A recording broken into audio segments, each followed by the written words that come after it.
Okay, Mr. Shelton, if you can bring us up to date on the addendums. Thank you, Mr. Mayor. For members of council and the staff and residents that are present today, we do have an addendum, and we have a couple of additions and corrections. So the first one under item 12, which is the report 2015-03, there was a replacement of page 2 that was sent out on Friday to members of council, made available to the public. Items 31 and 32 relate to the 2015 budget. They're here on the addendum, as is a motion under item 33 that supports audio and visual recordings of all council strategic priority workshops and meetings.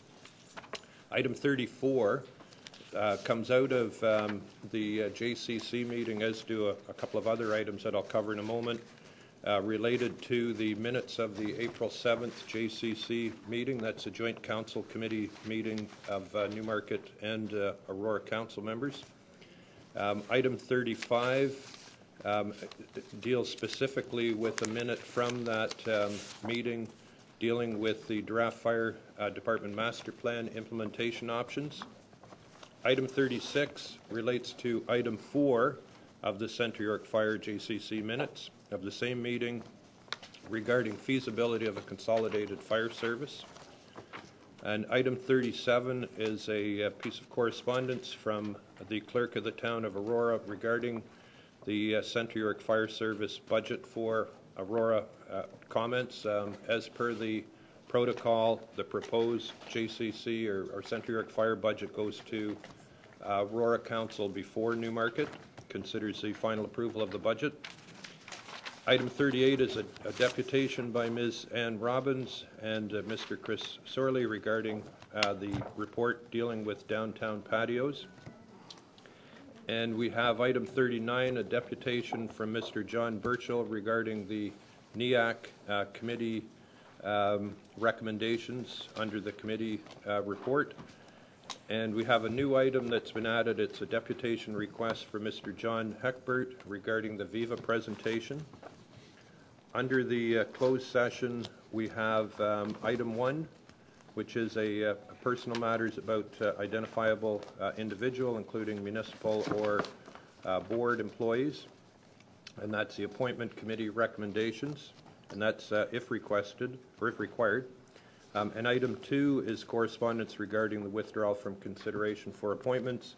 And one item that I didn't cover is item 15 that went out with the regular agenda is actually an action item. So are there any questions as to why these items are before you today in the form of an addendum or on any of the corrections and additions? Thank you.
Okay, I'll call this committee of the whole to order.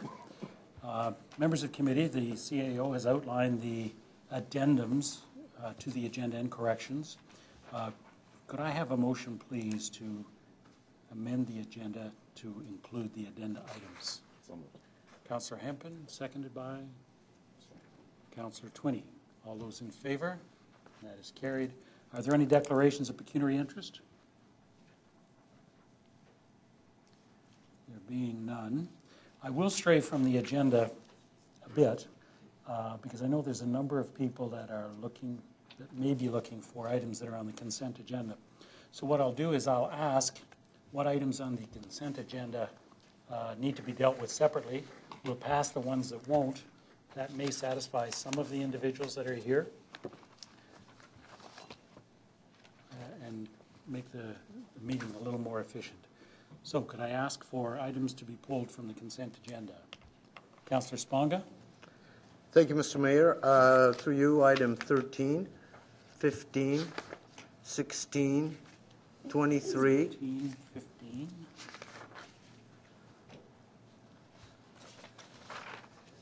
16. Okay. At this point, that's it. 13, 15, 16? 23. And 23. No, I'm sorry. 24, not 23. 24. Okay. Thank you. Regional Councillor. 7, 14, 31, 32. Thank you. 7. And 14, 31, and 32. 14.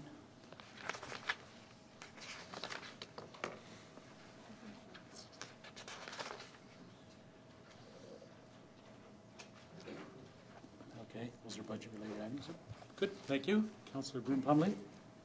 Item 22.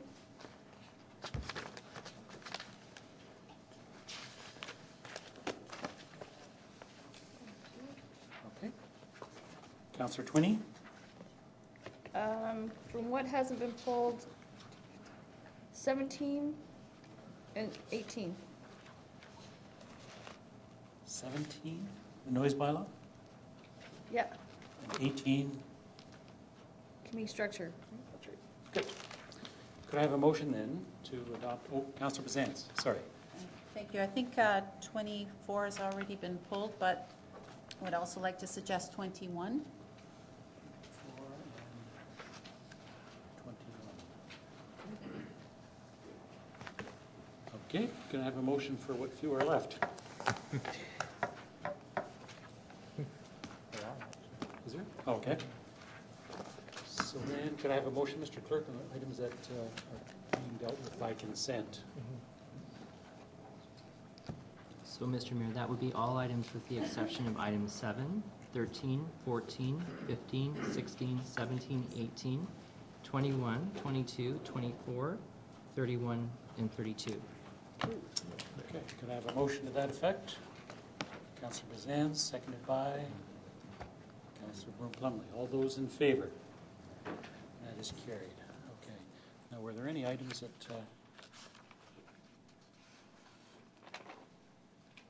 Okay. Let's start then with our presentations. We'll start with Mr. Glenn Lang, who's the project manager for the N6 Shared Services Review. Mr. Shelton, if you could give us an overview for that, please. Thank you, Mr. Mayor. Just some brief opening comments. Mr. Lang comes to us from the Region of York on a secondment for the last almost year now. Glenn is the manager of corporate and continuous improvements at the region. So through the N6 review by the CAOs and staff members looking for areas for efficiencies, effectiveness, cost avoidance, cost reductions, we felt that it was necessary to put more of an effort in to look for items that we define as being a little bit higher up on the tree. So we've been going after a lot of the low-hanging fruit. So now we're looking at items that maybe will take a little bit more work. So this has been an exercise that Glenn has assisted us on for almost the past year. And this presentation is an update for all of the councils. The same presentation is being made to each council, and I believe, Glenn, this is about number 5? Number 4. So if there are any questions at the end of the presentation, please don't hesitate to pose those to Glenn or myself. And I also circulated the last full report that we did on the N6 initiatives from early last year. So if there are any questions for this meeting or at another time, please pose those. Thank you. Go ahead. Thank you. Thank you very much. And thank you for the chance to present this very brief overview of this very exciting study I've had the chance to lead on behalf of the N6. Over the next few minutes, I will just give a brief overview of the N6 partnership.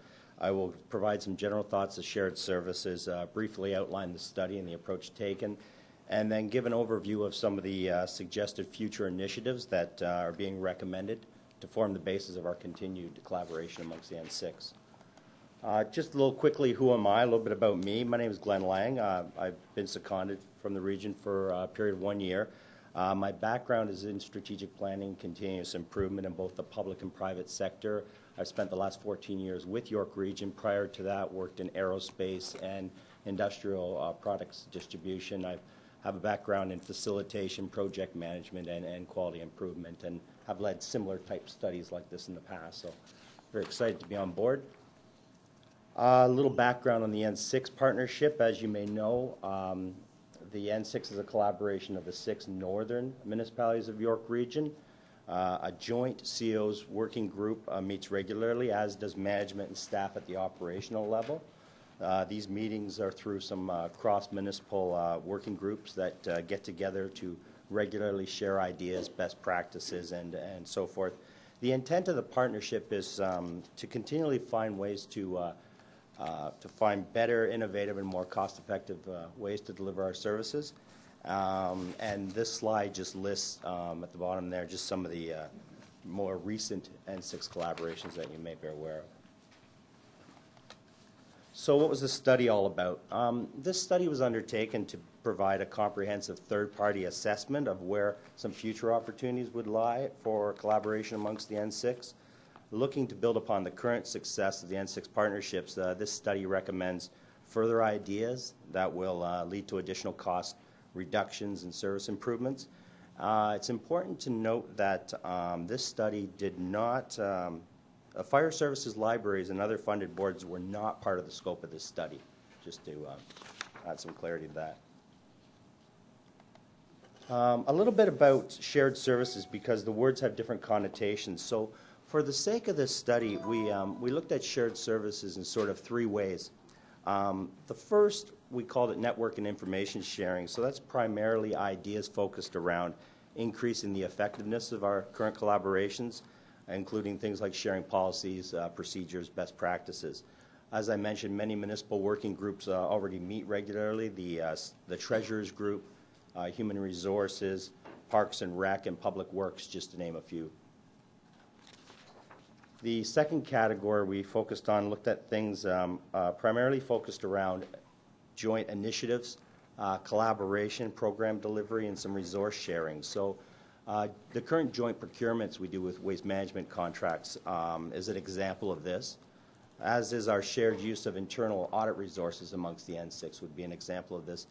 And you'll see later in the presentation that you'll notice most of the recommended areas for further collaboration really fall into this category of partnerships. And then the third category we looked at are things that are more the conventional thought of shared services, where the ideas are focused around the concept of consolidating a service or pooling resources, bringing them together to service one or more municipalities or 2 or more municipalities. So an example of this would be currently your Central York Fire Services is a great example of a true shared service delivery model currently, where the resources get pooled and then service, in this case, 2 municipalities. So the approach taken to the study, the step 1 was for myself to meet with the senior management and key staff at each of the municipalities to gather some preliminary thoughts and ideas. The ideas from the staff members that were common to most or all the N6 municipalities were then developed into a preliminary list to further explore. There's about 51 ideas that were fairly common to the N6 came out of that exploration. As a next step, these ideas were then evaluated by what we call a CAO advisory team. That was a working team comprised of myself and representatives from across the northern 6 municipalities. And this working team developed some comprehensive evaluation criteria that took each one of the 51 preliminary ideas and assessed them in 5 different ways. What we did is we looked at the potential for cost efficiency of the ideas. We looked at some service improvement possibilities. We looked at the ease at which the idea could be implemented. We also looked at the extent to which the idea maximizes some resources that the Northern Six already have. And we looked at the impact the idea might have on other services or external stakeholders. So this consistent evaluation was done by each of the municipalities individually for each one of these ideas. And then we brought the results together collectively as an N6 to look for common areas of interest and benefit. These priority ideas were then brought forward to the N6 CAOs, and currently those priorities are in the process of being further confirmed and next steps being developed. I'll speak a little bit about that later. So after all the evaluation of these ideas, on this slide here you'll see these are the recommended priority areas for the N6 to focus their next continued collaborations. And I'll just speak very briefly about each one of them. If you have further questions, I'll be happy to answer them after the presentation. The first one there is the joint procurement. Since it has a great potential for savings, it's recommended that the N6 continue their work with joint work with both waste management and insurance. A joint approach to horticultural services is also recommended, especially with the tree replacement that's become prevalent due to the emerald ash borer situation. The third bullet there, additional joint procurements in the area of public works is also recommended. Currently, there's about 20 public works related services and supply contracts that are similar in nature amongst the N6. These include things like snow plowing, street sweeping, street light maintenance, just to name a few. So the thought there is that some of them already have common vendors. They use the same vendor amongst some of the municipalities of the N6. So the thought there is that by joint procuring and going to the market as one, there's a possibility that larger economies of scale could drive some potentially reduced costs.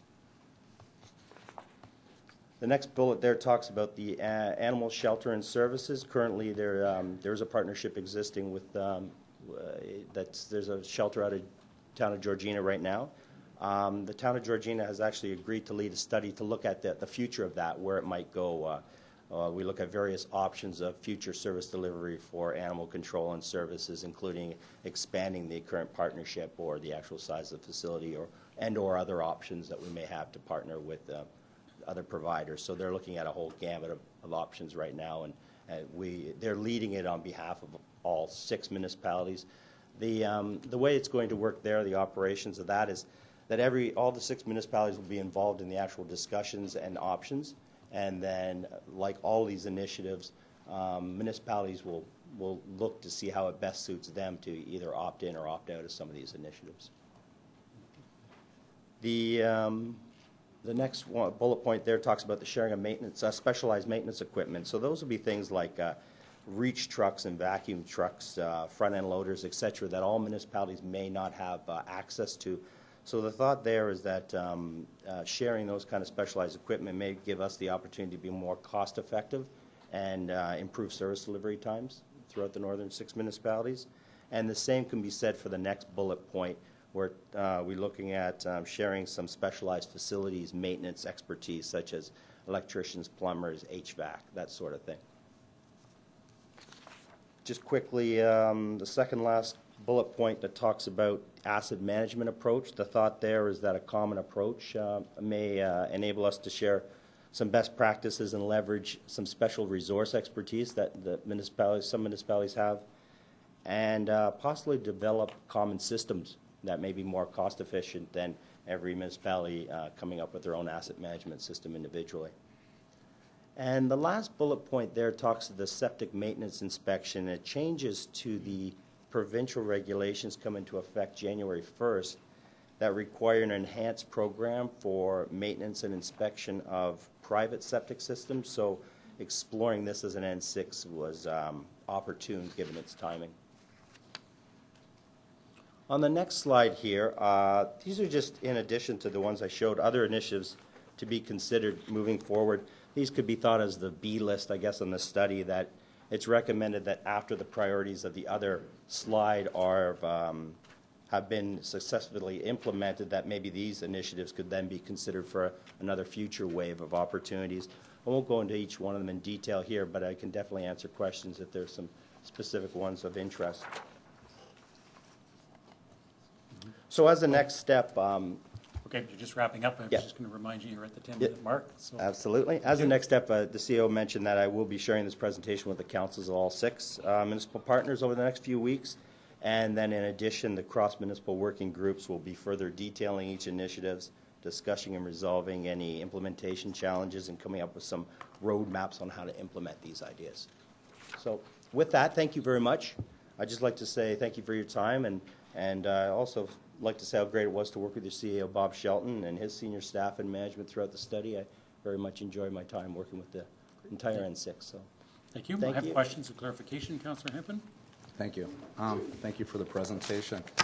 Through this collaboration, working together with the other municipalities, has any estimate been calculated for what potential savings will be realized in year 1 through 5? Go ahead, Glenn. yeah, through you, Mr. Mayor. At this time, we won't be accurately be able to quantify the value of the savings, but we will in the working groups actually work through each one of the detail a little bit further, and then we could develop a little more complete picture around costs and savings, because to estimate savings at this time wouldn't take into consideration some of the cost estimates that the working groups need to look for a little bit more. I guess just suffice to say one thing, though, is that the CEO's advisory team, when they worked through each one of these initiatives, felt that every one of the priority initiatives you saw here had a good potential for cost savings or cost avoidance. So that's why they ended up on these lists. So Some of the other ones were factored. in the next step, when you get closer to understanding what those numbers are, what kind of timeline are we looking at? And will that be shared with the individual municipal councils? Through you, Mr. Mayor. Yes, the more details will be forthcoming through the CEOs over time, but the expected time frame for this is over the next few months. So a lot of the priority initiatives you see there are more immediate, and so the work will be done over the next few months and brought back to council prior to any budget discussions where there may be some cost implications. And also, the intent was to try as much as possible to keep them within the current resource allocations that have been set out by council. But if there is a need for more, those will be brought forward in individual reports to the councils.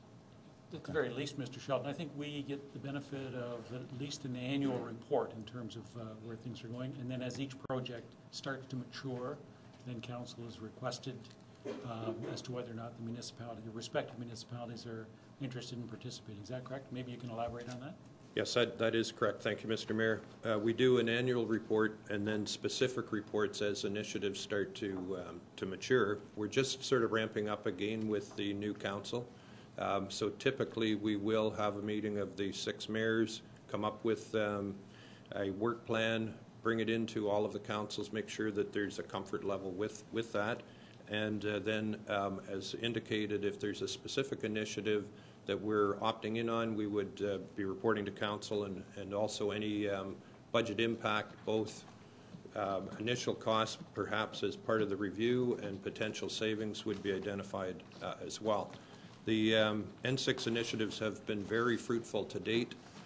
We've incurred cost savings in the order of 10 million plus through the process, and I just wanted to speak to a couple of specific items. On the list, there are a number that are directly applicable to the town of Newmarket. There's the odd one you wonder, why would we want to be involved in septic maintenance inspection? Well, as it turns out, we have 2 subdivisions that are on septic systems. Rather than us developing the expertise, other municipalities where that is more prevalent in their municipality, they would develop that expertise, and there's a pay-for-service opportunity. So we have the Kingdale Road area and Premier Path Estates are 2 of the subdivisions that are on both wells and septic. Thank you. I appreciate the information and the initiatives that were taking place and finding those low-hanging fruit, and I look forward to seeing further information in the near future. Thank you very much. Thank you. Councillor Sponga. Thank you, through Mr. Mayor. Thank you for the presentation, Glenn. And Bob, thank you. I want to commend you both on the work that has been done and the work that has been done by the Northern Six municipality. It's very important it continues because it's inevitable that that collaborative and cooperative approach has to grow. You have touched on one of your slides and throughout the discussion around some of the shared services. It seems to me that the general direction is to share contracted services or third-party services and so forth that like share clients that are shared presently, but bring those clients in under one umbrella. Has there been any discussion around actually employment opportunity, mindful of certain areas that are dictated by collective agreements and so forth, but outside of those areas, has there been any discussion about collectively hiring? I'll give you an example.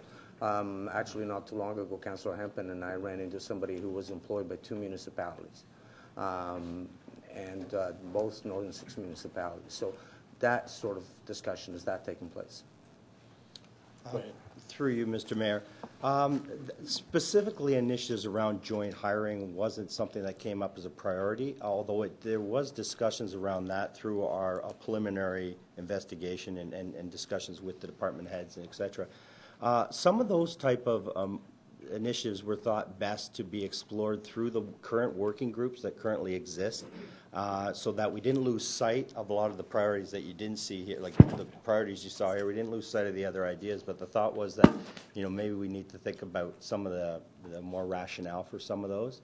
And so, although they didn't see here on the A list, it was only because the immediate thought was that there could be other more immediate priorities to recoup costs. But ideas like that were generated throughout the discussions, and will be. You'll probably see more than just this throughout the next few years on some N6 collaborations. Thank you. Councillor Bazant. Thank you very much, and thank you, Glenn, for that presentation.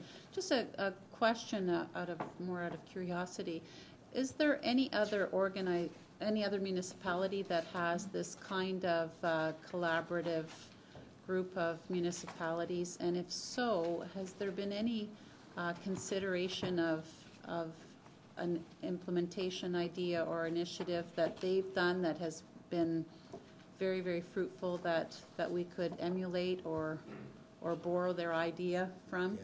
Yeah. I can add I'll throw my observation and then I'll pass it on to the CEOs for a little bit more too. My observation is that actually the Northern Six are quite well advanced and sophisticated in this, especially in Ontario. What I have seen is that there will be a lot of smaller and/or northern municipalities in Ontario that will share some specific services, bylaw enforcement, etc., maybe some legal services, but not as comprehensive and as that the Northern Six do here at York Region. So I would say from that standpoint, there are sharing amongst municipalities in Ontario, probably not to the great extent that you're doing here. I have observed through our research that the local health networks and some health agencies are pretty good here in Ontario of sharing and partnering with services together, especially when it comes to purchasing and procurement of services. So there's a lot to be learned, I would say, definitely from those industries. And Mr. Shelton, do you want to add to that? Just briefly, if I may, I guess Glenn really did hit that one correctly. The N6 is fairly unique. It has been used as a model for other collaborations as well. There are other collaborative efforts out there, and we have done presentations through Municipal Affairs and Housing, the Ontario CIOs, also a webinar with Public Sector Digest that did include a collaboration from Chicago that has, I think, 22 municipalities as part of it, so we have shared ideas. So there is a lot of sharing. But we do find that we're contacted a fair amount to find out how this model operates and how how well it does operate in terms of we're dealing with administrative items and practices only. We're staying out of the borders and things like that that can destroy some of these collaborations. So it has been a model. Okay, thank you. My question is there or has there been any consideration, either yourself or Mr. Shelton, given to finding a mechanism or a process that allows us to reinvest, say, 10% of the savings so that we could have the funds available for research and development or further projects like yourself to find out what we should be pursuing. I'll direct that one to Mr. Shelton because I believe there's more background and history on that one. Okay. Thank you, Mr. Mayor. In the previous report, we did identify that as we got to the point of realizing that a greater effort now needs to be put into the front end to find some of these additional areas for saving and so on, we have talked about a reinvestment to hive off a little bit of the potential savings. So that has generally been agreed to. It was in the previous report to council. So what you will find, if we come up with an initiative, and I say when we come up with an initiative that does show further savings, you should see within those reports an item that would address that, to put a little bit aside to use as the, wherever we need a bit of an upfront investment to then seek those savings. Okay, thank you. Any further questions? Great. Well, thank you for your presentation. This has been an initiative that I've seen grow very well and provide a huge benefit to the municipality. And what's exciting is that there's still more opportunities, and I'm glad to see that you're going to be pursuing that. I do want to extend my thanks to Mr. Shelton as well. I've seen your activities in that group, and your contribution has been very significant. And on behalf of council, I want to thank you for that as well, Mr. Shelton. Motion to receive. Councillor Sponga? Thanks. And Councillor Zanz. All those in favor? That is carried. Councillor Kerwin? Yeah. To my colleagues, Mr. Mayor, I apologize for my lateness. I can't see, but I'm here. Okay. So you can't see her, but you're here to hear. Okay, thank you. Appreciate your commitment. Next item is a presentation by Mary Frances Turner, President of York Region Rapid Transit Corporation. It's a notation here that we might require up to 20 minutes, given the nature of the project and its impact on our community. I'll ask for a motion in advance to extend this presentation to 20 minutes. Councillor Twinney, Councillor Vague. All those in favor? That is carried. Thank you. Mary Frances? Good afternoon. Pleasure to be here, and thank you for providing us an opportunity to give you an overview of our project. Five main areas to go over with you today. Just an update to the project, and for some of the new councillors, kind of an overview, broad overview of the project we'll just spend a couple of minutes on. A quick update on where we are on the construction of both the Davis Drive and the Yonge Street project, and some communication to you about our business support program and how we like to stay informed and keep you informed. Joining me today on my right is Lisa Shepard. She's the Senior Project Manager for Davis Drive. Dale Albers, our Chief Communication Officer. Michelle Dutzik, our Community Liaison. And Andrea Whitty, our Senior Project Manager for Yonge Street. So we're prepared for your questions today. So just very briefly, for those of you who may not be familiar with the entire rapid transit program, all the lines that you see on this map in color are funded programs under the Metrolinx $1.75 billion rapid transit program that York Region Rapid Transit Corporation is building on behalf of the region and on behalf of the province. The exciting news on this map is what you're seeing here is the dates in which rapid transit corridors will be opening across the region. So for the next 5 years, we're in the, I call it heavy lifting phase of the program, where every year we'll be delivering a segment of rapid transit across the region until we complete that full first phase of the $1.75 billion program. It's the gray segments that we continue to work on pursuing funding for. You also see on the map the Spadina subway in blue, connecting up to Vaughan Metropolitan Centre, where we work closely with our colleagues at TYC and TTC on the completion of that project, which is now scheduled to open in late 2017. So that gives you kind of a big picture sense of the project. We're going to talk about the opening of Davis Drive this year, December 2015, and Lisa's going to give you that overview.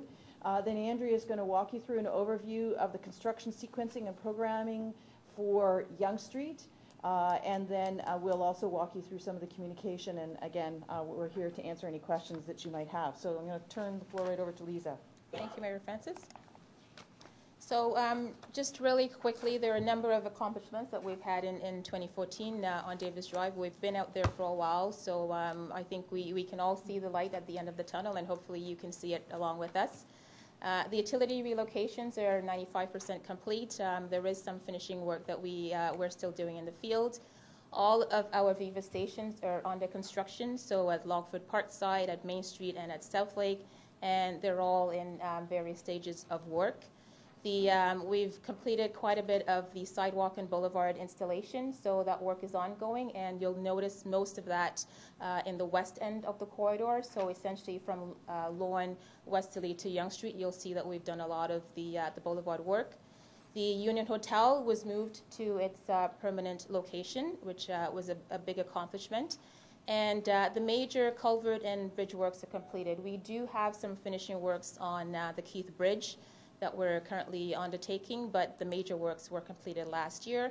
And then we did reopen the Tom Taylor Trail in the fall of last year.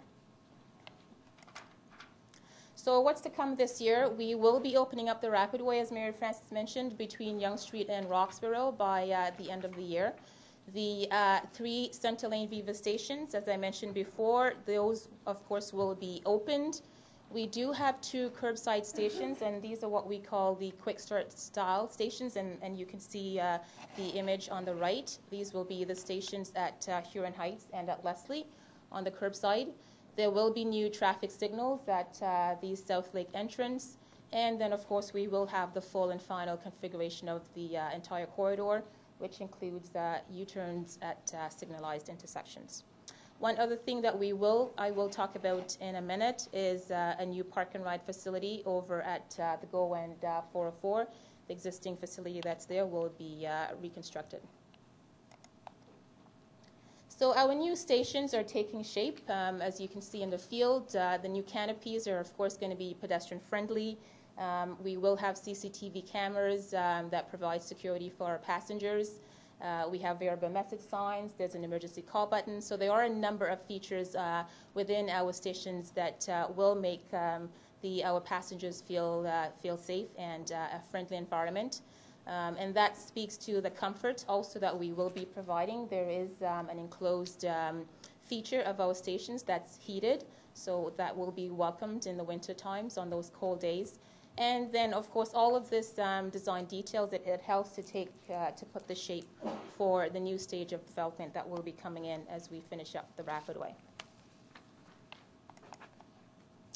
So a big part of the Rapidway system that will be implemented is these new U-turns, at the signalized intersections. As you can recognize with the Rapidway in place, there will no longer be any mid-block left turns to driveways or to and from driveways.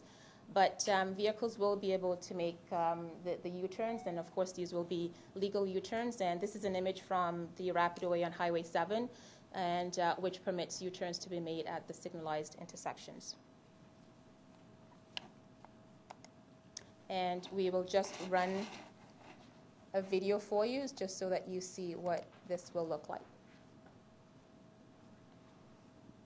So this is a rendering of the the Davis and Main intersection, and you can see the left turns do have a protected phase, and during that phase you will be able to make that U-turn. So essentially, if you're heading eastbound on Davis, for example, and at Main, and you wanted to make a left into an access and you couldn't, you would then go to the intersection and make the left and come back to your destination.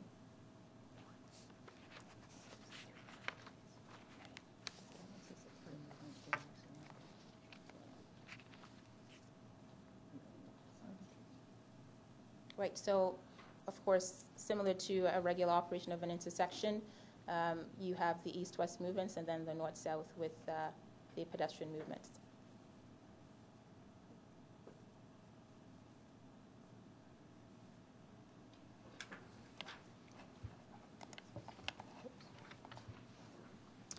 So I did mention the park and ride facility, the existing facility at the 404 and Davis Drive will be upgraded. In fact, it's a full reconstruction and new facility that will be built in that location. The project is being led by Go Transit, but in consultation and co-proponent with our office, so YRTC and MTO.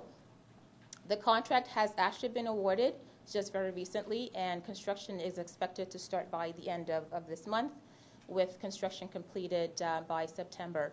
The main goal, of course, is to have the facility in place by the time the Rapidway is in operation.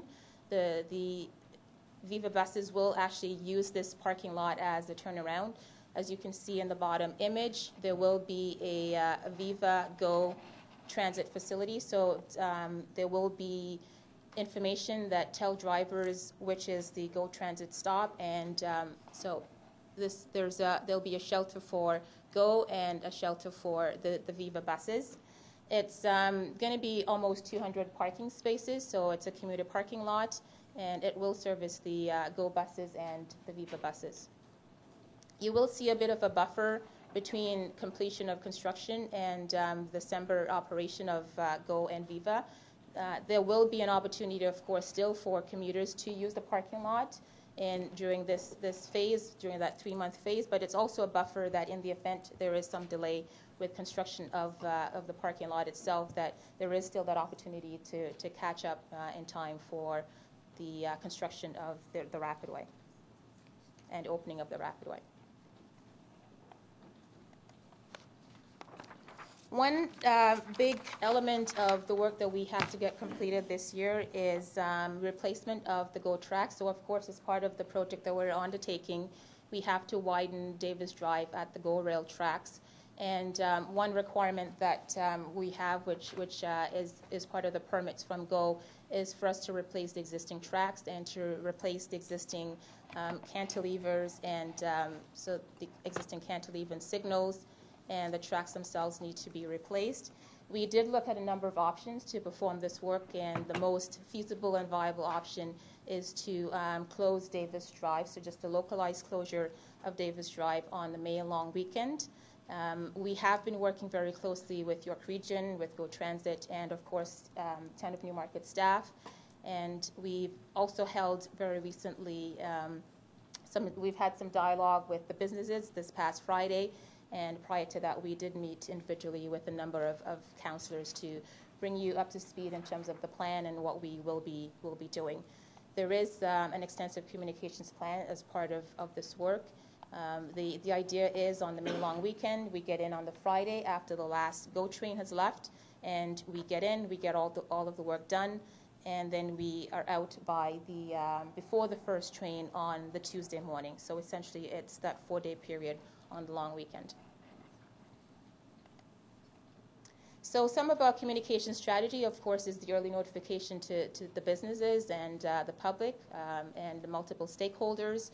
The objective is to mitigate the traffic impacts and, of course, the complaints, which is always one of the big objectives for our communications plans, and to increase awareness and understanding as to what we're doing and why we're doing what we're doing. A communications campaign will be launched on April 23rd, and as I mentioned, we did have an open house this past Friday. There were 3 separate sessions with the businesses along Davis Drive. So our outreach is that we will have signed detours for pedestrians and drivers. One of the key messages or feedback that came out from the sessions with the councillors and the businesses was to really focus in on the fact that it's Davis Drive at the tracks that's closed, and it's not a full closure of all of Davis Drive. So we will be tweaking the messages that we put out to the public. We will have variable message signs. There will be one at Yonge Street and one over at Leslie, just to inform the general public of the closure just at Main Street at the GO tracks. And there will be some advisory traffic reports. GO will be commuting to its passengers through onboard announcements, and we will have signage at the tannery. In terms of the general communications, this is all strategy that is a part of our ongoing communications protocol for the project. So we will have an ad in the Arabana on 2 days prior to the closure. There will be, of course, our typical media advisory, our newsletters, which we mail to residents. Again, these are all our typical strategies when we get information out to the public. We will have information on our website and, of course, our series of dedicated tweets. We have been meeting with South Lake Regional Health Center. We actually met them in the fall of last year to give them the early notice about the closure. And this is an ongoing process that we do have with the hospital. So they're pretty much on board with the closure. They don't have any significant issues with it.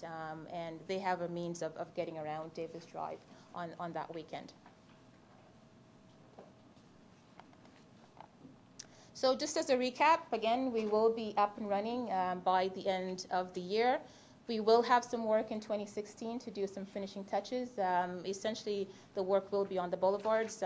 There's some plantings that we may not be able to have completed just because of seasonal issues, or there could be boulevard work that needs just some minor work that needs to be completed.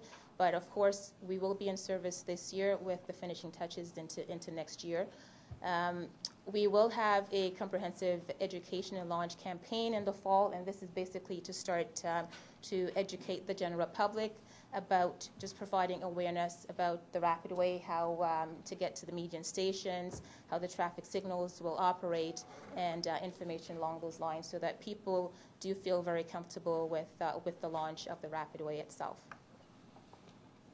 So we're going to turn the corner and go down Yonge Street, and then we can come back to Lisa if you'd like to talk about Davis Drive, and Andrea's just going to join us in terms of the construction program for Yonge Street. Good afternoon. Okay. Oops. Sorry. There, okay. Oh, there we go. So the Yonge Street portion of the project goes from Yonge and Davis intersection down to Mulock. That's the pink section that you'll see on the drawing there. And it is comprised of 3 of our BRT, the center median stations, both at Davis, Eagle, and Mulock, and it spans about 2.4 kilometers. So what you have in front of you here is just a view ahead of how the work is progressing on Yonge Street. We're at a different stage. Our contract was awarded last year, and we're working with our contractor, RapidLink, on this project. And really our focus is design at this stage. They're working quickly and heavily with many design meetings to advance the design progress along the corridor. And you have seen probably some of the early works that have been potholing just to confirm utility locations. We've done a little bit of that along the corridor in this last year. The first stage, as you can see in the drawing, is really about setting the utilities back. We need to move the gas, the hydro, and the telecoms back in order to widen the road. So that is the anticipated works ahead of us in 2015, and the utilities are working closely with us advancing their design. And in preparation of that work, what we did do just recently was to go out in the corridor and conduct our tree removal program. So we had a comprehensive communication program that went along with that. Our community liaison was out in advance of that work and followed very similar protocols that we had in place for our Davis Drive, where we're out in the community and letting people know what's happening in advance of that work. And then, as you can see in the schedule ahead, it's obviously road widening work would tie in mid-2016 and carry on through to Rapidway construction completing December 2018. Similar to the Davis Drive program, I think everyone here is probably familiar with our SHOP program.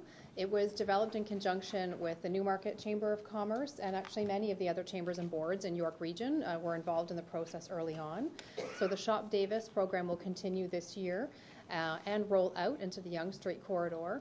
It's a program where all of the businesses in the construction corridor have an opportunity to have a complimentary membership to the chamber, receive all of those benefits that come to members, as well as special education programs that are targeted to support them through construction. So things like business education programs on how to manage social media or work on your website. We also do a semi-annual advertising campaign for the businesses that we've done in different formats, from radio, print, and one that was quite popular and came as a suggestion from businesses, which was the back of buses, the ads that go on the back.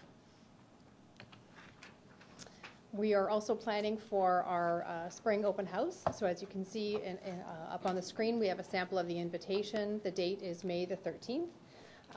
It's a great opportunity for yourselves, members of the public and businesses to come out and talk to members of both of the project teams from Davis Drive and from Yonge Street.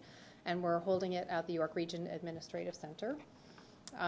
We will communicate this a number of different ways. We have a newsletter that's going out at the end of the month, and this will be part of that mailer, as well as print ads, and we'll use our electronic channels to communicate out as well.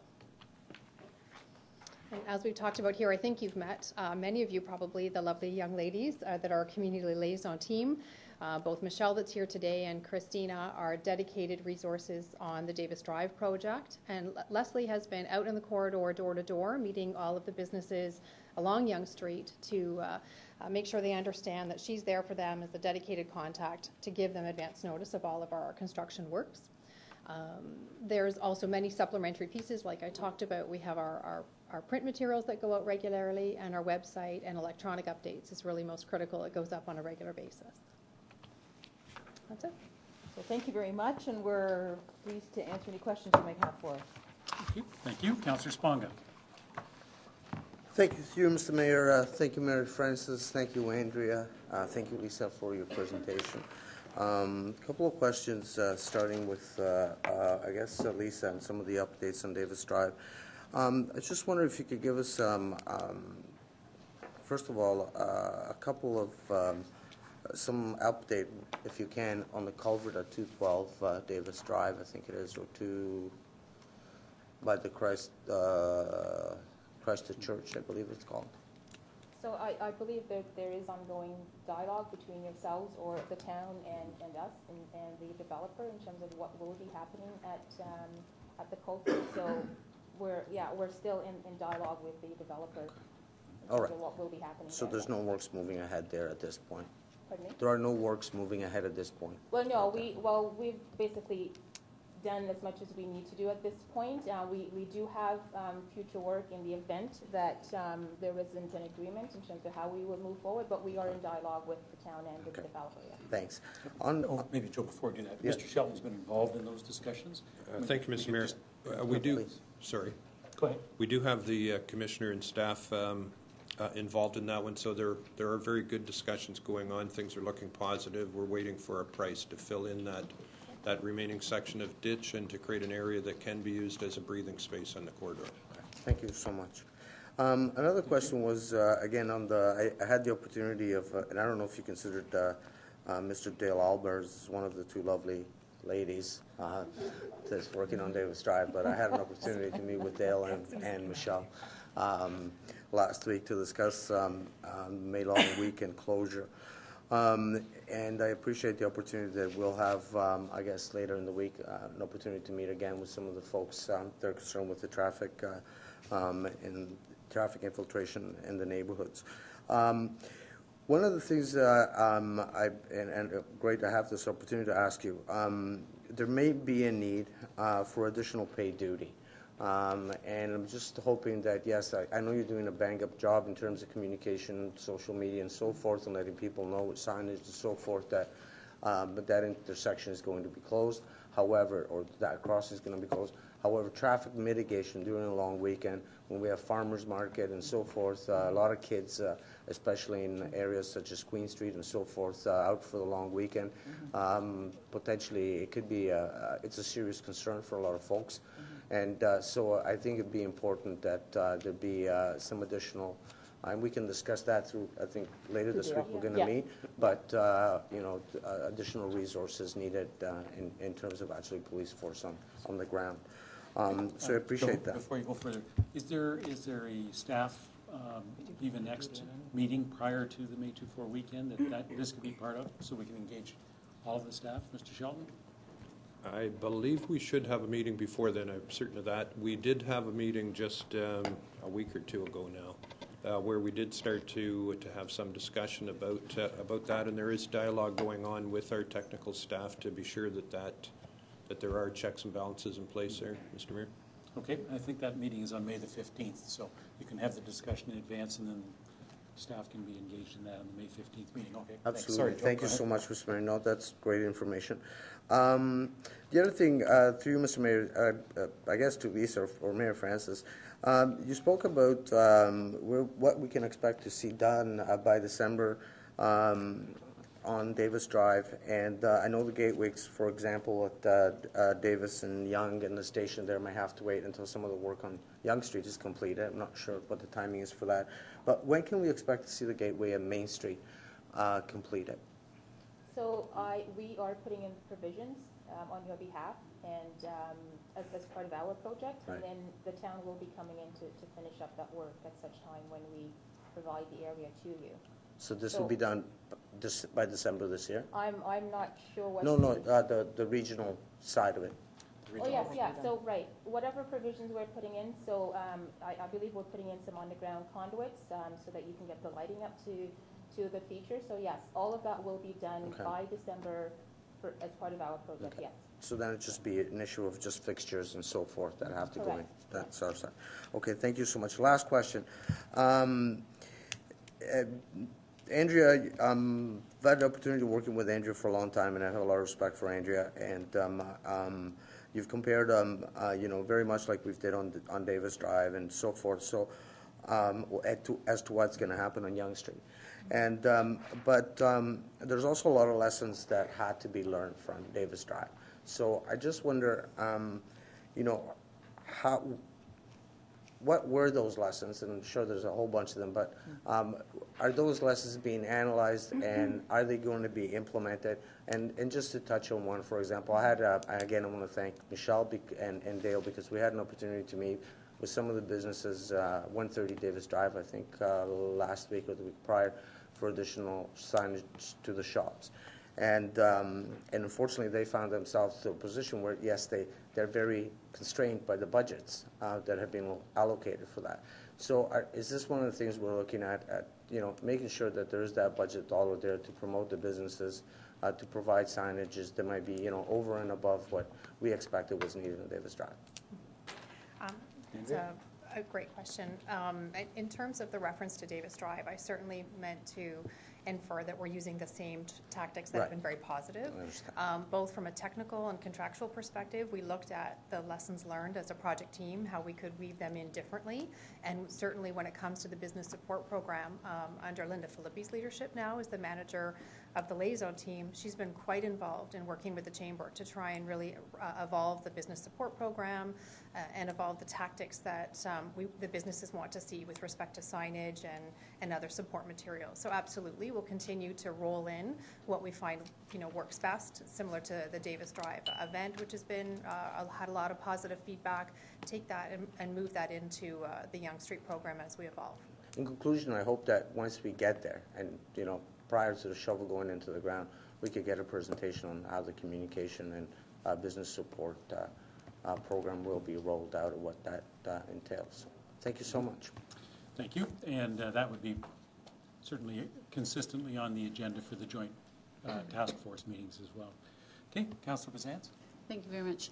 My question sort of follows to Councillor Sponga's train of thought with respect to lessons learned, but I'm a little more concerned around how the construction will actually unfold on Yonge Street, and whether there'll be an opportunity to do it more phased in as opposed to tearing everything up at once. So that's one question. And then my other question relates to what kind of traffic mitigation plan or strategy might you have in place? Because I can imagine that once Yonge Street is under siege like that, that a lot of motorists will seek to use Eagle Street as a way to get away around Yonge Street up to Davis. And that street is already facing a lot of traffic concerns, particularly during the peak hours, where some of the residents can't even get out of their streets for several minutes just because of the traffic going back and forth on Eagle. So I'm just interested in sort of what's the phasing plan for construction on Yonge Street, and then what thoughts you've given to traffic mitigation or supporting that. Because on top of Yonge Street construction, we're also in the next few years going to be facing development within that particular quadrant at Glenway, which will have, you know, construction vehicles and everything else on the streets as well. So just interested in your comments on that. I'll start with the pleasing. So I'll take a bit of a lead here, and then Andrea can fill in with a lot more of the details. But in terms of the notion of being able to phase or isolate the construction, that's probably not the picture you're going to see, and maybe not the answer that you really want. But the construction, in order for us to complete these projects, because it's such an intensive, complete revisit of the utilities, the services below grade, and so on, if we're not working in one segment with one particular utility, we're probably working in another segment with another utility. And so while it would be nice to see kind of this orderly progression down the corridor, it doesn't work that way.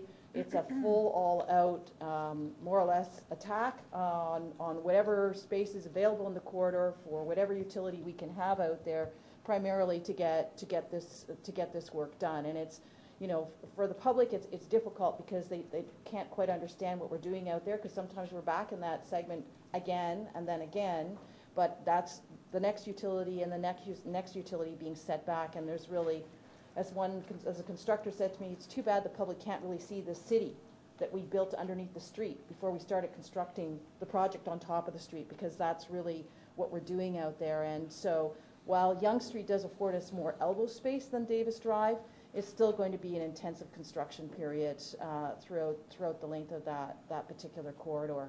So I don't know if you want to build on that at all, but that kind of gives you a sense of, expect to see a lot of activity across that whole length of the corridor.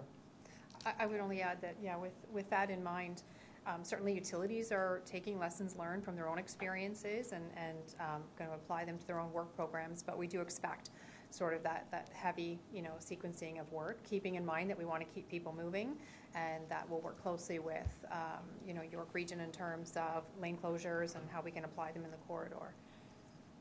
And then the road program. Well, and certainly we'll continue to work through our liaison team with respect to any mitigation in terms of traffic infiltration, you know, programs we've had in place. I'm not sure if there's anything you want to add, Dale, about recent discussions, or? Only that it is on our mind. We've had some preliminary discussions with the region in terms of how do we, because there are a number of people who need to get into the community, but there's others that simply want to bypass construction, which is typical human behavior. So we're working with the region to see what can we do in advance of the construction work, whether it be in terms of signage or education, to try and mitigate the traffic impacts. But at the end of the day, drivers will have that free will to go where they wish. So how can we proactively guide that behavior?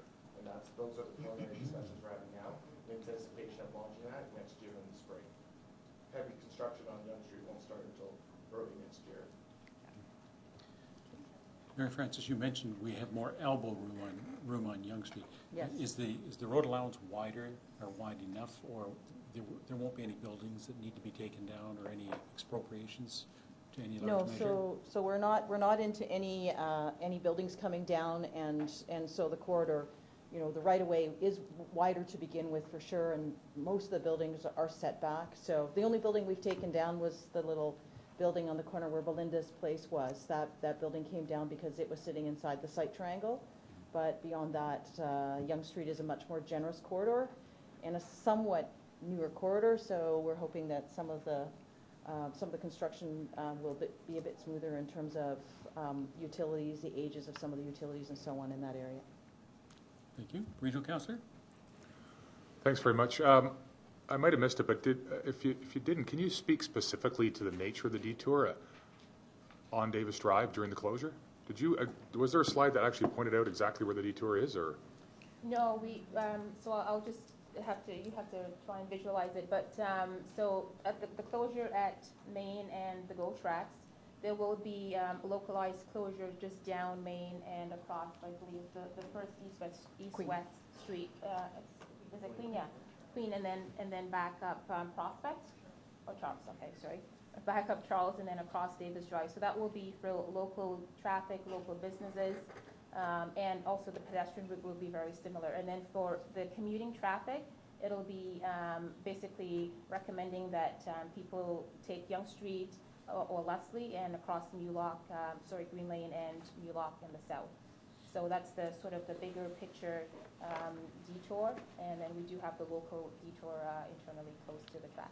Thank you. So if, in the future, if we can emphasize equally what the route, the detour route is, alongside the fact that Davis is closed, because I don't think it's enough to say Davis is closed. It's important to say, but this is your alternative. Yeah, and I think the emphasis the businesses have asked us to firm up is that Davis isn't closed. Right. It's closed at the tracks. It's closed at one spot and there's a detour. It's closed at one spot. You can detour around it, so businesses are open, and I think that's a really important consideration, so that we're not sending traffic away from Saturday usual shopping. Right. Also, I was asked, but my understanding was that there would be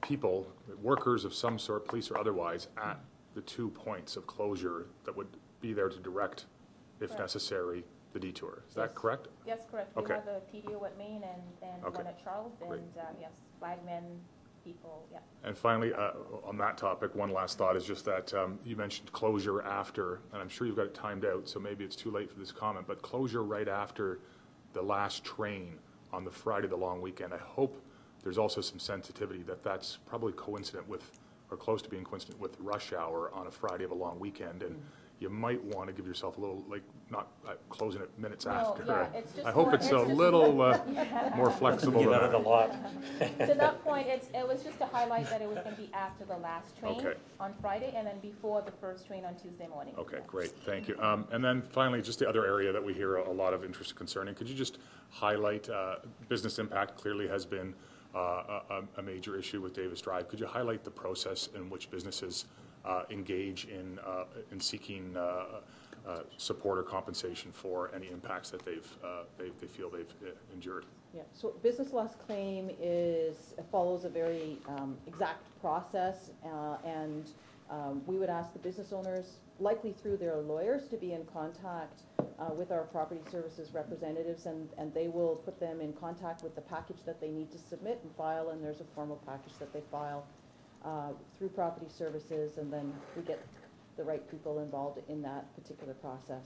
And is there something on the web that could direct people at least broadly to those points and say, you know, this is what property services is, this is who you contact, this is roughly what to expect in the process? At this stage, I would say that the answer to that is no. We are working closely with Metrolinx just to finalize all of our process points and what their expectations can be, and when we finally have a final kind of outline of that process, that's something that could go up on the website, but Yeah, it's not there. You would not find it today. okay, I'd encourage us to try to get that up fairly soon, because there is a lot of questions in that area, Yeah. and to be able to point So the major somebody. point of contact is to reach out, and they can reach either through the community liaison, who could put them in touch with our property services staff, who know exactly the process to follow through.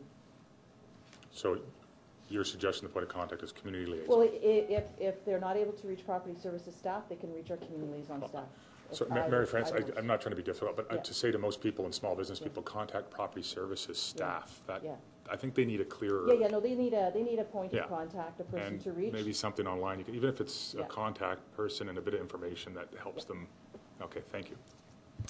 Thank you. Councillor Twinney. Thank you. You mentioned about the misunderstanding, like the understanding around people not understanding why certain roads are dug up and then filled back in, and dug up and filled back in again. And that's one of the most common things that I hear from residents all the time is they don't understand why, and they think that the job isn't being done properly because we keep having to go back, we've forgotten something, or we've dropped something down there that we have to retrieve, or there's all kinds of ideas of things that are being said out there. So is there any way of, I don't know if it has been done through our newsletters, because I haven't, I do get a lot of information from you, I haven't read them all, but is there any way to sort of perhaps highlight the reasoning behind that, sort of educate people a little bit about why that is happening moving forward to Yonge Street? Because again, I think that's one of the most common things I do hear from residents, and their misunderstanding of perhaps why it's having to be done the way it is, and so that, sometimes then when they don't understand, then there's lots of questions around it. So I don't know if it has been out there in any of the newsletters, but just something to think about, a topic of conversation or education piece in one of the newsletters about that. Sure, yep. It's around the staging and the phasing. Not the staging of the phasing, more about why, like you said, sometimes the utilities have to go back and different utilities go in, and so therefore, like, say for example, the end of Lundy's Lane was, dug up, filled in, dug up. So, around that, why those things happen. Yeah, and In it more really layman's is a sequencing of different contractors going through and doing their work. Right. And, But they're not perhaps all, of why they have to do it the way they are doing it. Yeah. I mean more details of why Sure. it has to be done that way. Yep. I think would be We could helpful do it. We could definitely do to a feature on residents that. too. Thank you. Thank you. Councillor Vic? Thank you. As you've heard loud and clear, the issues along Davis Drive, and one of the greatest issues that we're hearing is that the project's about a year behind schedule, and the hardships have lasted a year longer than we all anticipated that it would. When I look at the schedule now for Yonge Street, a major artery, more different, but in many ways much more significant artery going through Newmarket. I see our utility schedule, the road widening. I'm looking at page 15 on the PowerPoint.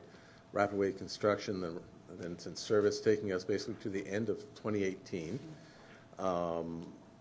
for the Rapidway construction. But then I also see down at the bottom, subject to change, and that's been a huge concern for us here in the town. Certainly a huge concern for the businesses that were affected by that, and the hardship lasted much longer. And it's not reassuring to see subject to change. So maybe if you can talk a little bit about the lessons learned on Davis Drive and the fact that the project has gone so much longer than originally anticipated. Originally we were informed. And how are you going to mitigate that for Yonge Street so we don't get into a situation where the project's dragging on for a year longer than we thought it would? So, in fact, although it may seem like longer, the construction on Davis Drive, the main impacting construction on Davis really hasn't gone that much longer than we had. Well, my original information before this started was that the buses would be running by the end of 2014. So, yes. Okay, well, so I think what's important is, as far as these construction programs, you'll see that all of our Rapidway programs and all of these sequences take 4 years. You'll see that most of the Rapidway programs that we're now delivering, the construction sequencing that has us doing the design and doing the utility work, we don't get really into the heavy, road construction phase of the program to, pretty well into the last part of year 2 into year 3. And year 3 and year 4, the heavy road construction piece, that's the time we need almost 2 full years to get the utilities and the new pipes in the ground to set the stage for the work that happens on the road construction program, which happens predominantly in the last 2 years of the program. And so as we've done each phase of these programs and have worked closely with the constructors now for the full program, the $1.75 billion programs, 4 years is what's necessary to do what we do out there and complete the transformation of these Rapidways. We have learned a lot as we've, of course, done each segment of the project. Davis Drive being a very healthy place for us to have lots of lessons learned about additional work that we've now done on Yonge Street, on Andrea's project, where we've done significantly more boreholes to make sure that we even know more and more about the utilities. Davis Drive's had a lot of older utilities, older buildings, old septic systems, lots of gas stations where there used to be other uses and tanneries and environmental pollution. And so some of those lessons that we could carry forward into other projects to learn more up front with these projects to help smooth out that process of construction and less surprises as we have been in the field have been important to us.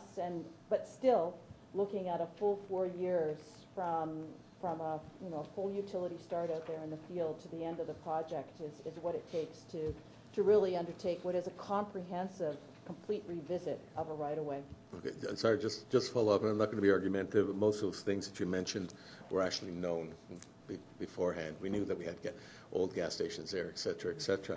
My question is here for Yonge Street. Is this a very optimistic schedule, or do you feel it's a realistic schedule, or?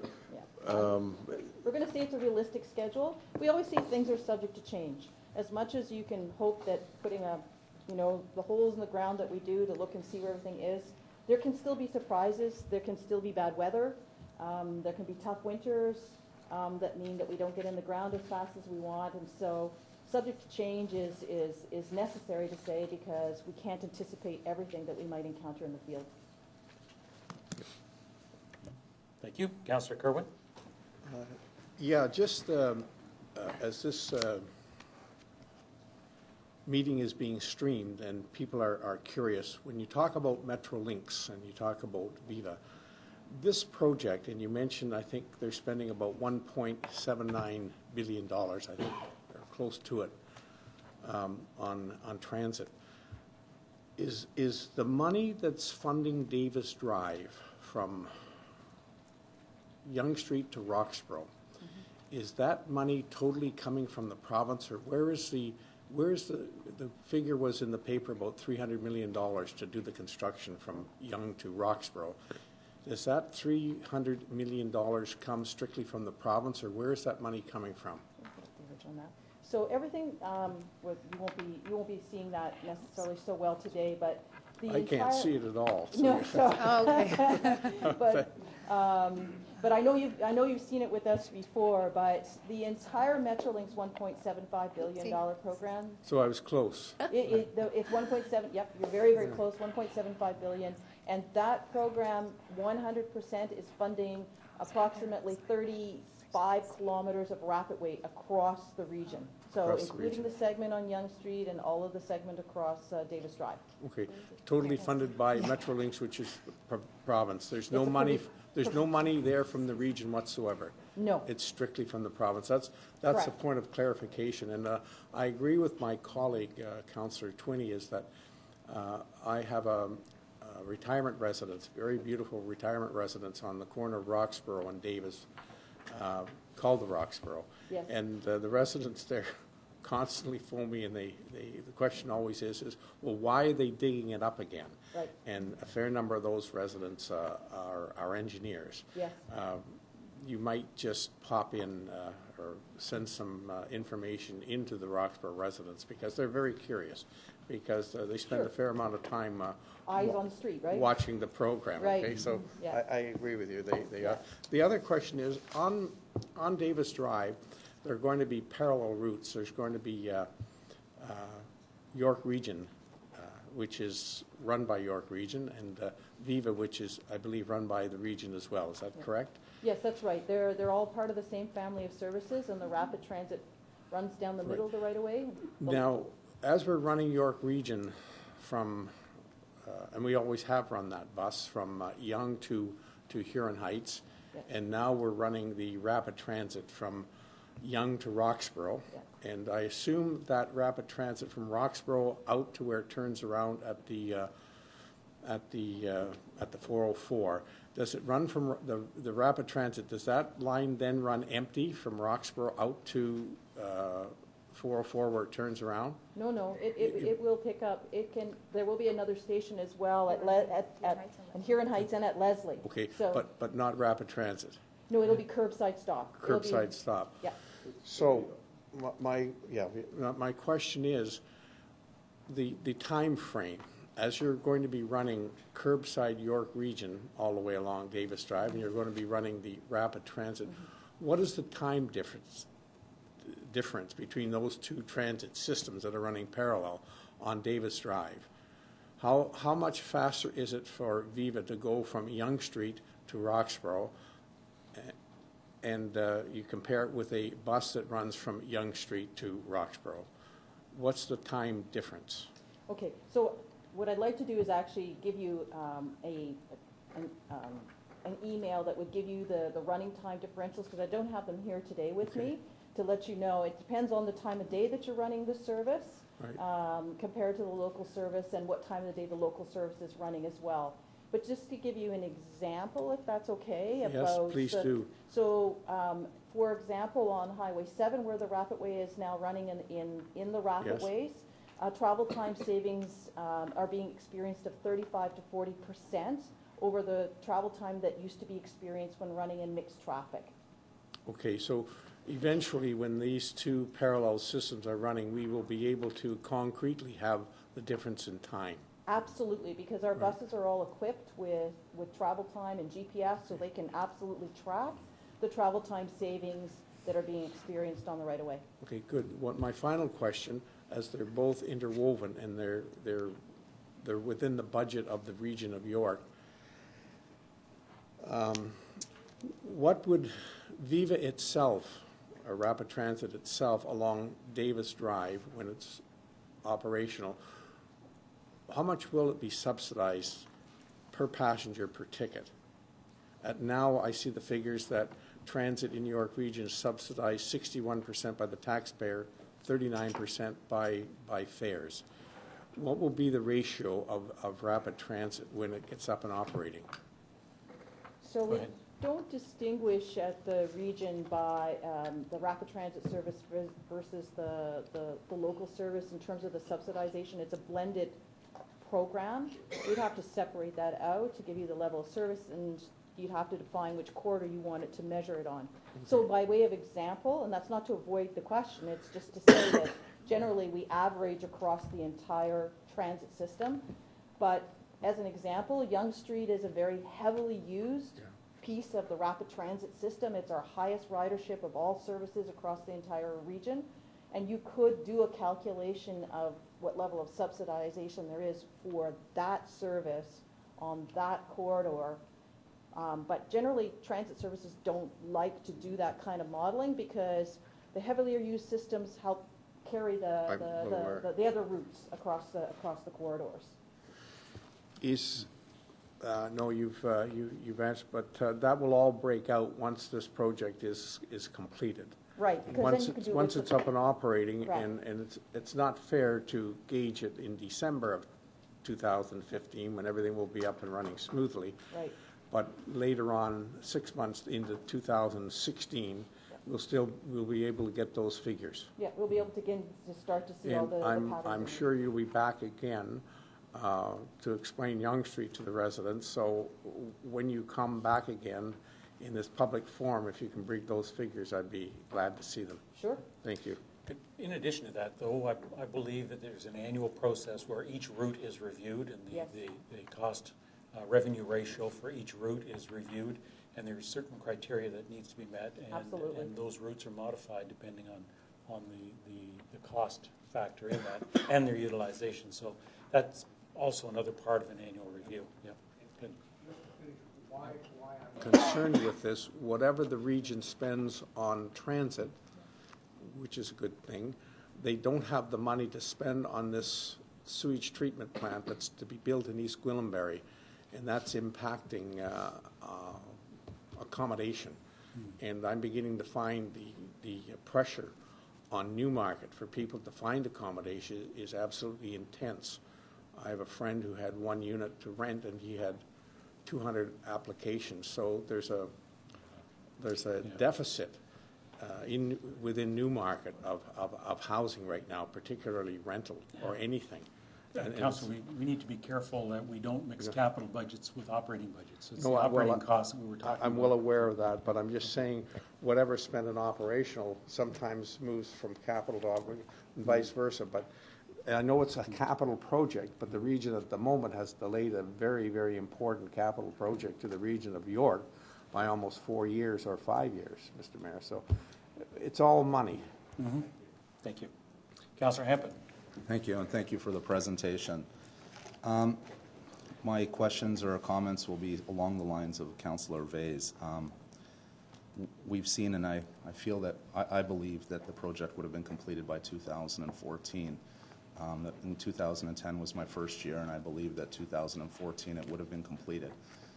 And my concern is around businesses and businesses that are on Davis Drive. And businesses often make decisions to locate in an area where they feel that traffic is moving freely, and they look at a project and understand that it may be 4 years, and when a project extends an extra year, I think that's a hardship on the business, and that's something that they didn't plan for. So my question is, what type of an assessment has been made along Yonge Street to ensure that we don't go past schedule? Because when we're putting out a document like this and it's a schedule and it says, we will be completed in 18, and somebody's looking at Davis Drive, or Yonge Street I should say, and they're looking at vacant space, or they're maybe in a space and their lease is coming due, and they're saying, do I make the decision to move?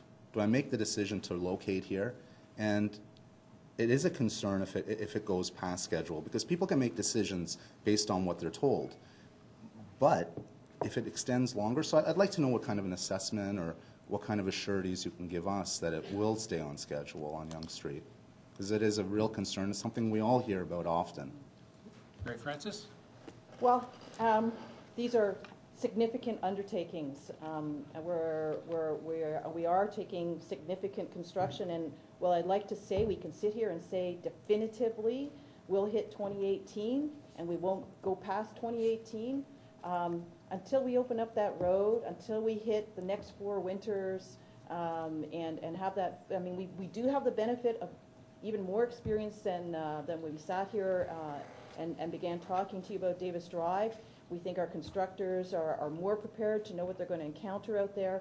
But I just don't want to give you any false assurance. These are just too big of a construction program. We're talking about hundreds of millions of dollars being invested for the future of this community and all these communities right across the region. And so it's possible that we could go past 2018 if we run into a really bad winter or a really bad spring and our constructors just simply can't get out in the field because it's wet or it's frozen or whatever happens. But I can say that what we have learned is 4 years, and from all of the meetings we've had with the various constructors, and we've now met with 3 different major groups of constructors. It's not like the same constructor is telling us the same story. We have met with different sets of constructors that are working on these projects, and 4 years is a healthy program from the moment we get out there and we get really working in the field. But, you know, you can't be assured, and I don't think I don't think we ever promised that it would absolutely happen, because we can't do that. Okay, thank you. I guess what's important to me then is that as a council and as a councillor, that we get regular updates, and just, you know, if we're on schedule, if we're ahead of schedule is always a nice thing to see. Yeah. So if we could just get those updates and those messages are given, and so we're informed too. Yeah, so absolutely. Thank you. Maybe a distribution of those updates in the local media, things like that. I know that you try to get those out, but maybe quarterly or semi-annually might be helpful. Quarterly would be good. Thank you. Good. Thank you. Well, Mary Frances, you've got a big job underway and much more yet to do. I do want to say that I want to congratulate your communications team on getting out to the community. There are a number of community groups that have received presentations, particularly I think it was the ProBus members, spoke very highly of the presentation that they received, and they found that to be very informative. So anytime that you have an opportunity to get in front of community groups and let the community know where we are and what our challenges are, I think is always considered to be helpful. So I encourage you to do that as much as you can.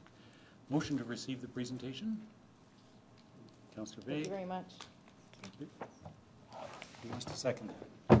Councillor Broom-Plumley. All those in favor? And that is carried. Okay, we do have one deputation relative to this presentation. That's Mr. Heckbert. So Mr. Heckbert, if you could come forward. We allow up to 5 minutes for a presentation.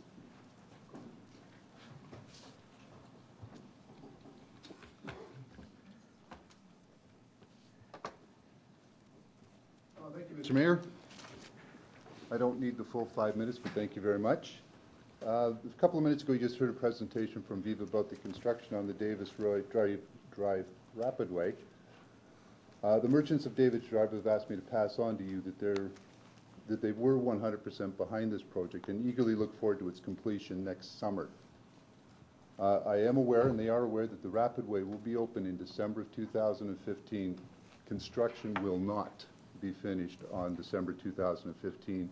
As by their own admission, there's a number of finishing touches that must take place on the boulevard. So there will still be trucks present. There will still be reasons why their customers will not come to Davis Drive. Over the long weekend, you heard about their plan to require complete access for the railway tracks by the tannery. And they have talked about the signage that they're putting out there. And if you look at page number 19 in your package, the ad that they are proposing, if somebody could share with me, what is the thing that stands out most about that particular page? It's the fact that the road is closed, not that the businesses are open. Many of these businesses are hanging on by their fingernails right now, so anything we can do, and I urge council, any message you can convey back to Viva that is more important to share that we are only affecting a 200-foot stretch of the road, not the entire road, that businesses will be open.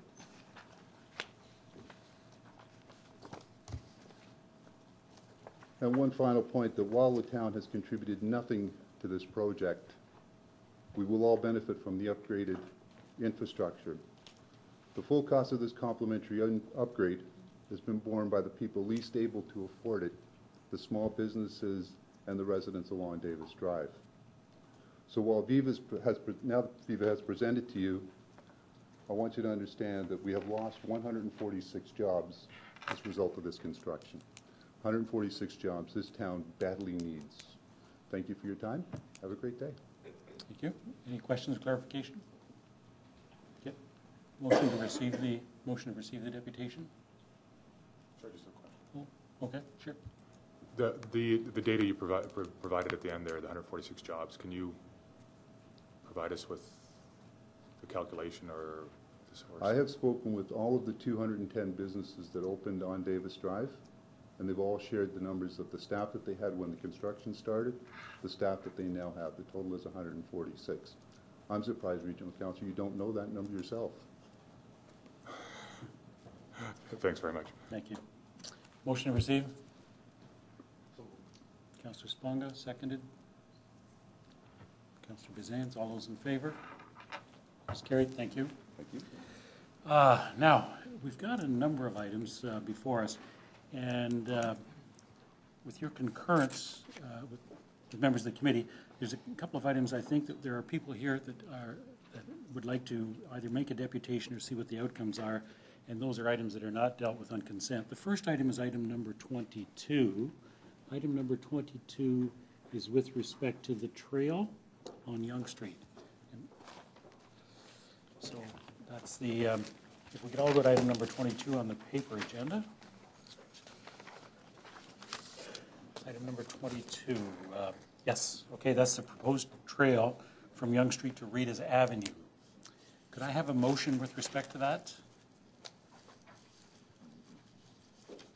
Councillor Broom-Plumley. I'd like to move the report for discussion. Okay, or if I understand correctly. Just for clarification, are we not hearing from Bessie Velasquez? I know that we do, but there's a number of, I think we can deal with more people in going through some of these. My understanding was on item number 22 is that the request was to refer that back to staff for further consideration. And since we have a couple of people waiting for that, if that disposition is there. So maybe if I could have your motion with respect to that? Yes. The motion is that staff bring back a report that will significantly reduce the impact the trail will have on the residents' property by lessening the size and the right-of-way of the path, preserving the existing trees, plantings, privacy fence, and low-impact lighting. Okay, seconded by regional councillor. So this is a referral motion. I know that there's some dialogue going on with the community representatives. Any further discussion on the motion? Councillor Twinney? Just to, are we hearing from the any of the residents, or There's been no request for deputation. Okay, so I guess through to Councillor Kelly Broom-Plumley. So has this been a discussion with the residents, and that's a satisfactory outcome? Correct. Okay, perfect. Thank you. Okay. No, regional councillor second. Sorry. Okay, any further discussion? All those in favor? Thank you. So that'll come forward at the next meeting. Hopefully things will be able to get resolved between now and then. Next item is item number 24, inflow and infiltration. And Councillor Bizans? Thank you. I'd just like to make a motion to defer this item to the next committee of the whole. Okay, seconded by Councillor Sponga. Item number 20. Okay, item number 24 is the inflow and infiltration reduction project, and I believe there's been some discussion going on that the referral is satisfactory to the proponents as well. So any further discussion on that one? So it'll come up to the next committee of the whole. Okay, no further discussion? All those in favor? That is carried. Okay, so that's just the I&I component. It's not, doesn't relate to the allocation.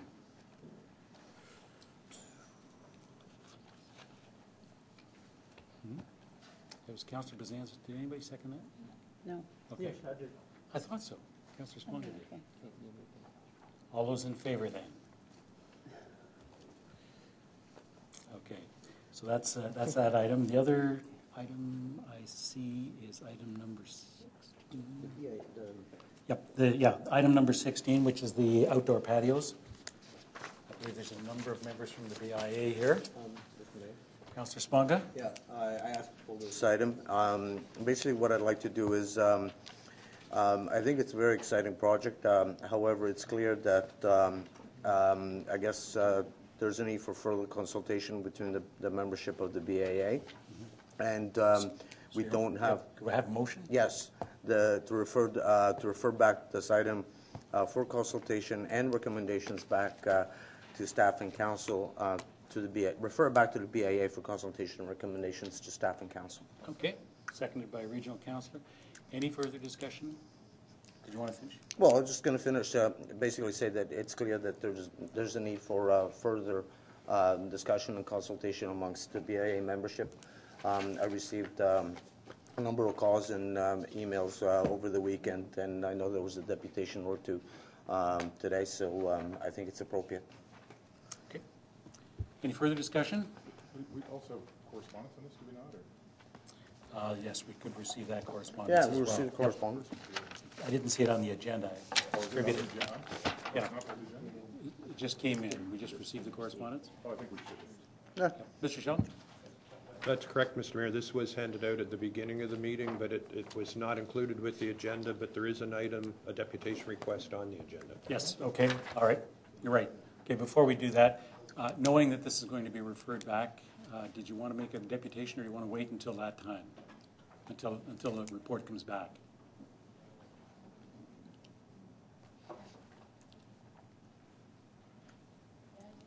You still want to do the deputation? Okay. So we'll stand down with that motion until we receive the deputation. Yep. Good, thank you. Sorry. Hear you. I understand it's going back to the BIA, but I do want to speak. I am a member of BIA and have been for a long time. My name is Ann Robbins. I own Robbins IDA in Newmarket. I want to thank you for letting me speak. Robbins Pharmacy has been a staple of the Newmarket's main street since the mid-1950s. We have, with the mutual assistance of the town residents and other merchants, strive to move the street forward through good times and bad. There has always been, and we believe, done in a mutually beneficial manner. As a merchant, I cannot support one of the proposed concepts of the outdoor patios, namely one that encroach on parking. This is because they truly do not benefit the majority of Main Street, and the benefit is borne solely by a few isolated businesses.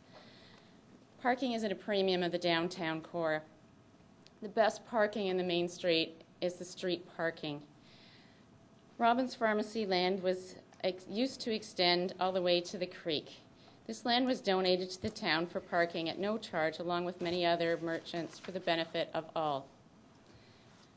Currently, the town requires any redevelopment to have sufficient parking or pay cash in lieu of parking.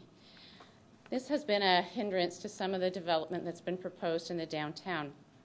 The goal of this policy and the proposed patio policy appear to be at odds. A pharmacy, by its nature, tends to serve elderly and people with mobility issues. Further reductions to street parking reduces their accessibility to our service. Our most common complaint is people driving around several times and they have no way to get street parking. Parking is in the core already has been significantly reduced by previous narrowing of the street, the building of Riverrock Commons, and redesign of the parking lot and reduction of parking behind the old town hall. For any economic zone in the municipality to remain sustainable, it must have a variety of businesses. Restaurants alone are no panacea. Main Street has fared well at attracting restaurants. A recent count showed approximately 23 restaurants and more are planned. This, however, is a strain on some other merchants during busy times, including lunch and dinner times. This results in illegal parking on a regular basis for other businesses that have private parking. The on-street portion of the proposal is discriminating to restaurants not located on the east side of the street. The town's proposal is to subsidize a select few. Other alternatives exist for these restaurants to build patios on their own property in the rear, and in some cases it merely is a matter of rebuilding previous used patios. The proposed use of parking spots involves 24/7 commitment of the land to this restaurant. Restaurants aren't open 24/7. Many are not open Monday or Tuesdays, and they don't even open at lunch. Mornings are some of the highest traffic times and for other retail and professional businesses. Collingwood was referred in the report as a successful example of the patio concept. Collingwood has far wider Main Street footprint, angled parking on both sides, and their patios do not encroach on parking. The City of Hamilton also has patio permits, and they do not use parking, and they also mitigate any adverse consequences to affected parties. In summary, I'm not opposed to patios. I like patios. But given the above points, I should not include, that does not take away from street parking. Any changes the town should continue in the spirit of being beneficial to all of the Main Street. Thank you for listening and considering. Yep. No, my apologies for the confusion. Are there any questions of clarification? The matter is being referred back to the BIA. It's good to have your views on record, so when that comes back, if you could leave your comments with the clerk. Sorry. That would be helpful, and that will also receive your correspondence as well. Are there any questions of clarification? Good. I have motion then to receive the deputation. Councillor Twinney, Regional Councillor. All those in favor? That is carried. Thank you. Thank you. Now, there was another, an indication of another deputation. Chris Sorley? Is Chris here? No? Okay. All right. Let's go back to item number 16 then, which is the same issue. Councillor Sponga has put forward a motion that this be referred back to the BIA. Are there any further questions? There being none, could I call for the motion then? All those in favor? And that is carried. Thank you. Let me just see what else we have here. Item number... Servicing allocation. Committee structure. Committee structure is going to be... Okay, the rest of the reports, I think, may involve some additional dialogue. Let's go back then to receive the deputation of Bessie Flasses. Bessie, if you could come back.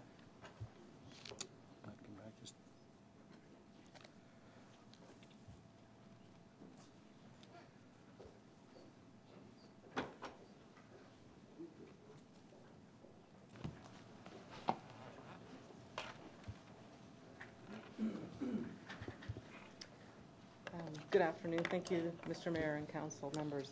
My name is Bessie Blassis, and together with my colleague, Gwyneth Anderson, we are founders of Bully Free Community Alliance of York Region. Bully Free Community Alliance of York Region is a grassroots not-for-profit organization. We advocate for students and families who have been affected by bullying, and we bring education and awareness throughout our community. Our two main focuses are youth mental health and cyberbullying. Bully Free Community Alliance of York Region is extremely honored to have been invited to attend and represent our community at the Global Youth Summit on Cyberbullying in Dublin, Ireland on May 7th and 9th, 2015. May 7th is hosted in Limerick and consists of a large town meeting, hundreds of students, teachers, parents, law enforcement officers, mental health experts, and community leaders from around the world will join forces to examine the problem of cyberbullying from all perspectives and determine what they need from the important stakeholders, leaders, and corporate representatives. On May 9th in Dublin, the leaders of the industry, media, regulators, advocacy groups will join students, teachers, parents, and other key stakeholders for the Industry Day portion of the conference to address the issues identified during the first day. Look for solutions and identify industry best practices. The global communities will meet the leaders. Together, we will all understand that from the youth and multi-stakeholder perspective that bullying and cyberbullying hurts, and everyone must take it seriously and take responsibility. Senior representatives from Facebook, Google, Twitter, Microsoft, LinkedIn are just a few of the participants attending. Bully Free Community Alliance has been chosen to be part of a panel discussion and help facilitate workshops during the summit. We are being recognized as an important leader in the field, and we are being given the opportunity to bring back to our community valuable knowledge and information on cyberbullying. In order for us to attend the summit, we will require a sponsorship to cover the travel, accommodations, and sundry expenses.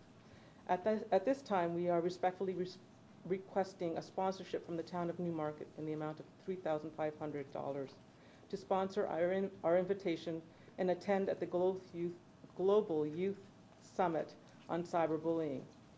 This level of sponsorship will qualify the town of Newmarket as a silver sponsor. This will qualify for signage and introduction as well as program tweets and various other things. Bully Free Community Alliance is a registered not-for-profit organization.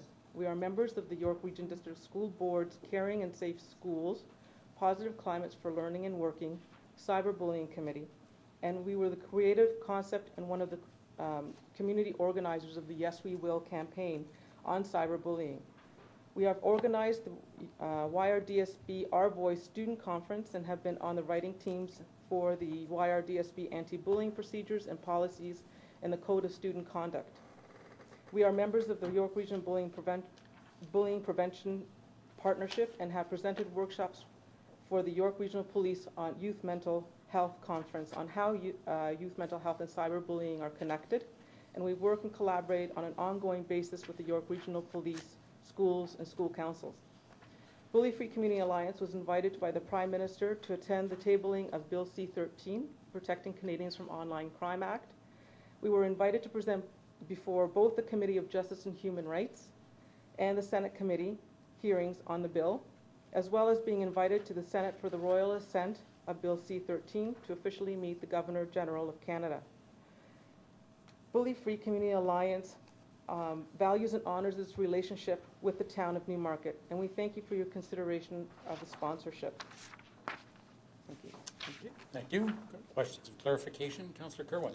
Just a question, Bessie. Could you outline to the members of council and the audience and the residents what your position is with the youth center and what bullying awareness is doing in conjunction with the town? Because you've already become really an arm of the town in the youth center. Could you just outline that briefly? Absolutely. We were instrumental in bringing a youth mentoring program to the town of Newmarket, so that we help facilitate children in our community, youth in our community, to come in and build positive relationships, build positive and healthy relationships, and also to give them tools and strategies to be able to work through certain problems that may arise within their community or in their school systems. If members of council aren't aware of, you're still running those seminars with the youth and with the motivational speaker? Yes, we are. It was a 12-week program. We end at the end of April. Our last, it's every Tuesday. I invite members to come and take a look and see. The kids are fantastic. We have about just about 30 kids that have registered. They're a great bunch of kids. We have a lot of, our motivational speaker is Jonathan Hood of the Toronto Argonauts. It's the Ahead of the Game program. And he is fantastic, engages very well with the kids. Gwyneth and I are facilitators as well. We are We're there every single week, speaking with kids, breaking out into groups and talking about a number of different issues from positive attitudes, self-regulation, motivation, cyberbullying, bullying, mental health, a lot of different things that affect our children in today's society. Thank you. Once we receive the deputation, Mr. Mayor, I will be making a recommendation. Thank you. Councillor Twinney? Thank you, and thank you, Bessie, for your presentation. I know how hard you work on through this group, and I've seen you on Tuesday nights when I've been there with my son, taking him to the youth center. Congratulations on being invited to the Global Youth Summit. I think that's a huge kudos to you for being able to, hopefully being able to take part of that. I look forward to what Councillor Kerwin's motion is. I hope that there's some way that we can work on, I don't know if there's a community grant, or obviously you are engaged in our youth and our community, which is important. You're engaged in our youth center, which is part of our, our community and under the town of Newmarket. So I'd be interested also too, maybe a couple of questions. Have you already got some other sponsors? You talked about a silver sponsorship was $3,000. I don't know what the total cost is for you to attend, but is there other sponsorships that have come forward already that you we can have perhaps let us know? We have requested for other sponsors. It's small amounts that are coming in. It's not really, and it's not anything big. You might get a $10 here, $20. There's a small amount. So we thought that because of the work that we do in our community of Newmarket, that having Newmarket as a leader at the summit, and recognized as a leader in the summit, where they recognize that cyberbullying is an issue and that they are on board with helping make change and making positive change for our youth and bringing back that education was an idea for us to come forward. We had spoken with our councillor, Mr. Kerwin, and he suggested that Newmarket would be interested in being taking a look at that and saying that it might be something that they would look at. Thank you, Bessie. Yeah. Thank you. Councillor Sponga. Just a quick question. Have you approached the York Region Board of Education, and are they, at the end of the day, they're probably one of the greatest beneficiaries of something like this. Are they engaged? Are they participating? We have approached the YRDSB, the Public School Board, at this point in time, because we do a lot of our work in the board, and we do stand on, we are members of a number of their committees. At this point in time, we have not received any kind of response, so yeah, we're just moving forward and trying to. But you did ask them for funding? Yes, we have. Okay, yes. Great, thanks. Thank you. Motion to receive the deputation. Thank you. Seconded by Councillor Twinney. All those in favor? And that is carried. Councillor Kerwin then? Yes. Just a minute. We've received your deputation. Thank you. Before you leave, I'd like to really thank you for being, you and your partner, Gwyneth Anderson, for being the motivators behind this project. I've been involved with you for a few years, and I just find it so worthwhile. It's so proactive, and you're trying to eliminate something that's out there. And at this particular time, I'd like to make a motion that it be referred to Ian McDougall. First, let's have a vote on receiving the Oh, I'm deputation. sorry. Okay. I'm sorry, Tony. Do we have? Okay. All right. I Then thought we've we received had. your deputation, so if you could have a chair then, and then So I wasn't entertain the wrong. councillors. I wasn't seeing No, you weren't seeing in the wrong. darkness. No, Okay. no, that's right. I'd like to make a motion that we refer this to our Commissioner, Ian McDougall, with whom I've already spoken, and with Colin Service, and also it shows you the value of what you are doing, Mr. Mayor, with your golf clinics and your golf tournaments and the mayor's tournaments, and you as well, Regional Councillor John Taylor, that over the years you've made contributions towards our youth, both of you, and I thank you. And it's things like this that you know that if you can't find the funds here, you try to find the funds there. But this will bring recognition, international recognition, to the town of Newmarket. So my motion is that it be referred to Ian McDougall and Colin Service for consideration, Mr. Mayor. Seconder for that, that's Councillor Sponga. Okay, any further discussion on that? And I would also like to thank Councillor Sponga and Councillor Tony for nice comments. Thank you. All those in favor? That is carried. We do have one other person in the audience, or two other people. First one, I think this item can be dealt with fairly expeditiously, and that's item number 13, the servicing allocation review. And I think we've got some interested parties there, and then we'll come back to the committee structure. So could I, you have the recommendations before you, or we have a report, item number 13, which is the 2015-6, the servicing allocation review.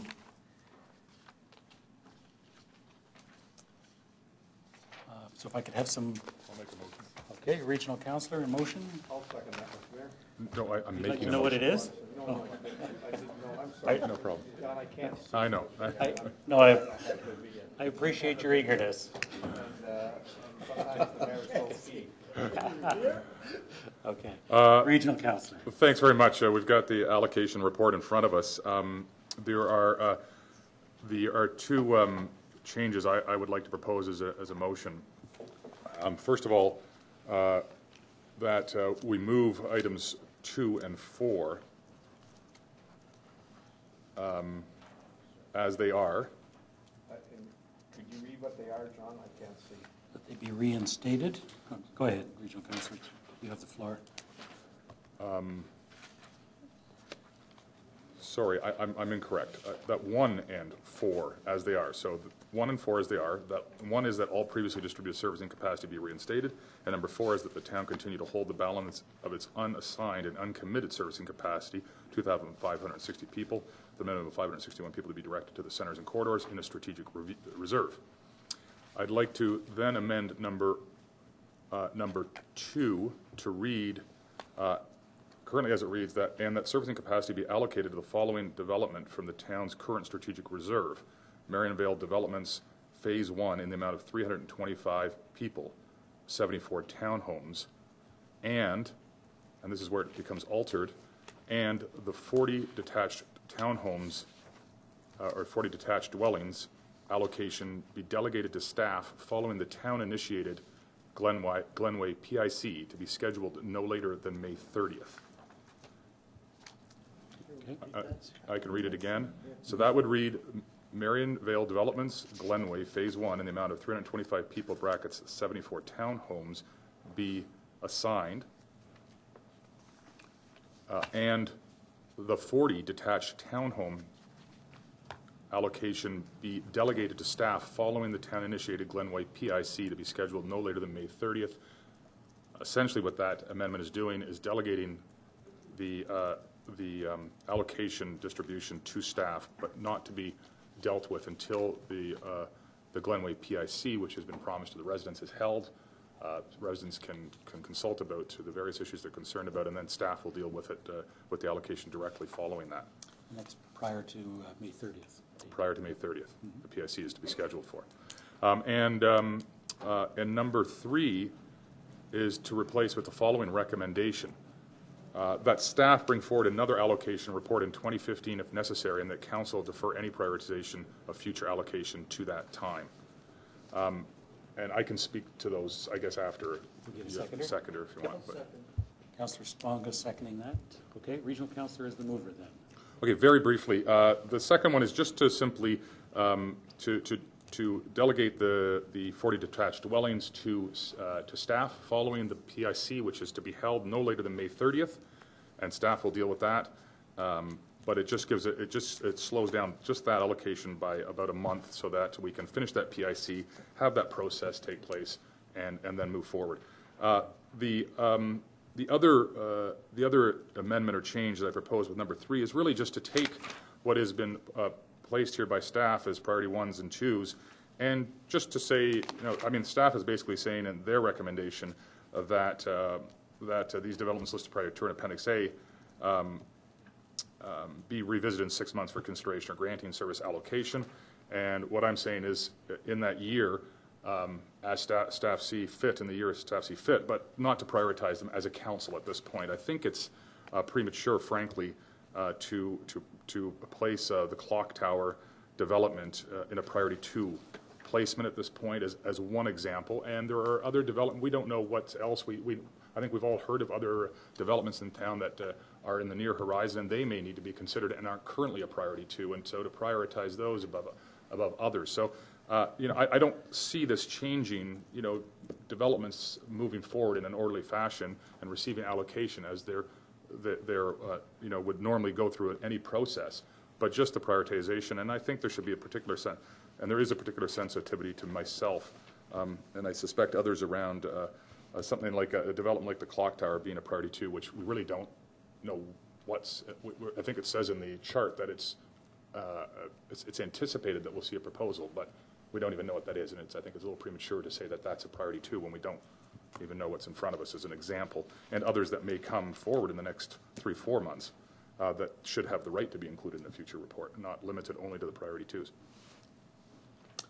Thank you, Councillor Again, Sponga. if I can just stress one last point, though, I just want to stress, though, that I do not believe that means that this isn't to stray from policy developments that are coming forward through the regular process to receive allocation according with our policy as is normal process. It's just not to prioritize at this point. Okay, thank you. Councillor Sponga? Yes, I'd like to start. I wanted to second the recommendation to get it on the floor, and also because I agree with most points, and I'm just seeking some clarification, actually, just on the I think is item. The item referring to the 40 townhomes. I just wanted to touch basically. I'm glad that the recommendation was asking for a report to come back, because in all fairness, there's been a lot of work done. Some of these, in Appendix A, what is being identified as Priority B or Priority 2, and specifically around the work and the consultation that has been done with the residents around the Kerbal development of Yonge and Millard. So we wouldn't want to lose some of the important concessions that the residents were able to have, and the product of that great discussion that occurred around that development. But having said that, in all fairness, the clock tower proposal hasn't gone anywhere since the public meeting, I believe, of early 2014 or late 2013. And I'm in touch on a regular basis with the proponent, and I honestly don't see this moving anytime quickly. So I think that the only thing I would seek through you, Mr. Mayor, is just a little bit of clarification. But my understanding is that actually Marionville is okay with that amendment. So I just want some clarification there, and otherwise I'm very happy to be seconding this and supporting it as well. Good. Thank you. Councillor Kerwin. So in some, Regional Councillor Taylor, really only the 40 townhomes are deferred. They're delegated. Delegated. Yeah. Okay. Fine. Thank you. Okay.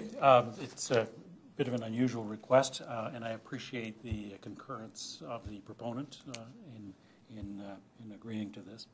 Okay. Any further discussion? All those in favor? That is carried. Thank you.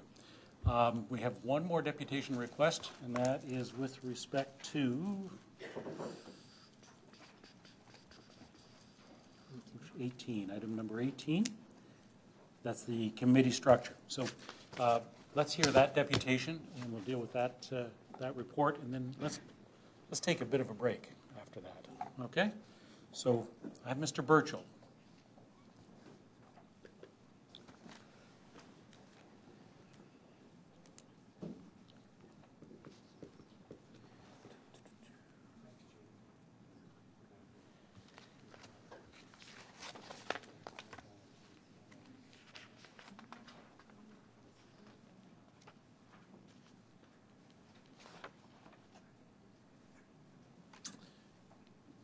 Burchell, as you know, we allow up to 5 minutes for deputations. Yes, thank you, Mr. Mayor.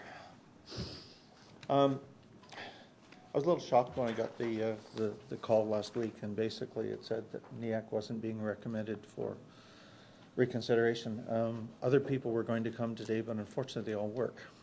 So I'm here on my own, but you all know how I stand for environmental issues through both my career, the last 20 years I've lived in this community, and my many years before that in Richmond Hill. At the end of last year, what we did at the very last meeting, because a lot of times people don't get thanked. We basically went through and said, let's talk about our accomplishments. So what was distributed to you earlier was this list of accomplishments.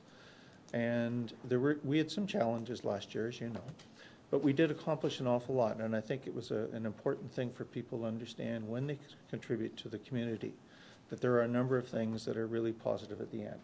So rather than go through them all, I just highlighted very quickly. So if you look at the top, I mean, public events, Earth Hour, community garage sale, basically the e-waste, Holland River cleanup, all of those other things, participated in the Regional Environmental Advisory Committee. If you remember, Mr. Mayor, when the committee first came to Newmarket about 4 or 5 years ago, it was a very minor committee, and actually we provided a lot of the leadership for them. That committee now has staff members from the municipalities that have environmental people. We have the region there. We have provincial people there. We have conservation people there, both from Metro Toronto and Lake Simcoe. And it's become a very important group for passing information back and forth. We sat on Upper York Sewage Solutions, which was really more of a PR thing, but it provided input on that. The Town Internet Review. Significantly, issues around planning. Planning department used us a lot. Young Davis Corridor Secondary Plan. You had public liaison discussions with people. Nobody really came in with environmental issues. We spent 3 times with Marion Plant. She was wonderful. She came, sat down with us. We developed papers for her and did, I think, 3 different proposals back. Many of those comments were included within the plan. Would they have been attained through the public process? The answer is no, they weren't. So I think that those kind of things tend to get forgotten because you can always say, well, we can do it another way.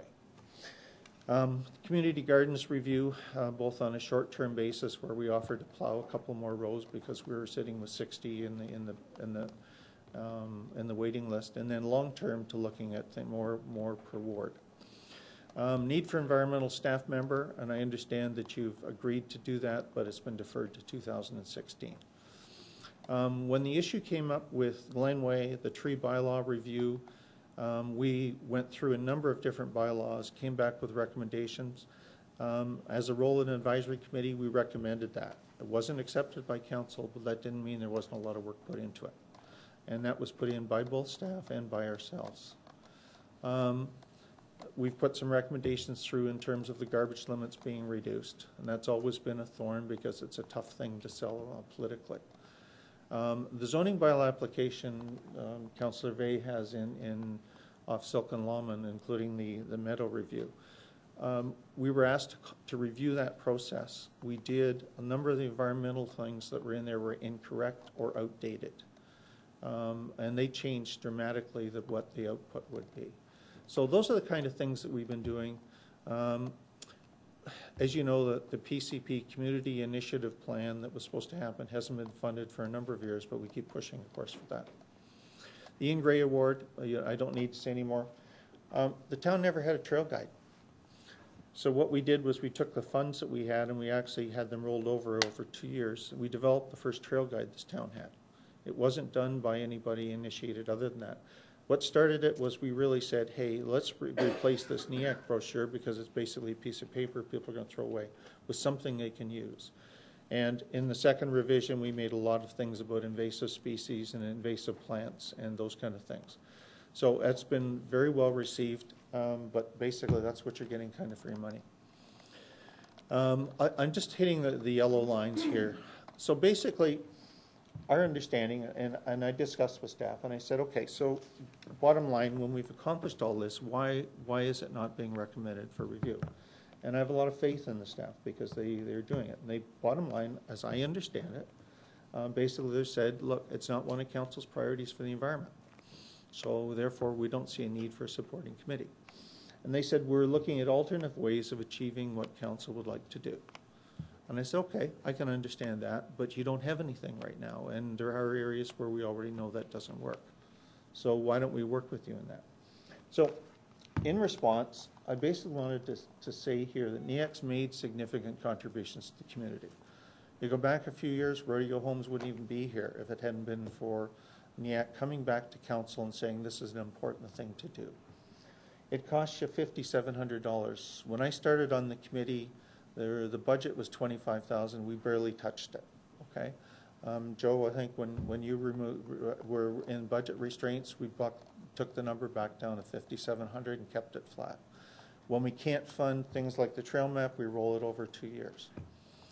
I talked about the significant contribution to the secondary plan, and basically we looked at things like the environment information. We've recommended the staff person. I have you past the 5 minutes. Maybe I'll just ask council for some additional time. Councillor Twinney, seconded by regional councillor.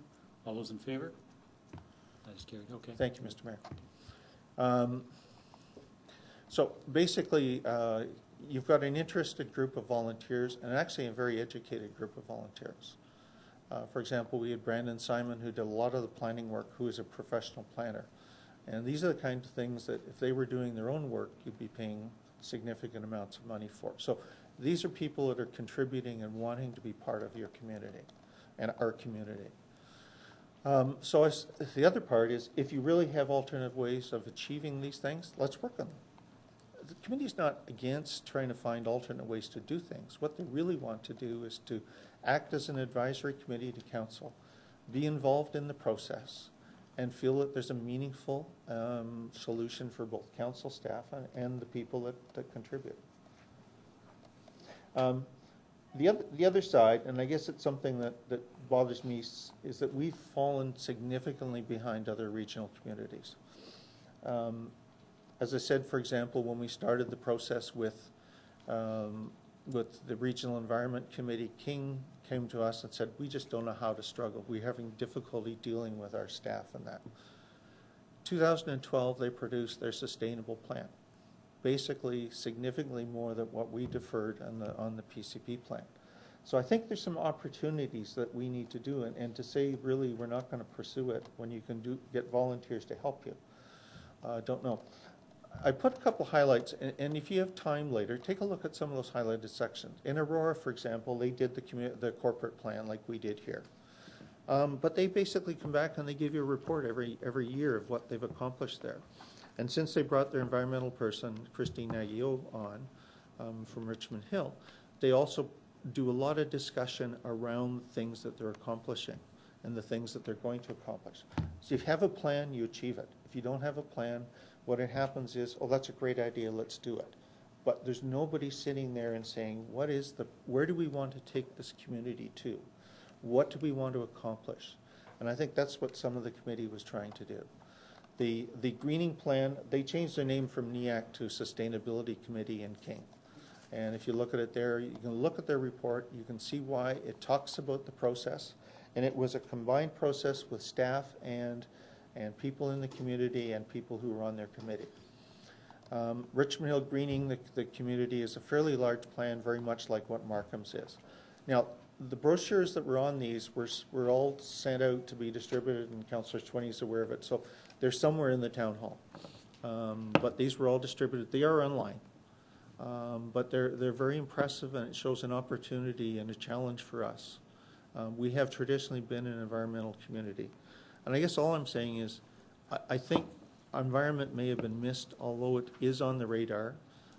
And given what we're facing with climate change, and climate change, as you know, means more dramatic storms, and we're seeing that already, we need to have some kind of plan to move forward and to involve the community. So the request is very simple. Don't drop NEAC. Let's sit down with staff. If you'd like to see it developed in terms of more of the guidelines, certainly I am willing to work with that. I can get other members of the committee to work. And I think there's a lot more people out there that we haven't tapped on. Okay, thank you, Mr. Mayor. Any questions or clarification? Motion to receive. Okay, seconded by Councillor Smaga. All right, well, yeah, all those in favor? Thank you. Unless there were questions of clarification, that was the only other thing. No, just not a question of clarification. Okay. Just thank you, John, again, for coming forward and updating all of council on all the initiatives that this particular committee has done, because there certainly is a lot, and it is a very active committee. So I would like to put forth maybe a motion just to refer this item to the pulled item, which was number 18, which I pulled, and I'll just refer it to that, and we can discuss at that So point. motion to receive and refer to item number 18. That's moved and seconded. All those in favor? And that's carried. Thank you. Next item, number 18 then, and that is the committee administration policy and committee structure options. This is report number 2015-5, legislative services. There are some recommendations. Could I have some motions with respect to the recommendations or alternates? Councillor Twinney. Sorry, let me just pull it up. Yeah, the motion, I guess, did we want to There's the move option. this motion first, or did we want to? We could actually bring the recommendations forward for discussion, or if you wish to amend the recommendations, your motion could amend the recommendations. I would like to, well, I would like to amend the recommendations that in item number 1, that the committee, hang on, in item number 2, sorry, that council approve option A as identified in this report as the committee structure for the 2014-2018 term, and that the Newmarket Environmental Advisory Committee be to continue in its structure that it is now. What? Sorry.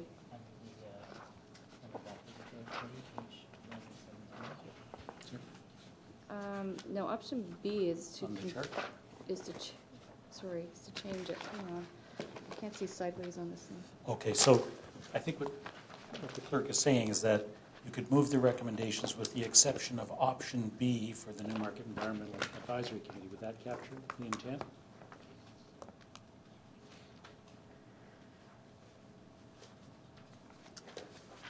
So you'd move option A for the remaining committees, but option B for the advisory committee. I'm sorry. And Option B is to maintain as an advisory committee with quarterly meetings. It's not to maintain it as a structure that's in place now. Option B. So it would be another option that's not listed. Okay. How would you like to change that then? So that, sorry. That council approve option A as identified in this report as a committee structure for 2014-2018 term, except for the Newmarket Environmental Advisory Committee that can continue on in the format that has been in place thus far, with, I don't know, with a caveat of discussion with staff on the mandate. The mandate, for the development of the mandate? Right. And definition of the mandate. Okay. Is there a seconder for that? Yeah, I'll second, but can you just add in consultation with last term's NEAC? Yep. So we would mandate in consultation with. Perfect. Okay, you're the mover and the seconder, is that friendly? I'm seconding. Yeah, okay. All right. Okay, do you want to speak to it further than Councillor Twinney? Yeah, I like to speak to it further. I think, there's this committee, and I know I'm biased. I sat on it as a resident. I sat on it as a council member. They have brought forth a lot of very essential information and the trail map. There's so much that they brought forth to the community and to our staff. And with the discussions that we are having now about adding on in the 2016 budget perhaps an environmental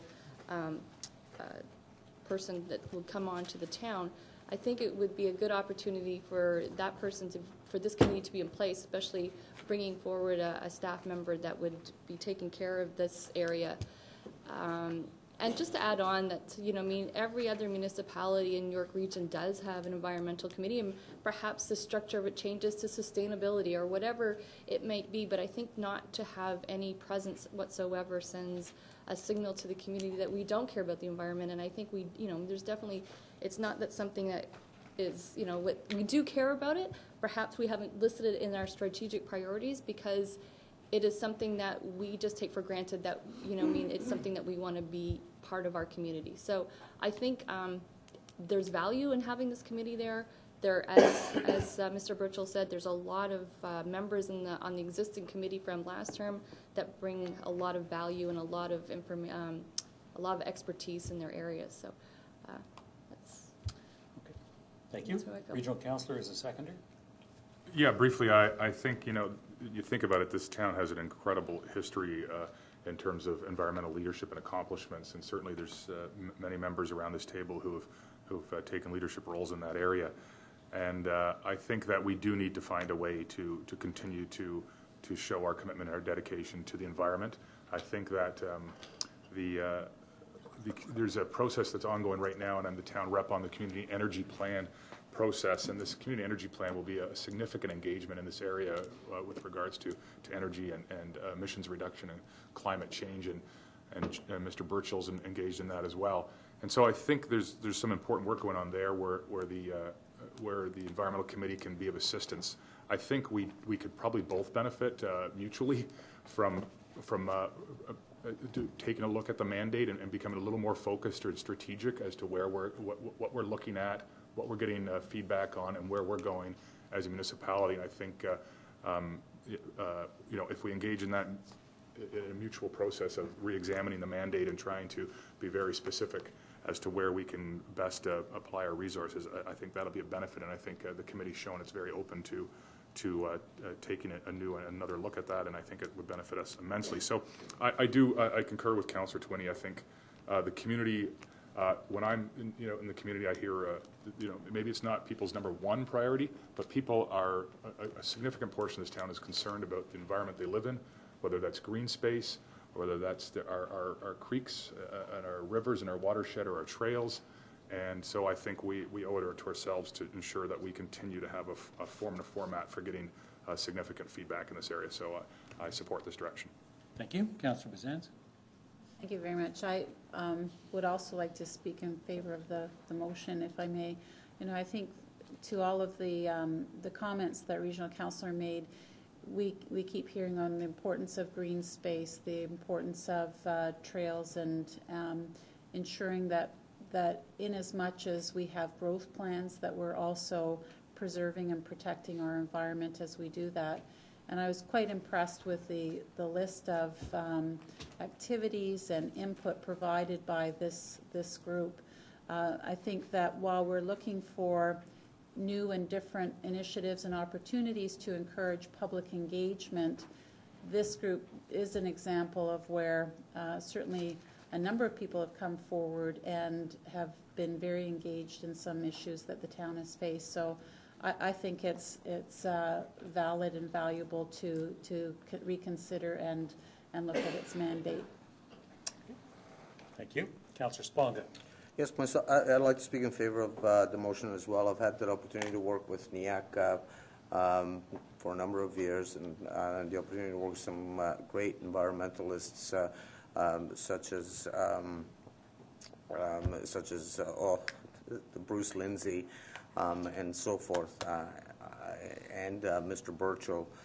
And I think that things have changed considerably in our municipality. It's not that that the environment isn't front and foremost or not a priority of this council. It's that the town of Newmarket now has embraced environmental initiatives to the point where it's part of every day doing business for our staff and every day doing business for this council. And it's now embedded and expected to be part of our policies and be part of our operations day to day. But having said that, it doesn't take away from the benefit that we shouldn't take away from the benefit that we can gain from actually hearing from engaged residents to sit at that table and discuss these specific issues and advise staff and this council on the different environmental initiatives, policies that the municipality does undertake on a regular basis. So for all these good reasons, I think absolutely I would be supporting this motion in front of us. Thank you. Any further discussion? I'll be supporting the motion as well. The last couple of meetings that we had with NEAC, I was getting the impression that things weren't working, and so I support this, knowing that we want to reinforce the mandate and redefine the objectives, and I think that that's a good thing. I would have been willing to consider an alternative if in fact the current structure of NEAC at that time wasn't as effective as either the committee or as council was feeling. But I think that can be corrected or at least addressed through reviewing the mandate and working through a new mandate with NEAC and with staff. So on that basis, I will support the motion as well. Any further discussion? All those in favor? That is carried. Why don't we take a break? Okay, can we come back, say, at about 4:10? We've got a lot on the agenda, but 4:10?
Okay, I'm on. No, if you can get it anywhere, it's from the region, because they actually canvass by hand every business. Okay, I'll call the meeting to order.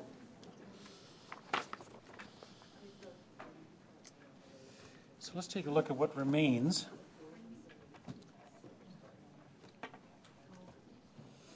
Implementation, item number 14, the implementation of the strategic plan. Let's just take a look at that. That's the implementation strategy for the Newmarket Urban Centre Secondary Plan. There are some recommendations before you. Could I have motions with respect to item number 14? Yep.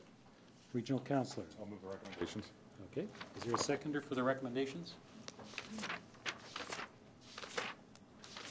I'll second. Councillor Vig. Speaking to the motion, Regional Councillor.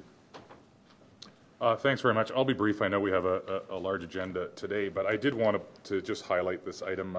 This is something that Council, we asked staff to work on and felt strongly that we needed an implementation strategy for the secondary plan in terms of appropriate phasing of growth along with the required and the requisite infrastructure that's needed to support growth and to ensure that that's occurring in tandem with the growth or in advance of the growth. I want to say that this is I thank staff and Marion Plant in particular. This is a very thorough report and strategy, and particularly pleased with the financial analysis that accompanies it, that provides us with a great deal of insight into the kind of associated costs that the infrastructure, associated costs with the infrastructure that's needed to see this kind of growth and development out over a 20 and a 30-year period. And so I think it also, the attachments really lay out various timelines, areas of responsibility for different infrastructure that's needed, whether it's regional or school board or town, et cetera. And associated, and as I said, the associated costs. So I think this is an excellent. I mean, the secondary plan is so important to the future of Newmarket, and it's a strong document in its own right. But this, I think, makes it even stronger, and it gives all of us a very clear awareness of the kinds of steps and the kinds of infrastructure we need to build and the cost associated with it. And I just highlight that the capital projects identified to date. And that's just to date, because there will be others identified through various future studies, is associated with the growth and the secondary plan is $241 million. So there's a significant cost to growth, and the more we're aware of it, the more we're aware of which projects it attaches to, the more thoroughly we can plan. And this also lays out clear references to the various documents, including the secondary plan itself, which binds ourselves and others to some of those infrastructure triggers that are crucial to ensuring that our community is well equipped, but also that the secondary plan is well supported. Some of that infrastructure is within our control, some of it's not, and we'll need to also pay special attention to working with other levels of government, ensuring they're aware of the kinds of investments that are needed to see this secondary plan and the build-out that accompanies it. So I just really wanted to stop and highlight this report. I think is very, very important for us going forward. It's given us a very clear understanding of the blueprint along with the secondary plan. I want to thank staff for taking this to the fullest extent possible, and knowing that there's still some more, and it's pointed out very clearly in this document, that there's still more work accompanying with it that will come with future reports that are required at different stages. But I think it's an incredibly strong start, and I think for myself, it helps complete the picture that the secondary plan paints. That's all of my comments. Thank you. Okay. Seconder, wish to speak to this? What he said. Okay. Councillor Bazans? I too agree that it's a very well laid out report. I think it gives us a very thoughtful perspective on the things that we need to consider as requirements in order to support the growth that's planned. I commend the staff and team and all the stakeholders who contributed to the development of the secondary plan. One of the things, though, that I'd just like to highlight is the comment on page 2 of the report, 77 of our copy, which refers to the pace of development will be coordinated to ensure that development will only be permitted where it is supported by the appropriate level of infrastructure, including, and then goes on to list a number of things. And I just like to say that all this is well and fine if the development is within our control. And I think that we've learned a lesson, if I can use that term, of what can happen when we have an official plan or a secondary plan that's been approved, and a third party outside of our control has the ability to change things within our plan and change the requirements. So, as Regional Councillor said, growth doesn't pay for growth necessarily, and when that growth is thrust upon us outside of what we've thoughtfully considered and suggested in this plan, I think it's something that we need to be aware of. So I'm very cognizant and supportive of the fact that we will be commenting on OMB reform, and I think that the ideas and suggestions in this report just reinforce the need to ensure that this municipality, as well as other municipalities in Ontario, have more control over their destiny and over their future with thoughtful planning, as opposed to having a third party thrust things upon us. Thank you. Regional Councillor? Sir, I just want to make one more comment, and I think Councillor Sands raises an important point, and it's one we live with constantly, and even recently, that it's not always within our control to ensure that the growth proceeds only in lockstep with or after the infrastructure is in place, not only because of the OMB, but because of some of the key infrastructure is funded and provided by other levels of government. But I do want to say, though, that I think it was important, and I know you're not saying that it wasn't, but it was a very important exercise. We at the time of the secondary plan, we heard loud and clear from the community that they wanted to feel confident that there was a clear path forward, that infrastructure was clearly delineated, and we knew what was coming and when it was needed and what it would cost and how we would manage it, and that we would ensure we would take every step to put it in place and to have it fully costed out. And I think this, that conversation we had with the community during the secondary plan, that this was a commitment that I think this council made to follow up on, and I think we have followed up on it. And no document is ever fully complete, particularly planning documents, because they're living documents, but I think this really does help strengthen our understanding and our planning going forward, and only makes the secondary plan a better document. Thank you. As we're talking about growth in the OMB, I do want to remind members of council that there is a public meeting on the growth plan and the Greenbelt plan, and as well as the Oak Ridges Marine Act at 7 o'clock tonight. So, if at all possible, I would like to be able to attend those meetings, as would, I think, other members of council. So, no further discussion on this item. All those in favor? That is carried. Thank you.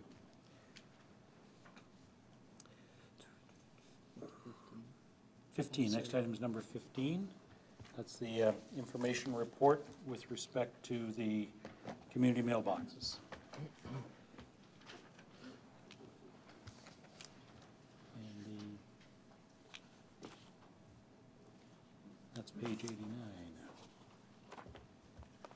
So this was an information report. Councillor Sponga, a motion? Yes, I asked that this be brought forth. The motion, actually, I'll be moving a motion, Mr. Mayor, and it's not to receive, but the motion would be that a request be made to Canada Post for an additional review period for the community boxes by the town of Newmarket of 180 days. That staff review all community mailboxes as it pertains to safety, accessibility, parking, winter maintenance, and proposed capital improvements to roads, sidewalks, or utilities. And the staff engaged the Town of Newmarket Accessibility Advisory Committee for comments. And that upon a successful review from staff and the Accessibility Advisory Committee, that the comments be submitted to Canada Post, and that a copy of this motion be circulated to Canada Post in the office of the Member of Parliament for Newmarket Aurora. Do we have a seconder for that motion? Councillor Kerwin, thank you. Speaking to the motion, Councillor Yes, Sponga? very briefly, because again, I'm cognizant of the fact that we have a very extensive agenda in front of us. I appreciate the fact that there have been 19 locations that have been identified by staff of concern.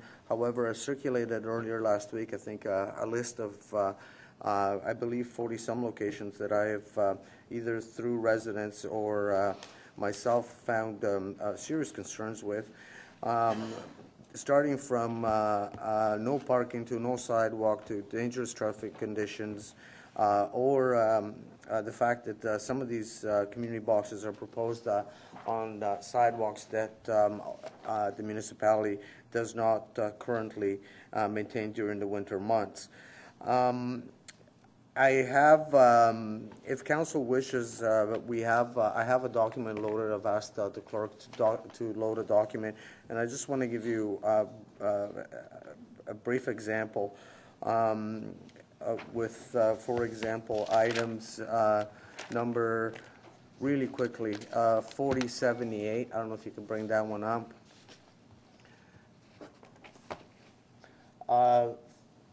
Or actually, sorry, 4172.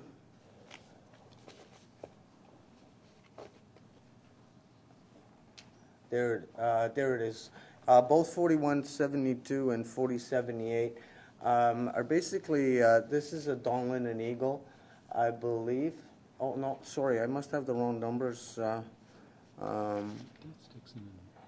that number 4070, 4172 yet? Can you bring it back to 4078 maybe? I'm so sorry. Yeah, there's an example. Okay, we'll use that one. That is at Raglan right now. On Raglan, just south of Queen Street. You can see Queen Street over to the right between the corner of the picture and the gray building, the house. That distance is 3 meters from the driveway. There is no sidewalk there. That catchment area is also catchment area for properties north of Queen Street. The distance to the actual sidewalk is approximately 9 meters from the community boxes. Now, as you can see there, under the proposed treatment from Canada Post, that curb, that section of curb in front of the mailboxes would be removed, and that would be the only accessibility measure that they feel is necessary. In the winter months, that street is not maintained. Raglan on that side, so there would be no way of getting to that mailbox unless you walk right in the middle of the street. When I found situations like this, about more than half of the percentage of the ones that I've identified as areas of concern in Ward 5, Canada Post feels that their accessibility requirements is simply that to provide a curb cut, but not to connect the sidewalk to the nearest sidewalk. And for that reason, I would like to have, further to that, as you see, this property is not fenced, and they're not providing for any waste receptacles at all in any of them. This is just one of the many, many situations that we found where there is no parking, there's no sidewalks leading up to it, there's no winter maintenance, and so for that reason, I've asked that we ask Canada Post to extend the period of consultation with the municipality to give us a chance to look at all those issues. And I would go through all 45, but we have a very busy day in front of us. Okay, thank you. As the seconder, Councillor Kerwin. Yes, Mr. Mayor. I'd like to thank Councillor Sponga for all the work that he's done on this, and I've done a fair amount too. I've met with the Post, and I've gone out with them into Ward 2. And where the to be quite blunt about it, no one wants these super boxes or mailboxes located, period, within the ward where they are not. College Manor, when they built it, put the mailboxes in, but even when you look at it, it's really eye clutter. They are really ugly, and they are a source of litter, of graffiti. And even though the Canada Post has assured me that they will pick up the litter and they will remove the graffiti, I know that they're not. And I went out, and quite frankly, where they're putting the new ones in Ward 2, where there is still mail delivery, I didn't really encounter anyone that wanted those super boxes or one-unit boxes in their area. It disrupts the, you might find this, it disrupts the play on the street where the kids play road hockey or basketball, or the use of that street. It brings in the one particularly one at the corner of Stewart and Gorham. It brings traffic into an area where it hasn't had traffic, and I just really don't believe that Canada Post has thought this issue really through. There's really just a lot of opposition, and I do believe that within a few years that the mailboxes will be redundant. They'll come along and they'll have to pull them out again. Mail is dropping off enormously, like it's dropped by the billions in letters carried. And I made positive suggestions to them, but they basically made up their mind. So I will certainly, and have seconded Councillor Sponga's motion, but I found exactly what he did, is that if you're going to put these mailboxes in, then we are going to have to assure universal sidewalk clearance. They say they'll clear it, but they don't. So, we're going to have to look at what we do as well, and that's why I certainly believe in snow removal on all sidewalks in town, not just 60%, because this really affects Ward 5, Ward 4, Ward 2, I think it affects you as well, Jane. Ward 3. It affects the older parts of town. Some of the new parts of town never did get mail delivery. They always had the super mail boxes or unit boxes. So wherever they're putting them in, Mr. Mayor, all I found is opposition from the residents to them. Thank you. Councillor Twinney? Thank you, yeah. I did go out with Canada Post last week as well myself. Just a question through you, Mr. Mayor, to our staff. Your motion, Joe, is this, obviously, this is being implemented. We can't say no and it's not going to happen. We know that. And we all have some situations where we think there was some concern with some of the locations. What is the procedure for, I know there's some been identified on that list by staff to do with planning, whether it's sight lines, et cetera, or any other additional ones that we may have. What is the procedure now moving forward? Is it that Canada Post will get back to staff on those locations, or whether they will be relocating them? Mr. Nohammer? Yes, thank you, through Mr. Mayor. Yes, Councillor Twinney, it's our understanding that this is Canada Post's project, and we were afforded the opportunity to provide them some comments with respect to concerns that staff have. We did review all of the locations and site location maps and drawings that you have as well. And we identified a number that we have some concerns over with respect to safety and traffic, and asked for them to reconsider either the location or the way in which they deliver mail to that area, so that the people who use the box don't have to cross the street, or at least cross a busy street, in our opinion. So we're awaiting comments back on those, and we understand that they are also meeting with yourselves individually, and they have put out their own contact information. If anyone wants to register a concern with them, they have provided numbers for that as well, and contacts.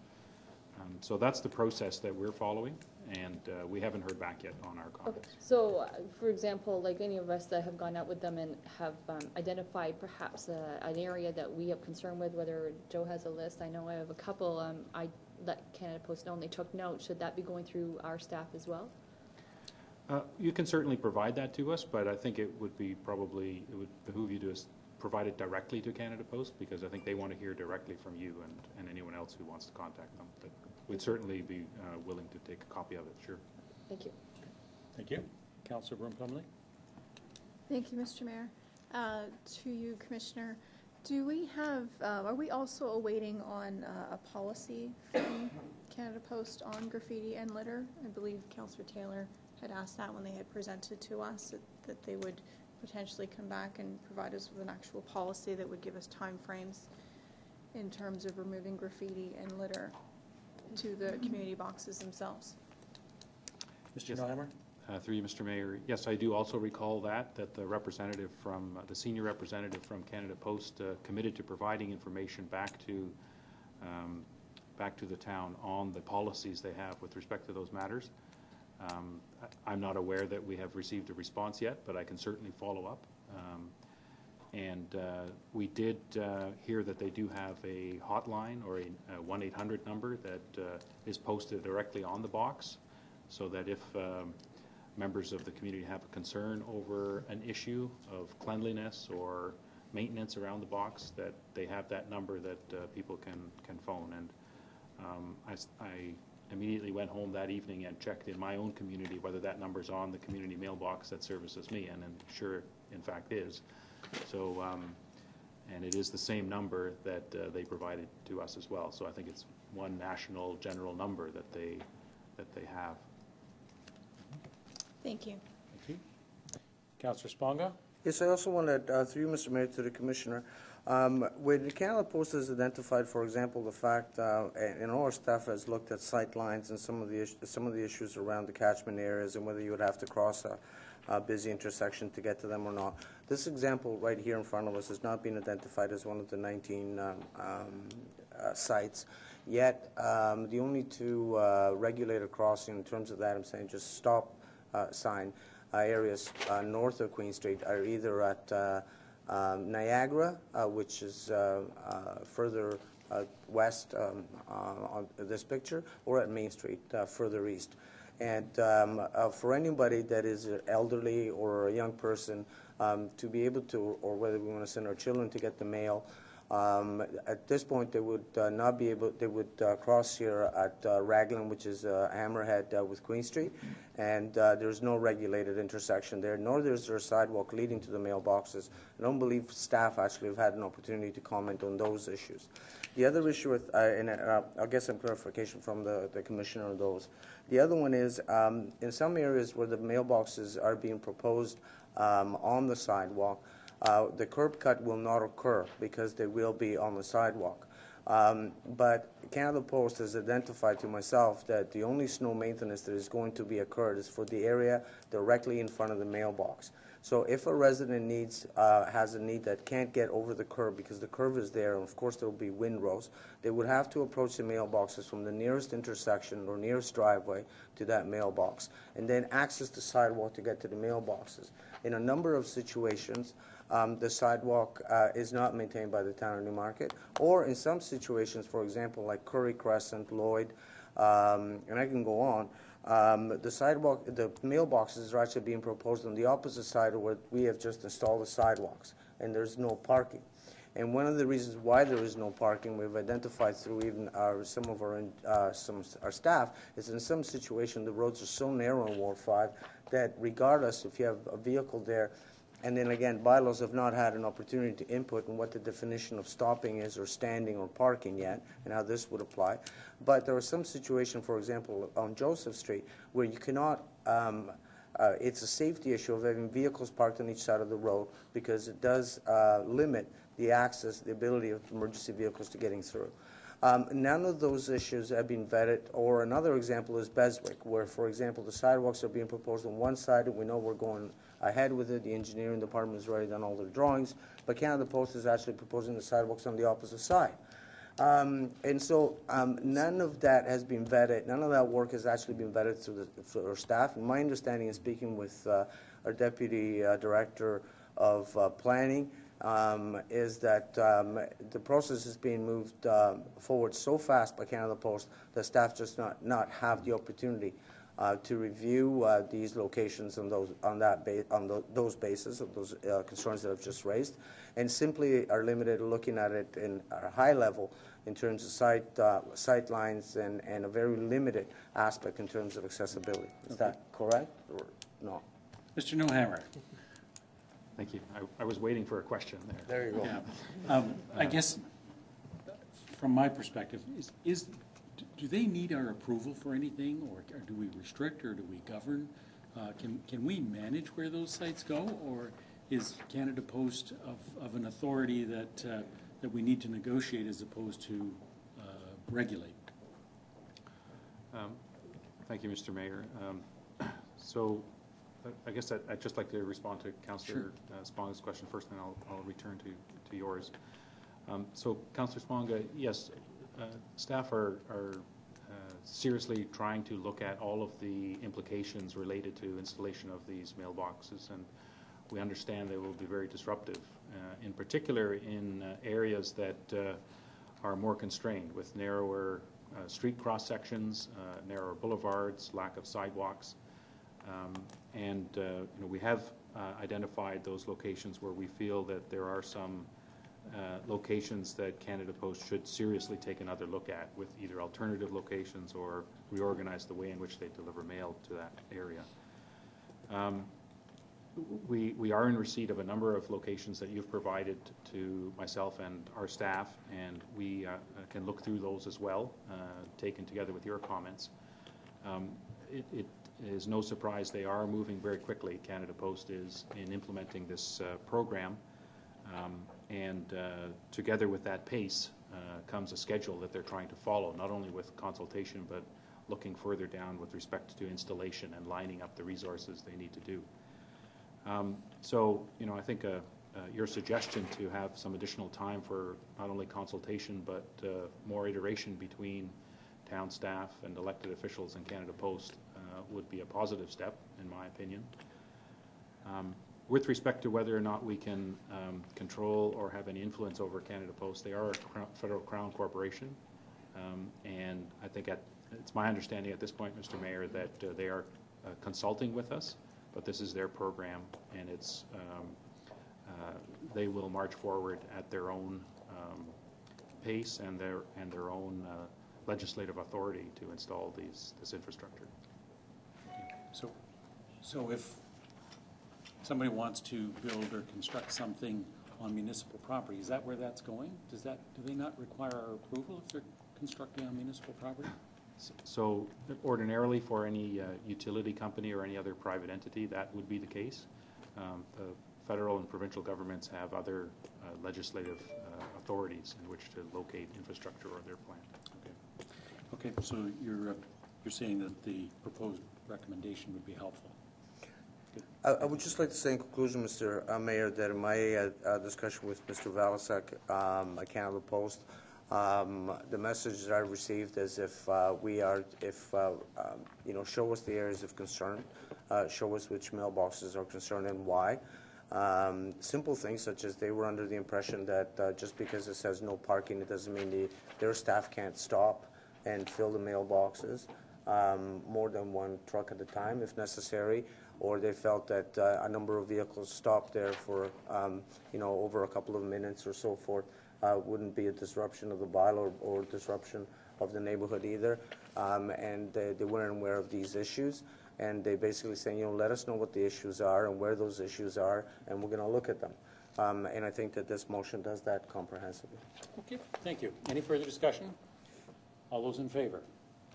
Any opposed? It's carried. Thank you.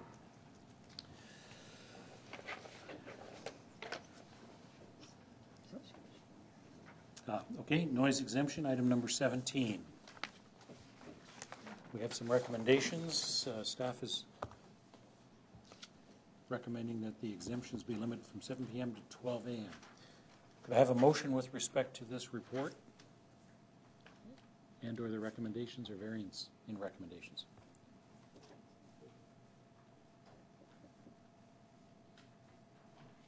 I don't believe it was dealt with by consent.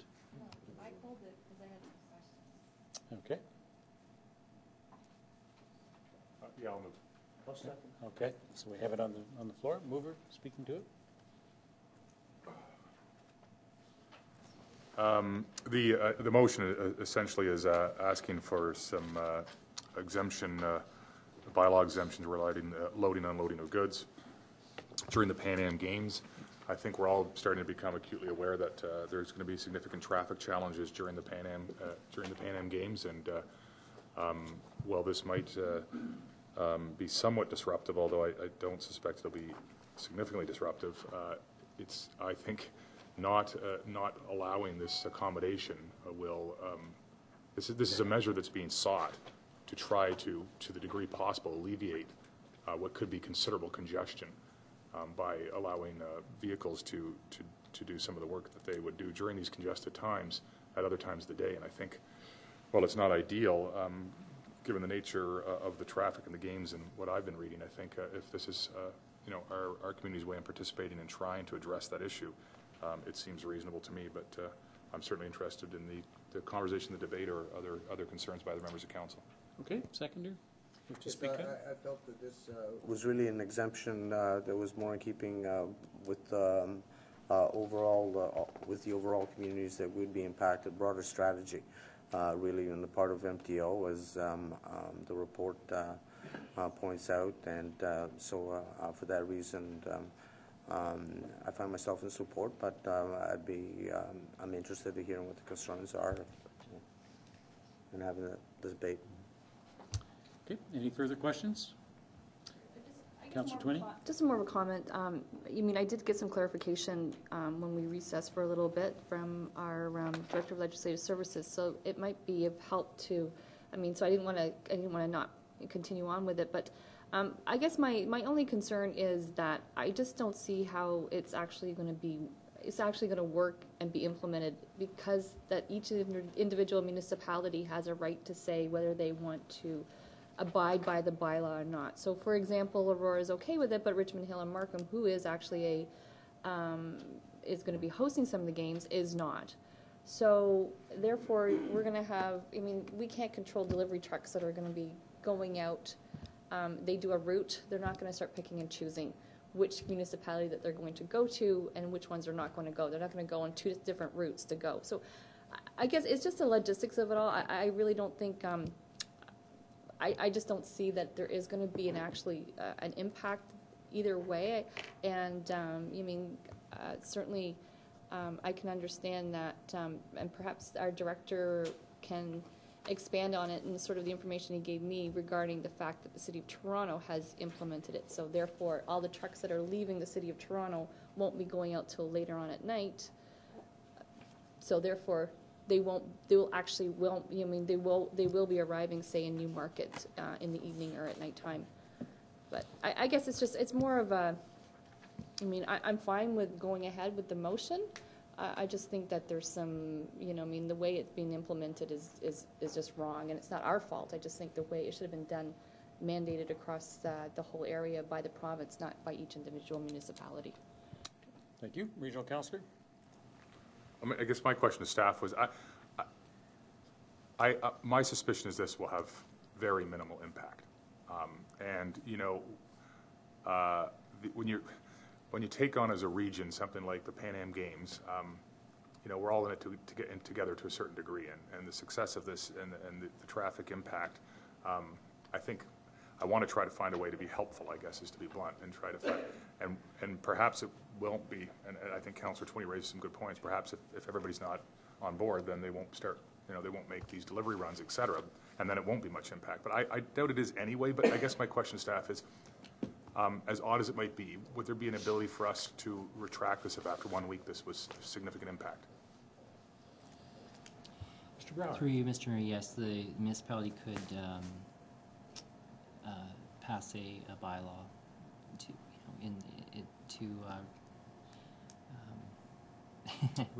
rescind, thank you, the provision, the recommendation.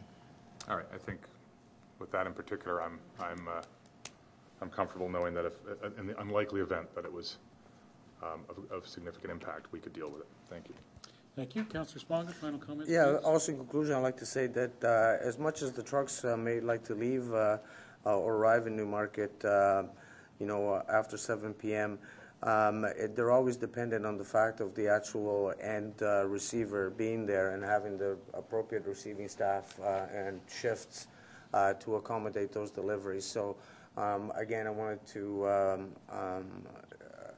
reiterate the fact that I think this is going to have a minimal impact, because unless those operations are prepared to take deliveries in the middle of the night and pay overtime employees to do that, that's just simply not going to happen. Okay. Thank you. Councillor Bazance.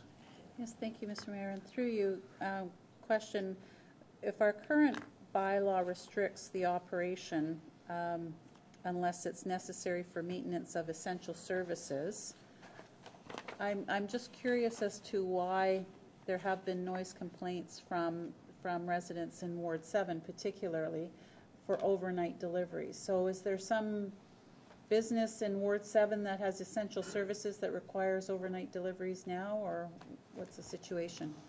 Mr. Browder? The noise complaints that we've had in the past relate to mainly large retail or grocery businesses, and it's likely in those circumstances that it may have just been a variance in the usual route that would be followed. I think it's also the fact that the proximity of the complainants to those businesses is a factor, so they can hear the beeping backing up. The council has, the points have been raised are the same kind of questions that we've asked as well. We don't know what the outcome will be of this, but we felt that this could be a measure that might support the traffic, and it may well be a reality for some businesses if the distribution routes are coming from Toronto.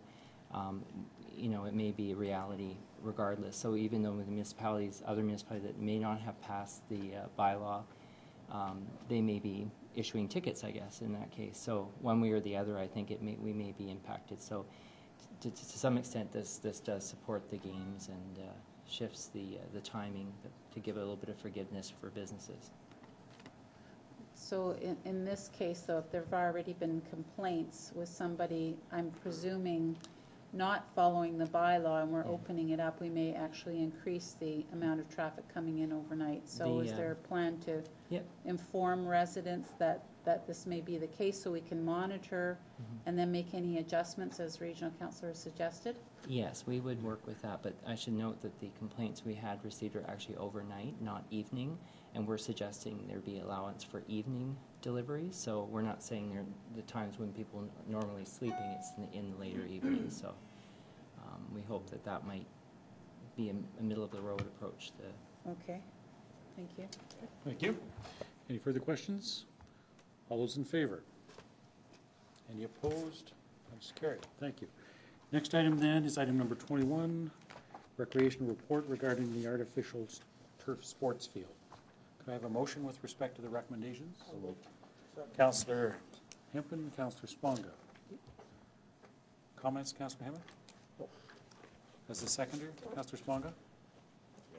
Just very quickly again, I'm very excited to move forward with this project. I think in the years past we've heard very loud and clear from our football association as well as our field lacrosse association and also to a certain extent the soccer club that this is a much needed facility in our municipality, and what better timing and what better fiscal arrangement than a partnership with the York Region Board of Education. Okay, Councillor Bazans. Yes, thank you. Through you, Mr. Mayor, a question to staff. When you're referring to working on an operations plan, is that also going to look at when the town would have access to the turf as opposed to when the school would have access? I mean, I don't know that we've really seen anything that would speak to the terms of reference. If we're paying for this, how much access would we have? Would we ever be restricted? If the school is using it, do they get first dibs on it? And I think that there's considerable issue here with respect to how often we'd be able to use it and when. Mr. McDougall. Thank you, Mr. Mayor. Through to Councillor Bazans. That certainly would be part of the discussions that would be ongoing with the school board, and then that would come back as part of the summary to council prior to any further steps moving forward. Based on prior precedent, normally what would happen with the school board is they would be seeking and using the amenity during the school hours. That occurs with the Newmarket Theatre as well as with the shared use school arrangements we have with the gyms. And the municipality would then gain access to that in the evenings and on weekends. And we would expect that would be the same, and we also would expect the school board would be very happy with that arrangement as well. Thank you. Councillor Kerwin. Just in follow-up on that, and then I have a question, is we have an excellent relationship with the York Region District School Board with regard to Newmarket Theatre and many other facilities, and you could ask the Director of Recreation and Culture to have a look at that contract that we signed with them, because I'm certainly it'll be similar when we sign with the board with regard to the artificial turf. Now the question is, because this is being streamed, what is the estimated cost of the artificial turf, and what is the percentage shared cost between the municipality and the town? Mr. McDougall? Mayor, I'd ask the Director of Recreation and Culture if he can take that one, please. Mr. Service? Thank you, through you, Mr. Mayor. Costs can range anywhere from 1.5 to just over 2 million, depending on exactly what amenities go into it and the grading that's already there, whether or not there's lighting, those kinds of situations, what kind of things need to be done in order to accommodate lighting. We had, in our preliminary discussions with the school board, we've been very clear that we would not do any more than 50% of total costs. So we are in this as a 50-50 partner if we are able to come to an agreement that council approves. Great. So the maximum cost of the town would be roughly, if it went to the upper limit of 2 million, our share would be 1 million, the board's share would be 1 million as well, total of $2 million. That is correct. Great, that's the answer I wanted. Thank you very much. And of course, I'm a strong supporter of this. I was in the beginning, I still am. It will bring in another level of soccer within the town as well, and will give people within soccer or run any sport an earlier chance to practice and a later chance to practice. Thank you. Councillor Hempin. Thank you. Thank you for the report as well. It was very detailed. I just wanted to get clarification that the $900,000 that's being proposed from the town, that does come from development charges that we've collected from the developers, and they've contributed that directly to us looking into putting in an artificial turf field. Is that correct? Mr. McDougall? Through to Councillor Hempin, an artificial turf field was identified in the council-approved DCs, and so we are in the process of collecting those DCs. It was allocated as a 2015 project, and that's why one of the reasons why it came forward at that time, as well as the fact there's that emerging partnership potential with the school board. So it is identified within the DCs, and that's what the development community would have reviewed. Thank you. In looking at our budget request list, number 42, the artificial turf sports field, identifies $900,000. So I just wanted that clarification.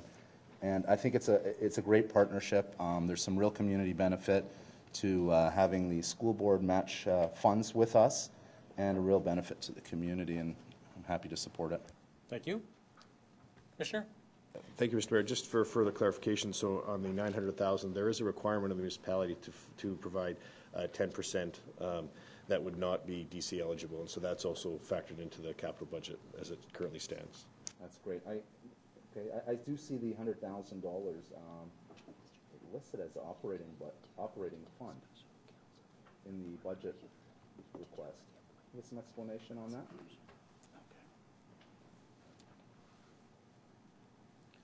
Mr. Service. Thank you, through you, Mr. Mayor.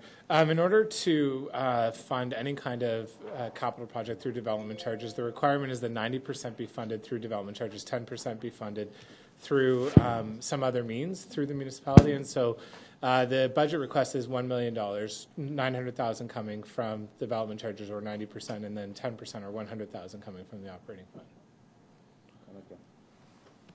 Thank you. Regional Councillor.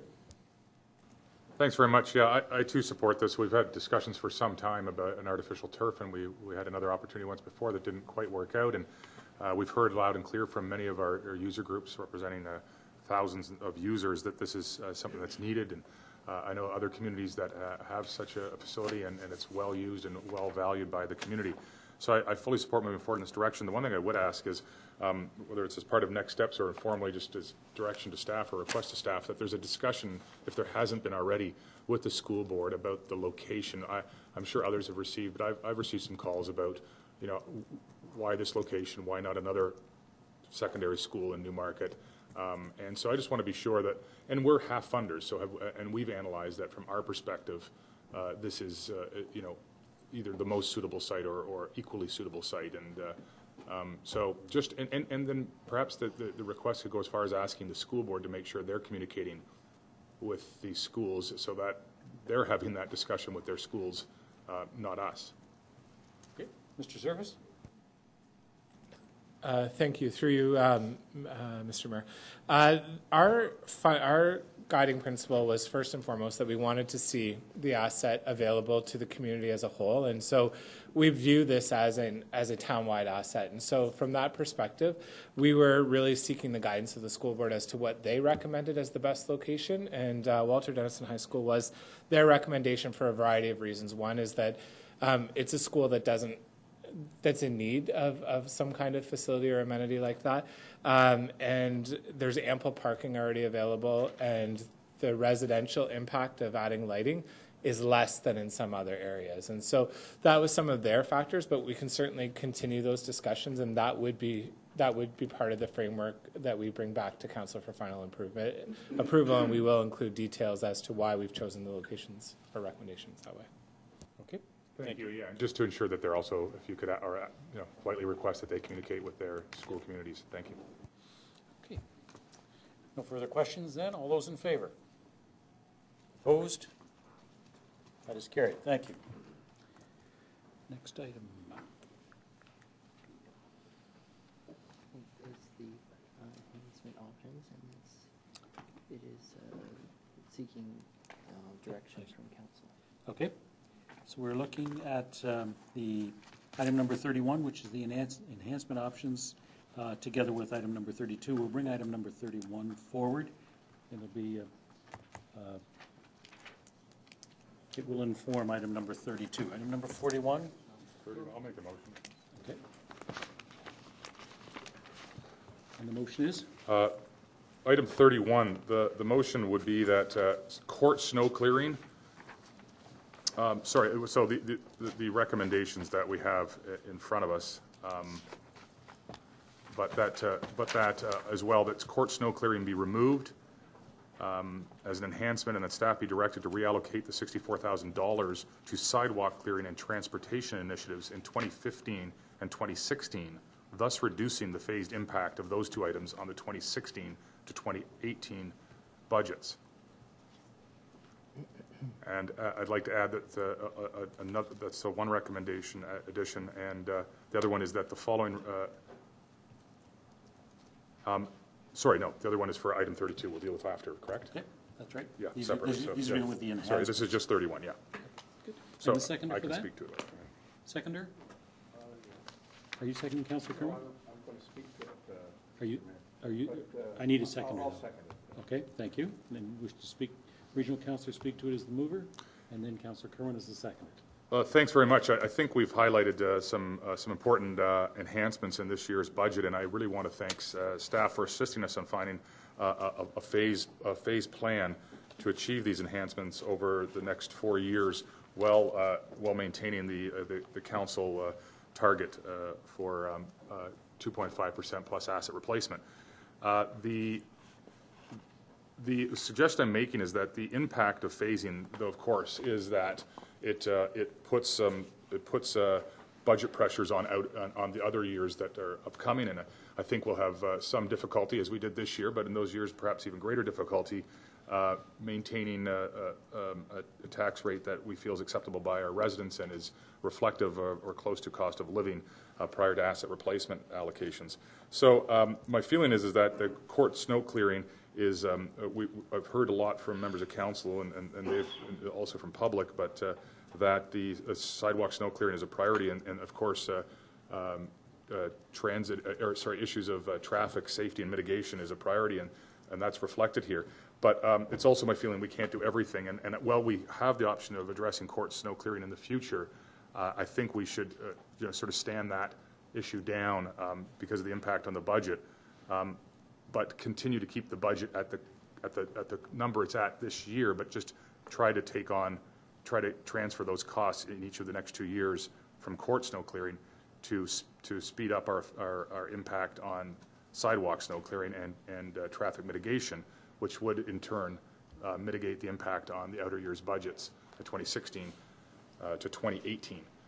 So that, in essence, is what I'm suggesting. I know occasionally I've heard of issues around court snow clearing, and it's certainly on the list of things we would like to do. It's certainly on there, but I think we also have to draw the line somewhere and make sure we're respecting all of those other residents who are asking us to manage the budget as prudently as we possibly can.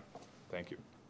Thank you. Councillor Kerwin is the Yes, seconder. I'd like to thank the regional councillor for his compromise, and all members of council for realizing that sidewalk removal universally is has been a priority for a long period of time, and also including the traffic mitigation.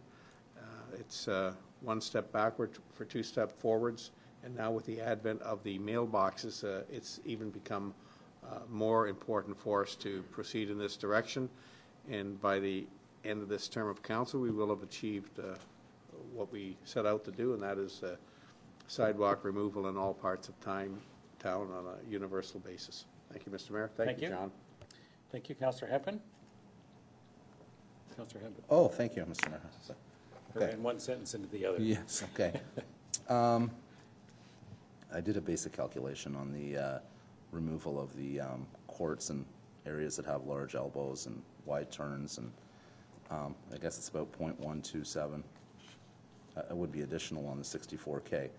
And my question is, in my ward, we seem to have areas where we have a lot of courts and a lot of areas that have large elbows, and these are large elbows, as the snow plows go by, create this large windrow. And I know I've had situations where I've gone out to residents' homes where they live in these areas, and there's a real accumulation of snow, and people have a real difficult time getting into their driveway because of this accumulation of snow. And there's a lot of frustration that they can't get into their driveway. They have to park sometimes outside of their driveway and plug through their snow, and then they clear their own driveway, and there's a lot of frustration. So I'm just wondering, is this unique to me and unique to Ward 4, or if maybe someone from staff could give me a little information on how many calls per winter when we have a large accumulation of snow are we getting? So through you, Mr. Mayor, to proper staff member. Mr. Noheimer? Yeah, through you, Mr. Mayor. Yeah, I'll try to answer the question as best I can, Councillor Hempton. So, no, your ward is not unique in town. I think the location of cul-de-sacs and wide-angled bends extends through most of the wards in Newmarket.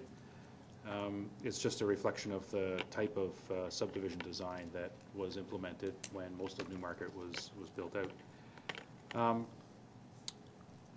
With respect to this issue being problematic, it does happen when you have a heavy snowfall, and it happens when the plows have to return to the primary streets before they can get into the cul-de-sacs to clear them out, or to return to some of the wide-angle bends to do a better job of clearing the pavement that's beyond the normal pass of the plow. So under a typical snowfall, I'll use accumulation of, say, less than 10 or 12 centimeters. This isn't really too much of a problem, but when you get more than that, that's when the likelihood that you have to cycle the plows back again. Or it happens when a particularly lengthy storm is upon us and we have to continue to plow the snow over an extended period of time. So it is something that staff brought forward as an enhancement to provide even better service in the wintertime for snow plowing on the roadways in the courts and wide-angled bends. And we've costed it out as $64,000. So my next question is, if this council were to provide that $64,000, whether it be in 1 year or over a number of years, the response time, if it was fully funded, this enhancement item, pardon me? If it were fully funded, if it were fully funded, what would the response time be in removing these accumulations of snow? So again, through you, Mr. Mayor, this would involve separate equipment and separate contracted services to move into those locations. So the response would be in parallel with the normal plows that go out on the streets. So this would be... sorry. So this would be, you're suggesting a contracted position outside of the municipality? Would that be correct? That's how we would provide the service. Okay. Thank you very much for the information. To clarify, on an as-needed basis with a third-party contractor? Right. Okay. That's correct. Thank you. Okay, thank you. Councillor Sponga. I was going to suggest that really, I was going to ask the staff if there's other ways of splitting, because at the end of the day, we're still moving with the same budget. We're just taking some pressures off or providing further funding for the manager for the transportation issues or the snow clearing and sidewalks. I just wonder if there was an opportunity to reassess that cost, or whether those costs are being are pretty much what is going to cost and going to discussions with potential contractors and so forth, or do you see a potential when we spoke, for example, about the snow clearing, we know that for the year of 2015, that expense would be a lot less than in 2016, because we're only dealing with the month of November and December. So I'm wondering, does that mean the same thing with the contract court snow clearing? And is there some other way of skinning this gap? Mr. Nohammer. Through you, Mr. Mayor, yes, Councillor Spong, you are correct that the reflection of cost between 2015 and 2016 directly reflects the months of November and December versus the January, February, March months of 2016. So it was proposed that this service would be implemented for the upcoming winter season in its entirety, and that's how the budget would be split between the 2 calendar years. Okay. Thank you. Thank you. Councillor Bazans. Thank you, and through you, Mr. Mayor. Question about the other transportation initiatives, which in this sort of phasing doesn't show anything until 2017 and 2018.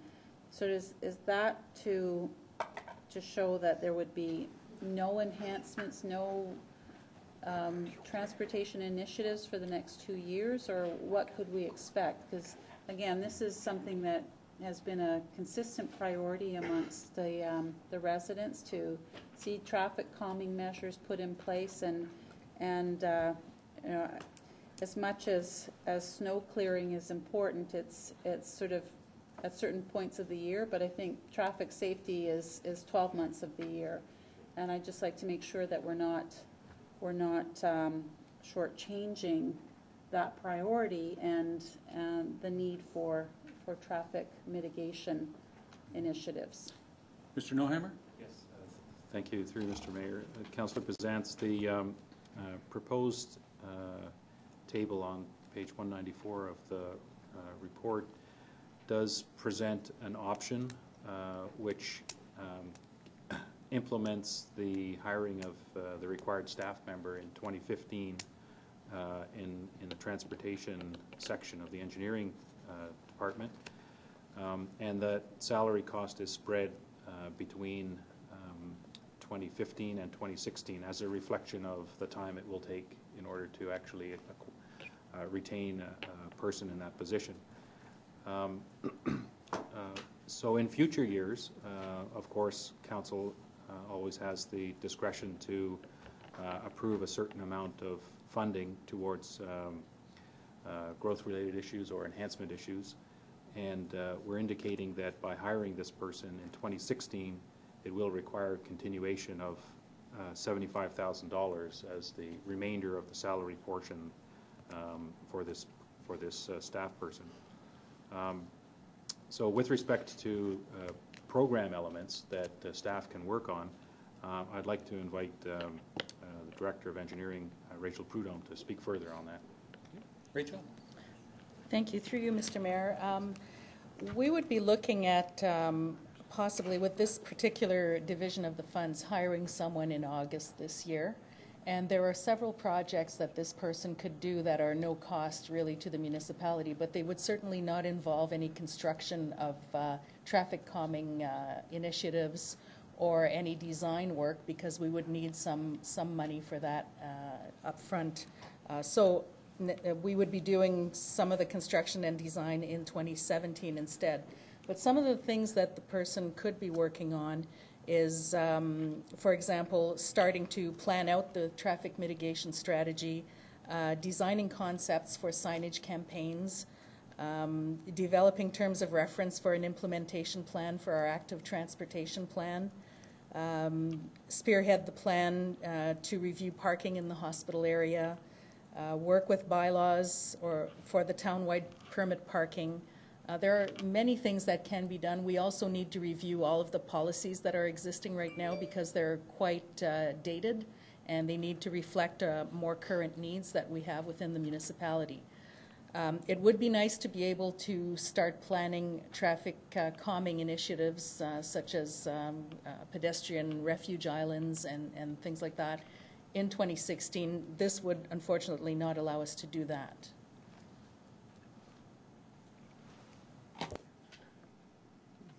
Thank you. Regional Councillor?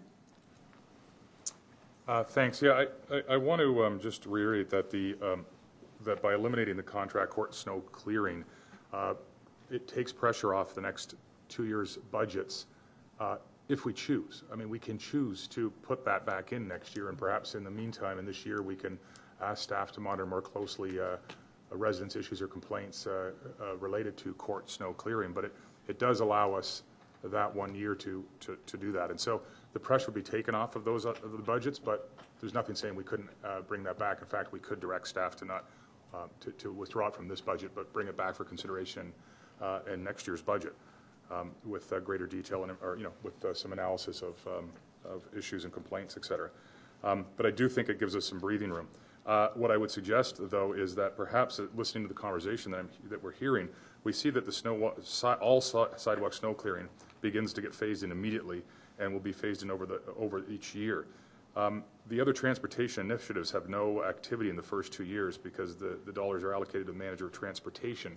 And I think, while I understand staff saying that that's an important first step, I think the community and some of the advocates for traffic mitigation and traffic safety initiatives might be disappointed to see the work going to the allocations going towards like policy review, et cetera, and less concrete things. So perhaps, and I think that's what staff is looking for in their one recommendation, which obviously wouldn't be passed with just 3 because they're asking for direction, but that this recommendation actually could then say, be more specific and say that court snow, and I would be amending my own recommendation looking for it to be friendly, the court snow clearing be removed and that staff be directed to reallocate the $64,000 to other transportation initiatives in 2015 and 16, thus reducing the phased impact of those 2 items on the 2017-18. So obviously the $80,000 and $89,000 would be reduced by those amounts, and it would be moved up. And I guess my question to Ms. Prudhomme would be, would that potentially allow for some of the kinds of initiatives that you spoke to that aren't allowed for currently? Rachel? Yes, it certainly would, because we have 3 service bundles we were expecting to put into place, and one was the community signage, the lawn sign program, which is about $10,000 a year, so definitely that could be done.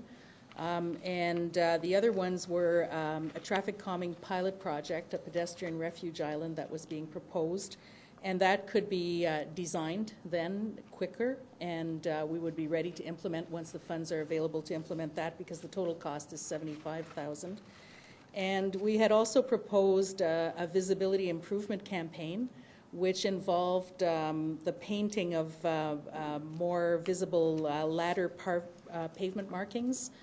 We were planning to do 1 per ward, and the total cost for 1 per ward would be $84,000. So with that money, we could definitely go ahead with some of them, half of them 1 year, half of them the next, and identify priorities for those.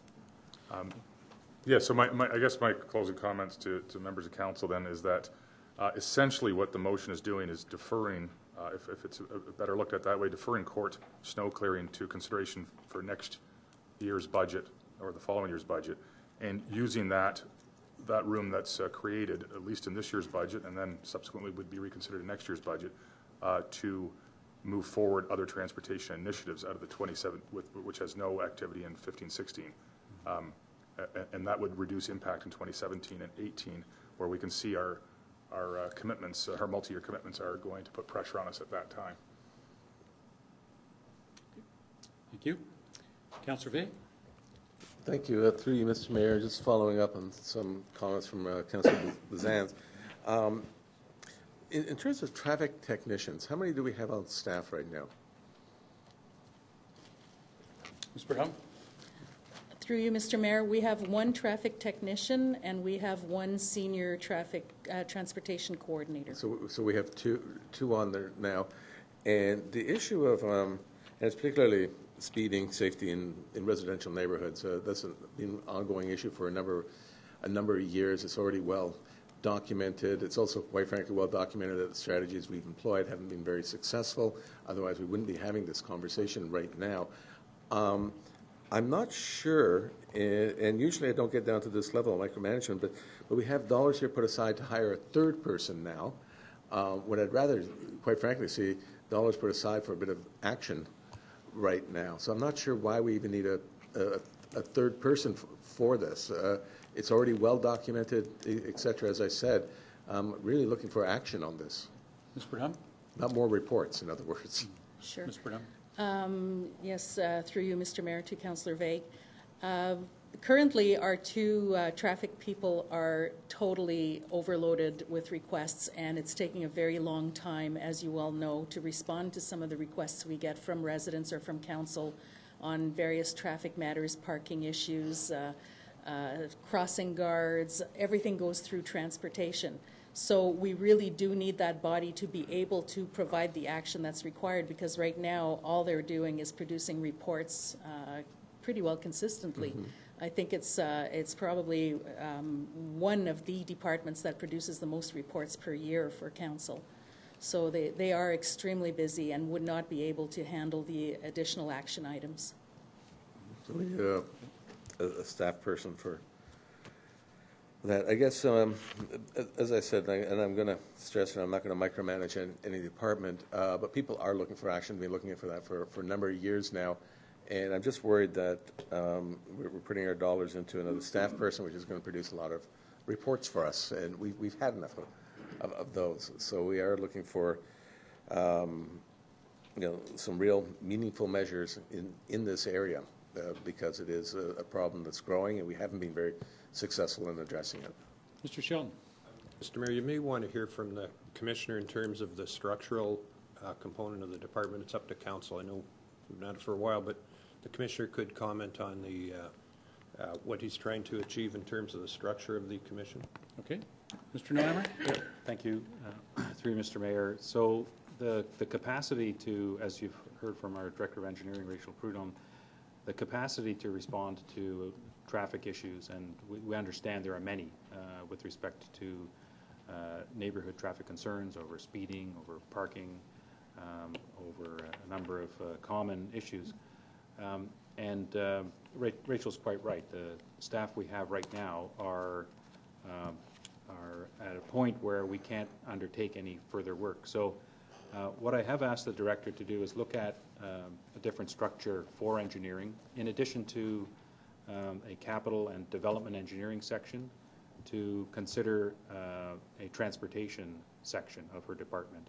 And that's what this initiative does, is it creates additional capacity within engineering to accommodate transportation as a priority within engineering, and to be able to respond with staff resources that will then start to form a coordinated program that will use both operating and capital dollars to implement some of these improvements that are so much in demand.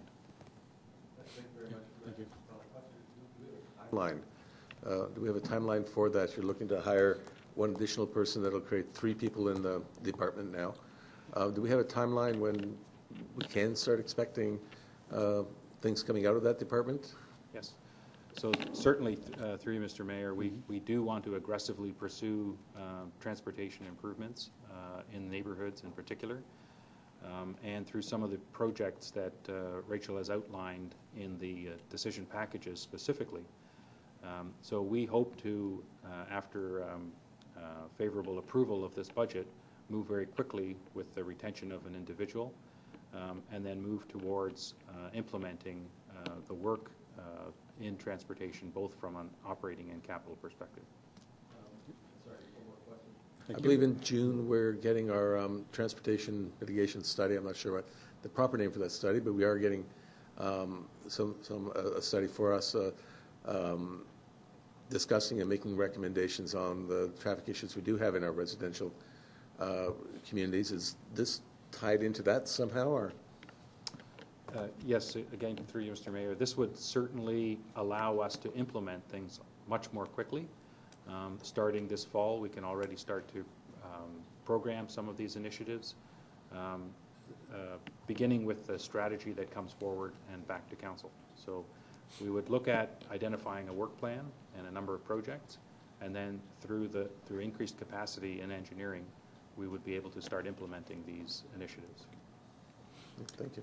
Thank you. Regional Councillor?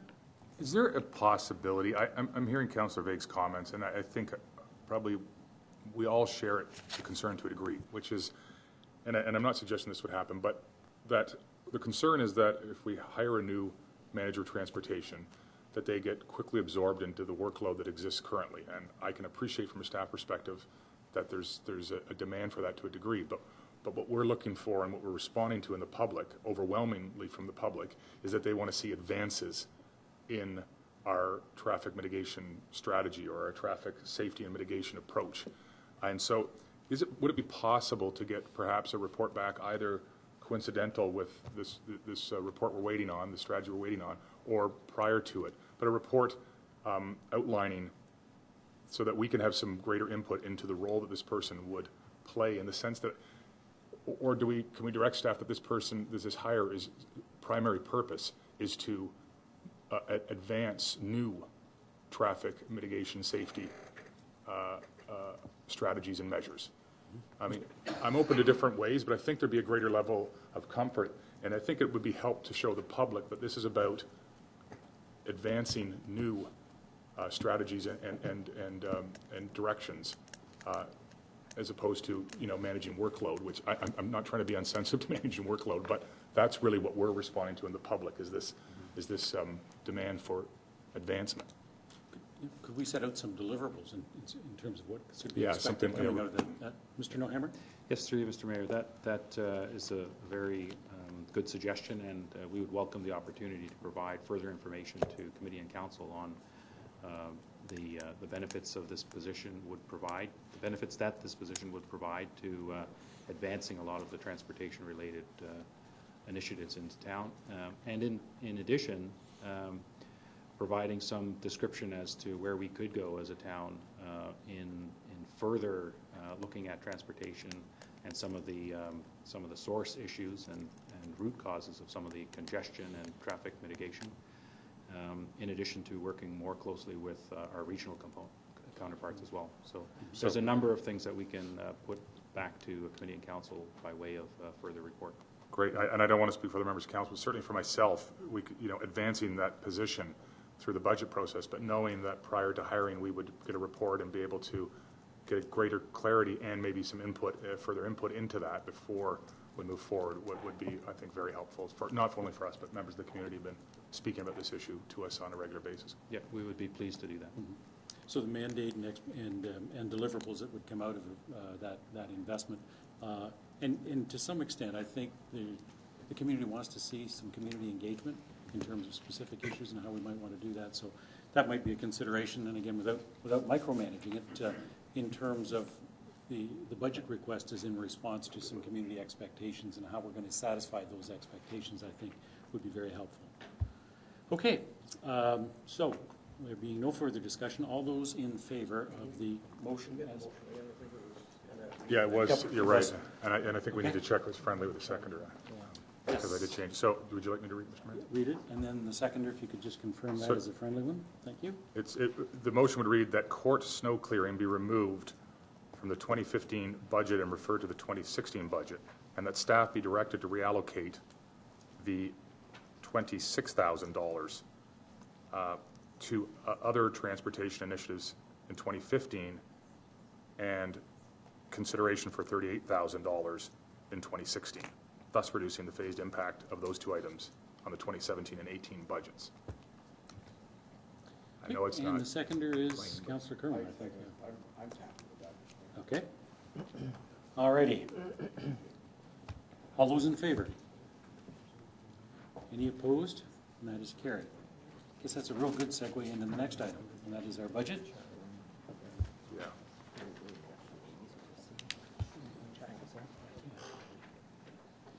Okay, we do have the recommendations. This is the approval of the 2015 operating and capital budgets. And to the extent that they reflect our earlier discussions, I think that's still captured here. Is that correct, Mr. Mays? Yes, sir. Yes, Mr. May. Okay. It's been a long day and I haven't been here. Yes, Mr. Mayor. This report actually should just be recapping the information that has been previously presented and just consolidating it all in one place. And reflects the discussions in the previous report. Okay, could I have a motion then with respect to this report? Regional Councillor. I'll move the recommendations as amended by item 31. I'm not sure it requires amendment, but I'm not sure it doesn't, so I'll just say that. And one further amendment that we reduce the asset replacement funding commitment from 1% to 0.9%. I'm happy to speak to the items if you like. Okay. Do we have a seconder for the amended motion? I'll second that. Councillor Bay? Okay. Regional Councillor, speaking to the motion as the mover.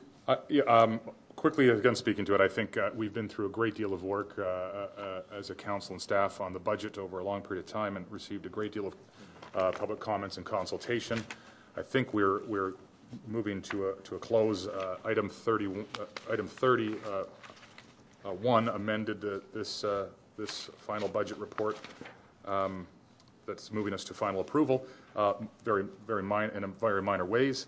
But I do think that we've managed to address some of the priorities that members of council have brought forward through the community, and we've managed to do that within the budget target that we set for ourselves as a council of no greater than 2.5%, not including asset replacement. Asset replacement has gone through various iterations at this table from 0.5 to 1%. And we are aware that we're seeing some asset replacement, an enhancement in asset replacement in other areas that will help considerably. I think we'll see asset replacement increase this year of over $1 million, I believe, which is probably one of the most significant years of improvement in that area in some time, and that's why I feel, well, minor, reducing the 1% to 0.9%. Anytime we can find a small area where we can try to reduce the tax rate for our residents, I think is an opportunity we should take, and this is a modest adjustment to that asset replacement fund level. And I think that says it all. There's been a lot said and worked on this for a very long time, and I think we're very close to finalizing the budget. So what's the net effect of that reduction? Yeah. My calculator's not working. Yeah, I was going to ask Mr. Mays. So instead of 505,000 into the asset replacement fund at 0.9, we'd be making 450? Okay. Sorry? 454,530. Okay, good. Okay, thank you. Councillor Hempin? Oh, wait a minute. Councillor Bay was the seconder. Sorry. Yep. Sorry. Just a quick, through you, Mr. Mayor, to Mr. Mays. At 1% for the ARF, it's $55.75 tax and ARF. to the average residential tax bill, reducing it to 0.9, if you can tell me just off the top of your head, what type of impact does that have from the 55.75? Mr. Mays?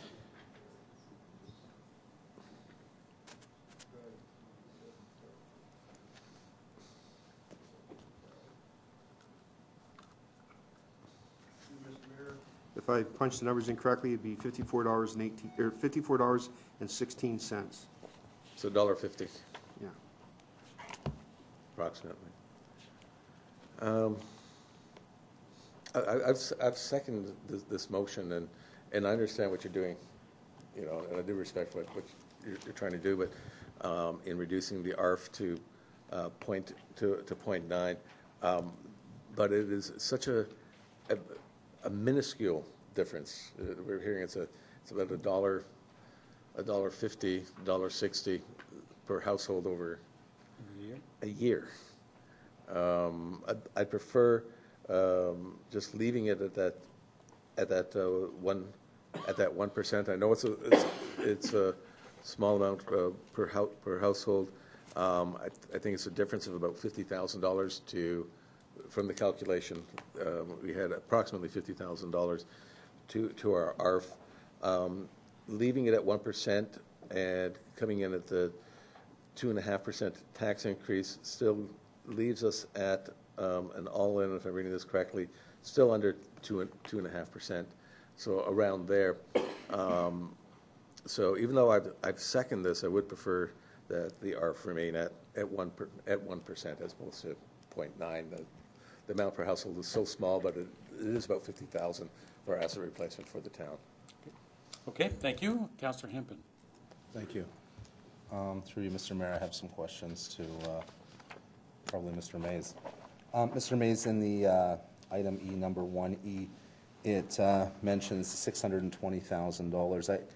I need some more information. I have a couple of questions for you. So the $620,000 for the asset replacement, maybe this is a comment as well, but if you can maybe clarify it, and I'm not sure if that is the amount that's being taken out of water and wastewater that was allocated for the debenture interest charges to the operations center.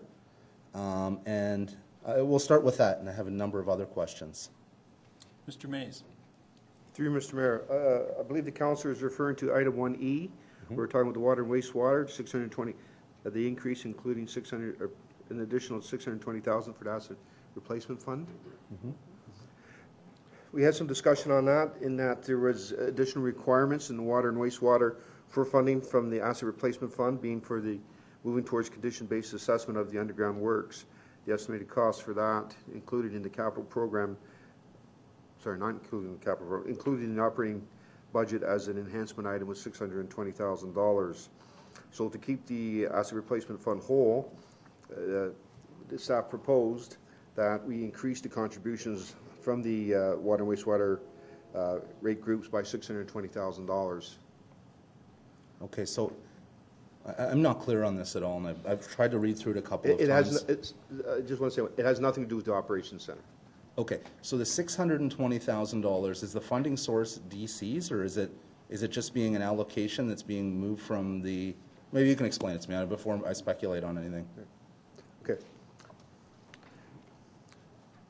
A proposal was put forth in the water and wastewater supported operating budget to increase condition-based assessments of the tangible capital assets, and that would cost $620,000 a year. This is a program that I should believe would go over an 8-year period to do CCTV of all our underground works.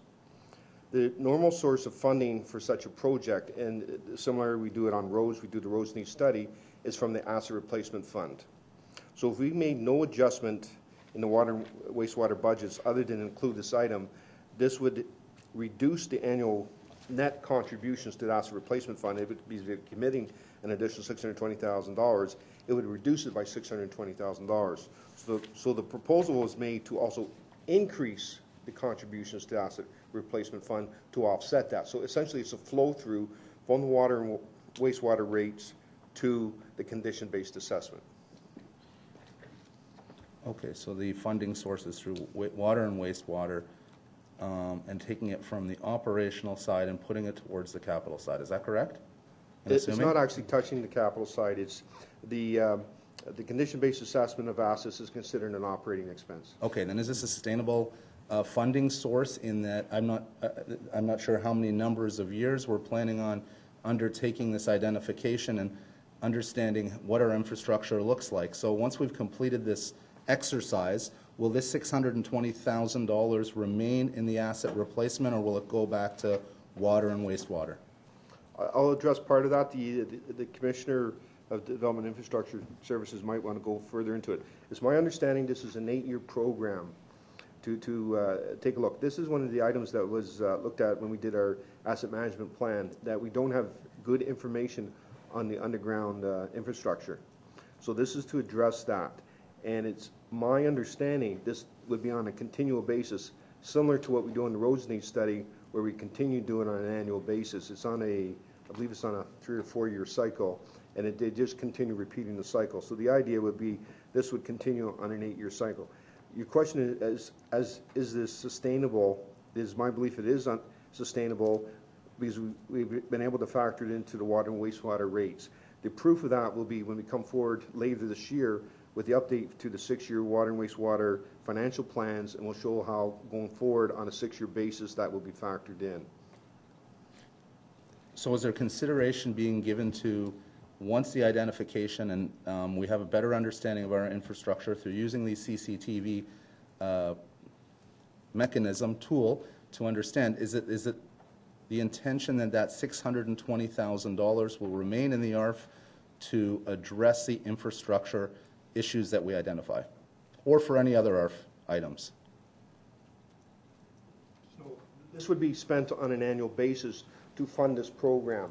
As I said, it's analogous to what we do for the roads needs study, which is, I'm not sure, it's about $50,000 a year, somewhere in that magnitude. We spend on an annual basis. We have a consultant come in and take a look and evaluate our roads, so we can therefore prioritize which roads have to be done next. The idea is to take that same sort of process, not technically the same sort of process, but the same concept, to evaluate our underground works to determine what priorities and what should be replaced and when. That it would not be establishing money to be used for the actual replacement of underground. It's just to fund the project. Yeah, that's perfect. I appreciate the information. On page 207, we have interdepartmental charges. And we see a transfer from asset replacement fund. Last year, a number of $4.5 million to an increase of $5.368,674,000. The percentage is about 19% increase. And I'm wondering if you can explain to me what that 19% increase is. I can't, through you, Mr. Mayor, I don't have the exact details on it, but I will talk in generalities, and we can provide further details if you wish. One of the major items in that would be the $620,000 that we were just talking about. So it's that. The funding from the Asset Replacement Fund is to be used for things that used to be considered part of the capital program. So this could be crack sealing, it could be condition assessments, it could be spot repairs. There's a whole list of various items that used to be contained in the capital budget and financed from the Asset Replacement Fund. When we went to tangible capital assets, those items no longer met the definition of being capital items, and they got moved into the operating fund. At the same time, we also moved the funding source, being Asset Replacement Fund, to that. I believe what we've done is fairly consistent, whether it's in the capital fund or the operating fund.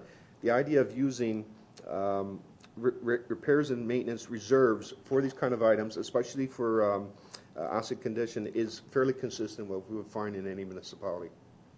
Okay, thank you. I would appreciate that information and have a better understanding what that increase is.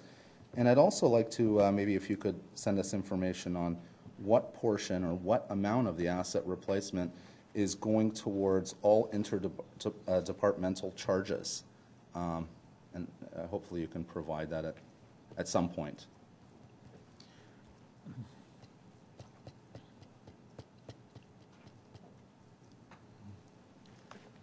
So I have a question, Mike, and it relates to this. But I thought that there was a significant amount, close to that $600,000, that was being charged to the Asset Replacement Fund that has now been assumed or being carried by the DCs. And so there's less of a draw on the Asset Replacement Fund for the debt servicing or the interest related to the debt servicing that is now incorporated in the DCs. And that, in a measure, sets off what we're looking at here. Is that correct? Or did I misunderstand that? My apologies, Mr. Mayor, you are partially correct. We have two things. On the tax-supported side, we had additional, let me step back a second. In 2014, when we did development charges background study, we found more uses for development charges than we previously had, and there was opportunities. And one of them was that development charges can be used to a larger extent to fund the debenture on the Magna Center. So that might be the one you're referring to. And that amounted to, I believe it was $146,000 in 2014, and an additional $200,000 would be available in 2015. As a sustainability measure, what we proposed in the 2015 budget is that those monies not be applied at this time. And those monies would be replacing the Asset Replacement Fund. You're absolutely correct on that. To not use those at this time, because in 2016, we will see the completion of the sponsorship from Magna for the Magna Center. So that's $500,000 loss in revenues in 2016. So what we proposed in the 2015 budget is we use those funds to offset that loss as much as possible, so to not take them into income in 2014 and 2015. The other portion we're having on the development charges is that more DCs are available for funding the operations center, but that is, the debenture on that is not funded through Asset Replacement Fund, it's funded through water and wastewater rates. Okay. So that was that's what you're thinking of. That was approximately in the $500,000 range.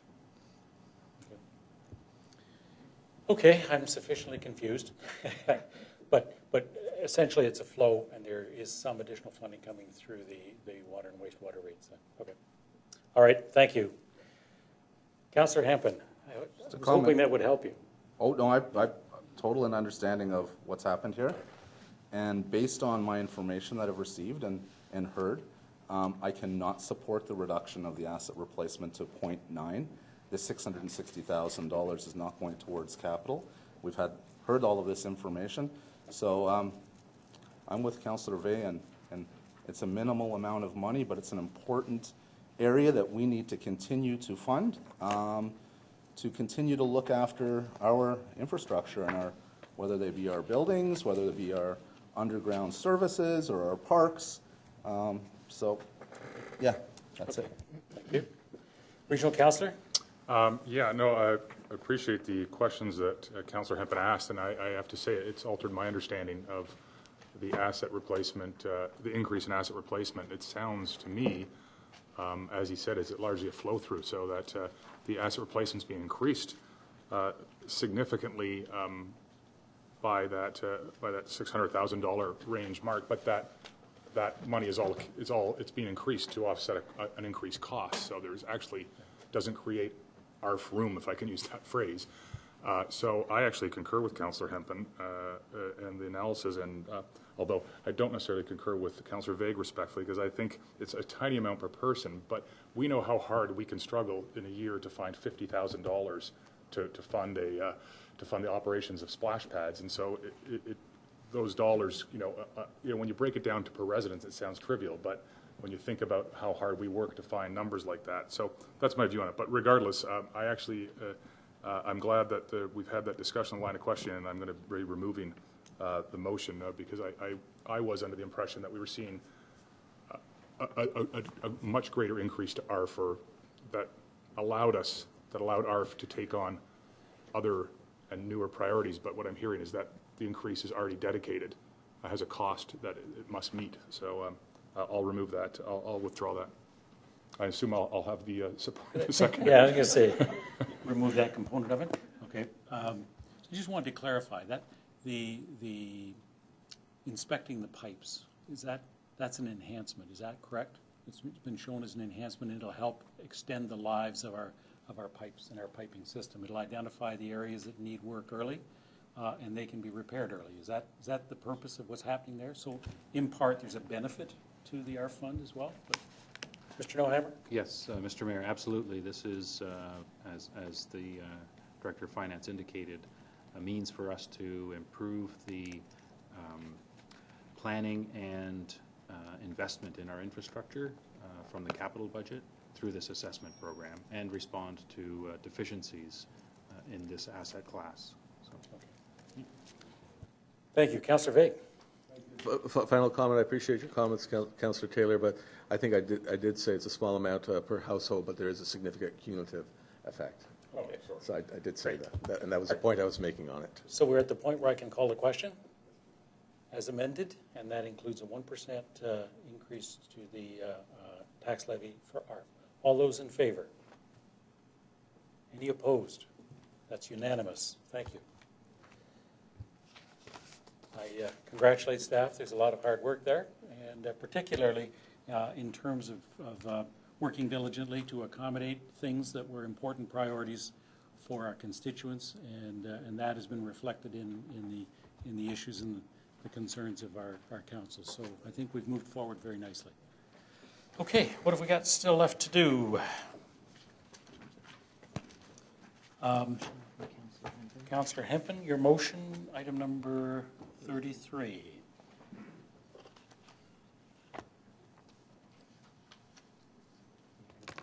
Page 227. I move my motion. Yeah. Okay, you move it. Is there a seconder for that motion? I'll second. Councillor Kerwin. Any discussion? Councillor Hepburn as the mover? No, that's fine. It speaks for itself. Councillor Kerwin? Okay.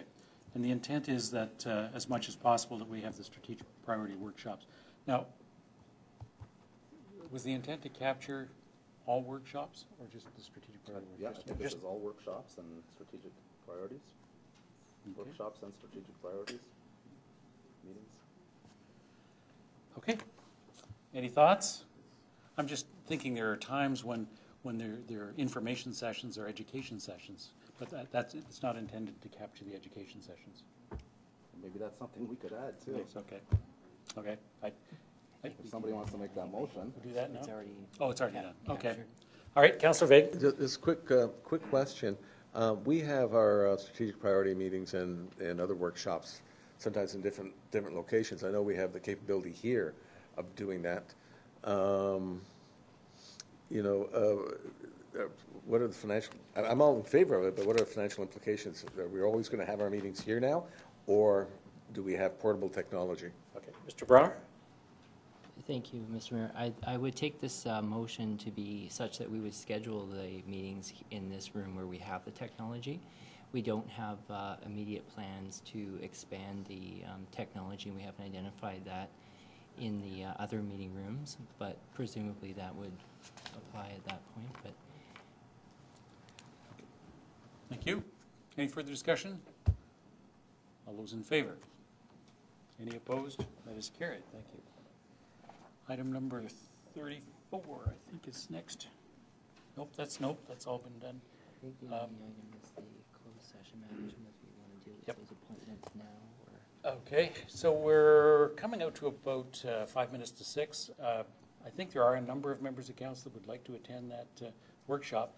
There is an option that we move the closed session prior to the council meeting, if that's possible, or do you wish to deal with this here? I'd like to deal with it. I'd like to deal with it. Hopefully we can do it very quickly.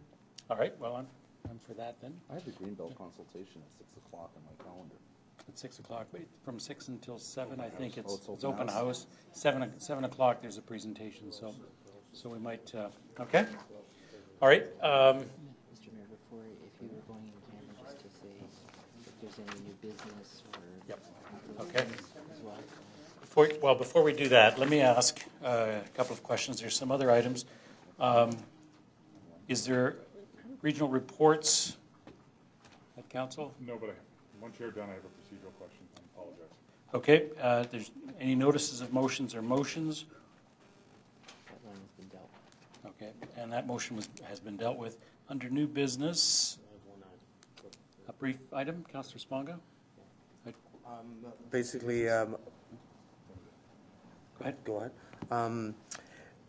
Over the last, I'd say 3 to 4 years, staff and members of council, including Regional Councillor Taylor, Mayor Van Byner, and myself, have been involved in a number of meetings in trying to mitigate a flooding situation around Ontario Street, on the north side of the street from Lauren Avenue to Niagara. The Conservation Authority has been involved. A lot of our senior staff has been involved, and I think it's time that we wrap this up. I don't want to waste any more staff's time. So I would like to move a motion that would ask staff to come back, to bring back a report at the Committee of the Whole within, let's say, 60 days. I know I was hoping the Director of Engineering be here to support that motion, that direction, but I look to, first of all, I need a seconder, and then I'll look to the Commissioner perhaps to amend those timelines. Okay. Respectfully, Joel, you said is that you bring back a report. A report outlining and whether the municipality can do anything about it, or whether this is strictly a conservation or a private resident issue. Okay. Okay. All right. Do you want to speak to it? Or have you No, done? that was it. I just Okay. wondered, do you need Mr. that Nehammer. much time, or I know you could probably wrap that up tomorrow. Through Mr. Mayor, thank you, Councillor Sponga, for bringing this forward. Yeah, I have some familiarity with this, and I think the 60 days is doable. Okay, thank you. Okay, great. Thank you. So that's the motion, moved and seconded. All those in favor? None opposed. That is carried. Regional Councillor?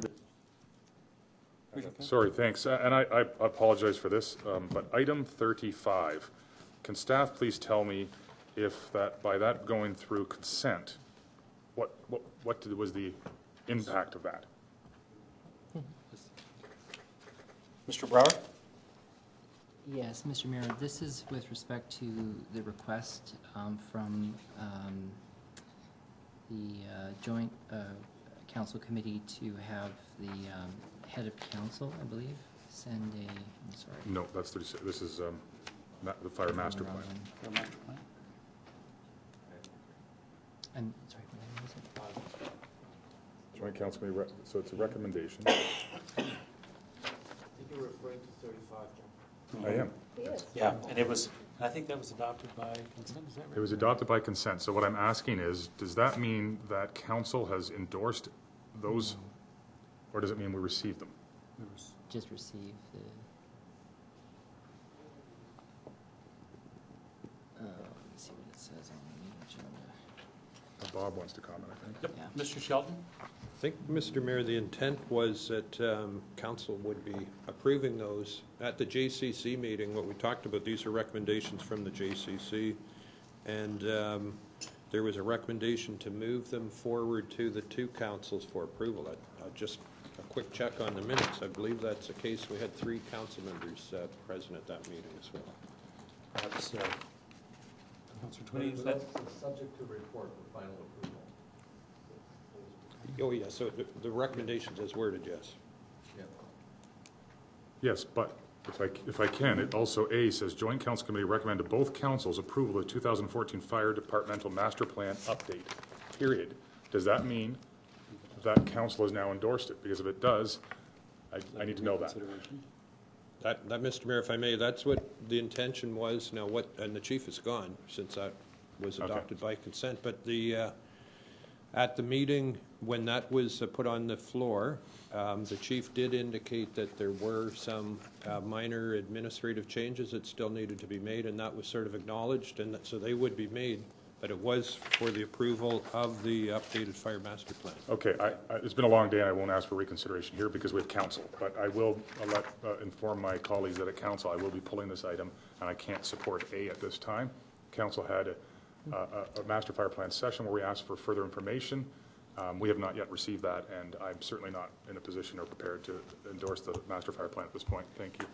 And I had circled item 36, thinking that that's what the discussion point was, but it's not. 36 has been approved by consent as well, and that is the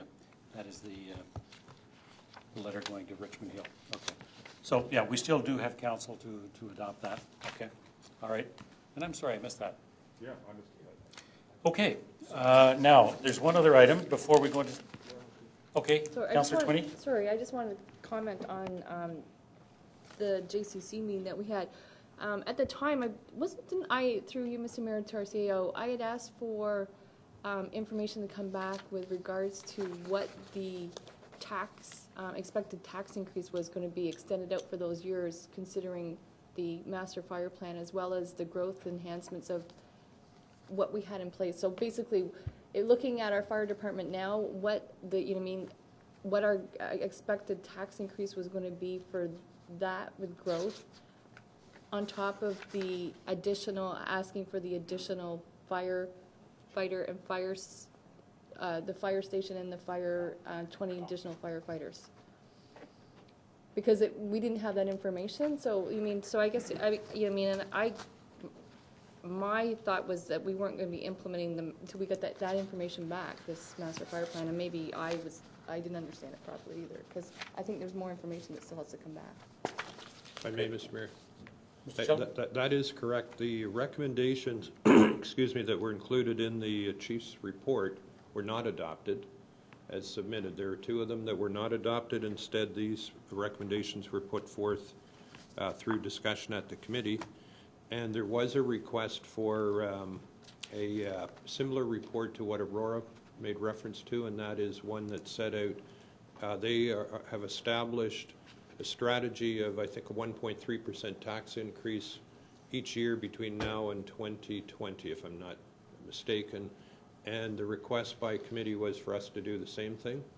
So this, there is a recommendation on the fire master plan update, but then the recommendations focus on, before all the property disappears in that area, to start securement discussions, make sure that it's subject to council approval, and that the site would accommodate a couple of options in terms of components of fire services.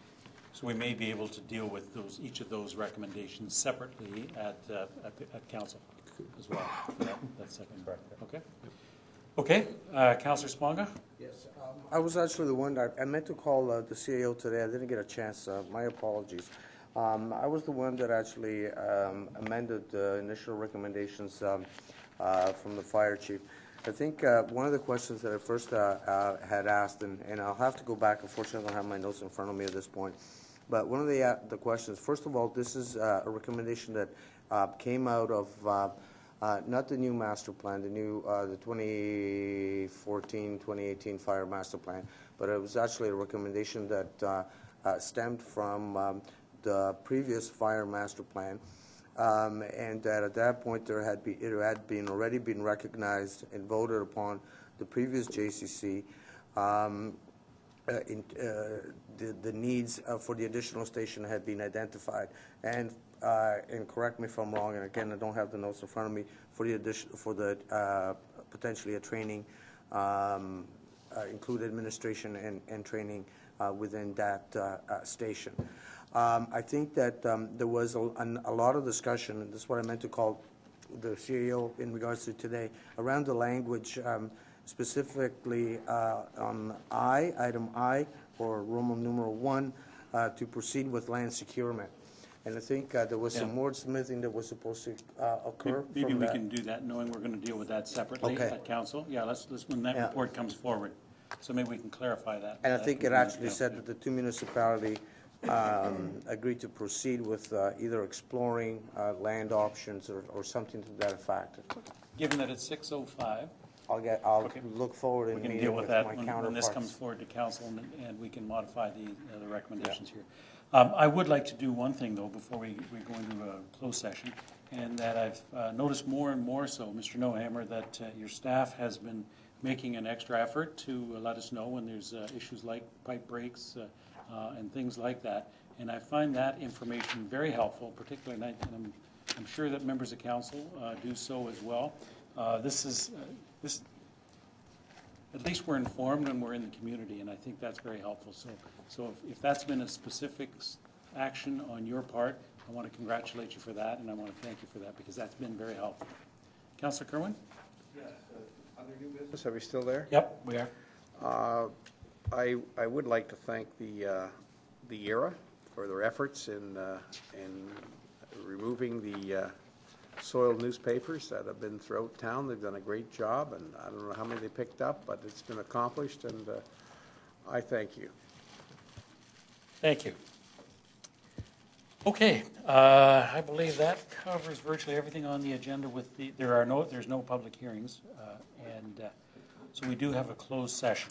And motion to move in camera to deal with personal matters about an identifiable individual, including municipal and local board employees, and that's relative to the appointment committee recommendations. So moved by regional councillor, seconded by Councillor Faig.